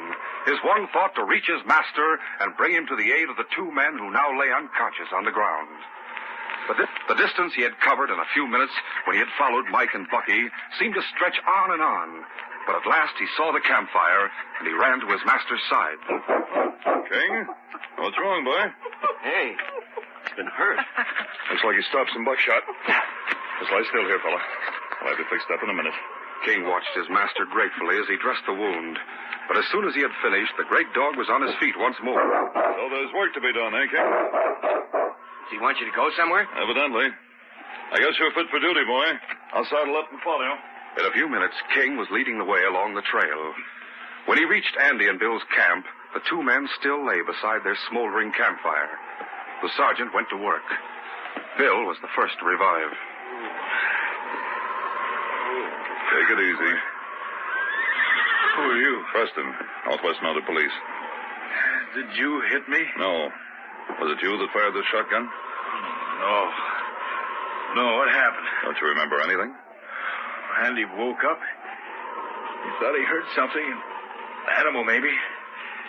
But then we didn't hear the noise again, so we went back to sleep. Oh, what a mistake. Then what? I heard something hit near me. Andy yelled. I sat up. That's all. Oh, my head. You'll be all right. Andy. What about Andy? He's right here. He's not... No, he's alive, but he needs a doctor, and he can't be moved. We're going to have to ride back to Dawson and bring one. Don't try to sit up just yet. But why? Sergeant, we've been robbed. So that was the reason. Our grub. Our tools. You have no idea who it was? Didn't see him at all? All I saw was a black shadow above me. I think my dog knows who did it. I think whoever hit you shot him. No, King. I understand what you're trying to tell me, boy. He went toward Mission Creek. We can't follow him right away. Your partner means more to you than your outfit, doesn't it? Of course. I'll bring Doc Munson back with me. You stay here, King. Hey, I remember now. I heard a dog barking just as I woke. That proves it. King saw what happened. Stay here and stand guard, King. We'll go after him as soon as I get back. It was daylight by the time the sergeant returned with the doctor, and he and King started on to Mission Creek. It was noon when Mike and Bucky reached it. Hundreds of miners had arrived before them. The ground at the mouth of the creek was all staked. Some of the men were already washing gravel. Looks like we're late. What do you mean? Well, look for yourself. The ground's all staked. We don't want to claim around here anyway. Why not? Because the gold was discovered 2 miles upstream. We want to claim right next to discovery. You're crazy. Those are the claims that went first. Remember me, Bucky? I'm the guy that takes what I want. You're thinking of jumping a claim? You can't get away with it. Look around you. Everybody who staked this camp on the spot. They'll stay right here until they prove the ground. Sure. And I wouldn't be a bit surprised if our claim was being worked. What are you going to do? You just leave it to me, Bucky. I'll tell you when we get to our property. Now, let's keep going. The two men continued upstream. They reached the discovery claim and still kept on. But Mike stopped when they reached the third claim above discovery. There was a trapper's cabin that had been built high on the bank above the creek on this property. It hadn't been used for years, evidently, and the grizzled old prospector who had staked here had taken it over for his own use. He was sorting out his equipment in front of the cabin. This is it, Bucky. What? This is our claim. It belongs to that old man up there. Stake's right in front of your eyes. Yeah. I wonder what happened to ours. To ours? Why, that thieving old buzzard must have pulled it up and thrown it in the creek. Come on. Let's go up and see what he has to say for himself. I don't get it, Mike. You will. The two men climbed the bank. The old man looked up from his work and smiled at them. Well, hello, boys. You look all tired out. You figure on taking a little rest? A long rest, Grandpa. Well, you should have got here earlier. I guess you'll have to walk most of the head of the creek before you can stake now. We're going to take our rest right here. Come on inside, Bucky. Say, now, I guess you can wait until you're invited. We just want to look around. I said come on. Well, sure, go right on in. There's chairs to sit on and even a cot if you want to lie down for a while. Yeah. Looks all right. Yeah, I found everything here. Just had to clean up a little. Of course, the chairs and the table are a little rickety, but I can fix them up.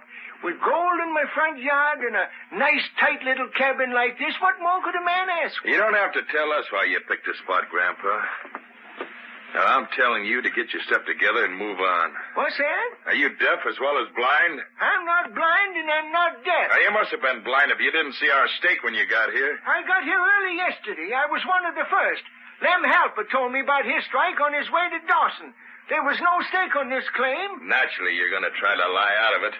We staked the day before yesterday. Right, Bucky? What? Yeah, that's right. No, you didn't. No, I'm not going to make trouble for you, Grandpa. At least I don't want to. I could have you thrown in jail for what you've done, you know. There was no stake on this claim when I got here. Don't waste any more of my time. Get out of here. I won't. It's my cabin and it's my claim. Do I have to throw you out? Are you asking me to hit you one? You wouldn't like it, Grandpa, honest. I won't leave. With the flat of my hand to start with, Grandpa. No. Shall I try it with my fist now? No, don't hit me again. Will you get out and stay out? I'll go, but you won't get away with this. I'll tell the police. I'll make you give me back my claim. You won't tell anybody, Grandpa. I'll go to the court. You do, and you won't stay healthy for long. Understand that? It don't pay to get Mike Rafferty You've got no sore. right to do... This fist gives me the right, you... Let go of me. Don't hit me. You'll kill him, Mike. I'll go. Okay, hurry it up. Put your stuff over there, Bucky. I'll take the cot. Okay. You'll have to sleep on the floor until we get another one. The old man gathered his outfit together and hurried out of the cabin.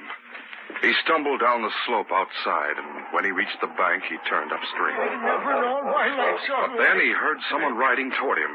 It was Sergeant Preston, and King was racing along at his side. Sergeant! What's the matter with you, Ezra? A couple of crooks up there, Sergeant. They're trying to steal my claim. They say that they staked it first, but I swear they didn't. Looks like King's interested in those men. Yeah, I never saw them before, Sergeant, but they're crooks. I believe you're right. We've been following a man who's wanted for attempted murder, and this seems to be the end of the trail. Easy, fella. Better wait here, Ezra. No, let me come with you, Sergeant. All right, but if there's any trouble, keep out of it. We're coming, boy.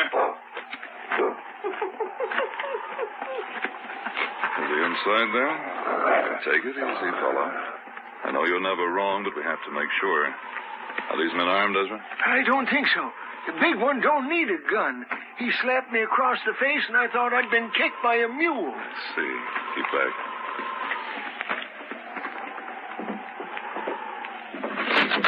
Hey. Mike Rafferty and Bucky Andrews. Yeah. What brings you here, Sergeant? King brought me here. Ezra says you're trying to jump his claim. Yeah, I staked it yesterday. I staked it the day before. Have you forgotten you went to jail yesterday? Why, that was right after I got into town, Sergeant. I came straight from here. Well, check in Dawson. I want to see your supplies and tools. What for? These are they, huh? Yes, just as they were described to me. Which one of you hit Andy Carlisle last night? It wasn't me. It wasn't either of us. Hey, who's Andy Carlisle? Which one of you shot King? Shot King? Why, who'd want to do a thing like that? The man who didn't want to be trailed by him. King did trail you, though, and I have enough evidence to convict you both of assault, robbery, claim jumping, and attempted murder. In a few minutes, I'm going to arrest you. In a few minutes? Yes. I think you shot King, Mike. Why? Because of the way he's acting. I can't prove it in court, but King's word's good enough for me, and that means that you and I have a personal difference to settle. Personal, huh? Nothing to do with your job? Nothing at all. You take off that red coat? I'm taking it off right now. Yeah, that suits me fine. Here's my gun, Ezra. Yeah. See that Bucky doesn't try to get away. Yes. I'm going to teach you that you need your gun, Sergeant. Here, Ezra. Are you sure Just keep Bucky covered. Yeah. Ready, Mike? I'll show you how ready I am. Mike's crashing right sent the sergeant staggering back across the room. But the sergeant was off balance for only a second, and he closed in on Mike, lashing rights and lefts to the larger man's face until he was forced to give ground. Mike had a 20-pound advantage in weight and at least 2 inches in reach, but the sergeant was faster, and as they traded punches, Mike realized that here was a man who could match the power of his blows. Then suddenly, he saw an opening, and he drove a solid right to the sergeant's jaw. Once more, the sergeant staggered, and this time he hit the rickety old table. The table crashed to the floor. Mike reverted to rough-and-tumble tactics and leaped for the sergeant, hoping to pin him to the floor. But the sergeant had his feet up, and a violent kick sent Mike reeling back to the wall. The sergeant leaped to his feet. Mike grabbed one of the chairs and charged again. With a terrific effort, he brought the chair down on the sergeant's head, only partially protected by an upraised arm. The sergeant went down, and Mike prepared to jump on him with his hobnail boots. Only just in time, the sergeant rolled aside, but he had no chance to regain his feet. Mike was on top of him. First, one had the advantage, and then the other, as they wrestled across the floor. They were on their feet in the doorway once more. The sergeant hit Mike with a solid right to the jaw and knocked him through the door. The big man crashed to the ground outside. The sergeant went after him. Once more, they traded punches before Mike went into a clinch and wrestled the sergeant to the ground. The slope of the ground was steep. As each tried to get the upper hand, they rolled over and over down into the banks of the creek. But there wasn't enough level ground to stop them. On they went into the water, with Mike on top. His bear-like paws grasped the sergeant around the throat, and he tried to hold him under the water. Then King refused to obey his master's command any longer and launched himself from the bank at Mike. Mike was knocked off balance. He was on his feet almost at once. The respite had been long enough for the sergeant to regain his feet as well. The sergeant summoned his strength for a supreme effort. Once more, he drove his right to Mike's jaw. The big man wavered for a moment. His hands dropped to his sides. Then he fell like a giant tree beneath the surface of the water. Come on. Help me get him out here, John. Ezra and Bucky hurried to the sergeant's assistance, and together they carried Mike's unconscious bulk to shore. I'll take care of him. Quickly, the sergeant rolled him over and started to apply artificial respiration. Mike had inhaled only a little water, and a moment later he sputtered and came to. The sergeant stood up and rolled him over on his back. You, Mike. You, Bucky. You're under arrest in the name of the Queen. He knocked me out. He sure did. You always said that your fist made whatever you did right. Well, it was the sergeant's right that won today. Don't forget my assistant, Ezra. It was King who brought me here. And Mike would have drowned me if it hadn't been for him. I'm grateful, King, and I don't mind telling you I'm glad the case is closed.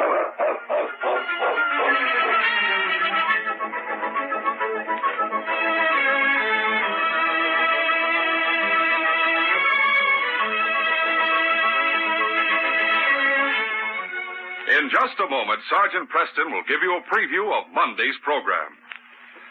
Don't forget to look for special new model farm packages of Quaker puffed wheat and Quaker puffed rice. Look for them at your grocer's tomorrow. You can get 46 colorful models of farm buildings, farm equipment, and farm animals. They come on 8 different packages, and they're yours at no extra cost. Don't miss out. Start building yourself a model farm pronto. And remember, these exciting models come only with delicious Quaker puffed wheat and Quaker puffed rice. They're waiting for you now on your grocer's shelves, so hurry.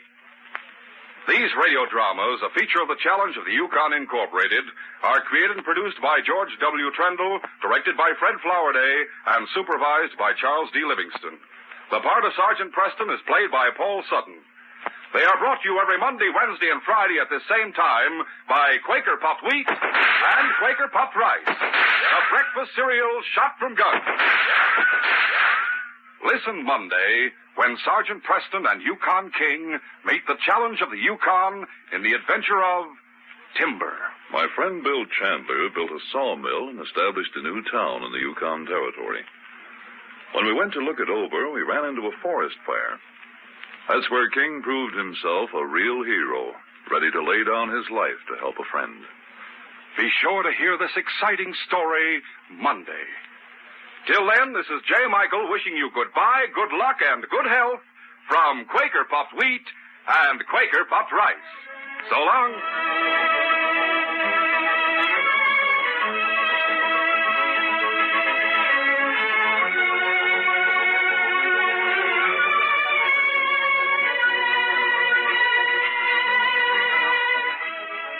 This is ABC, the American Broadcasting Company.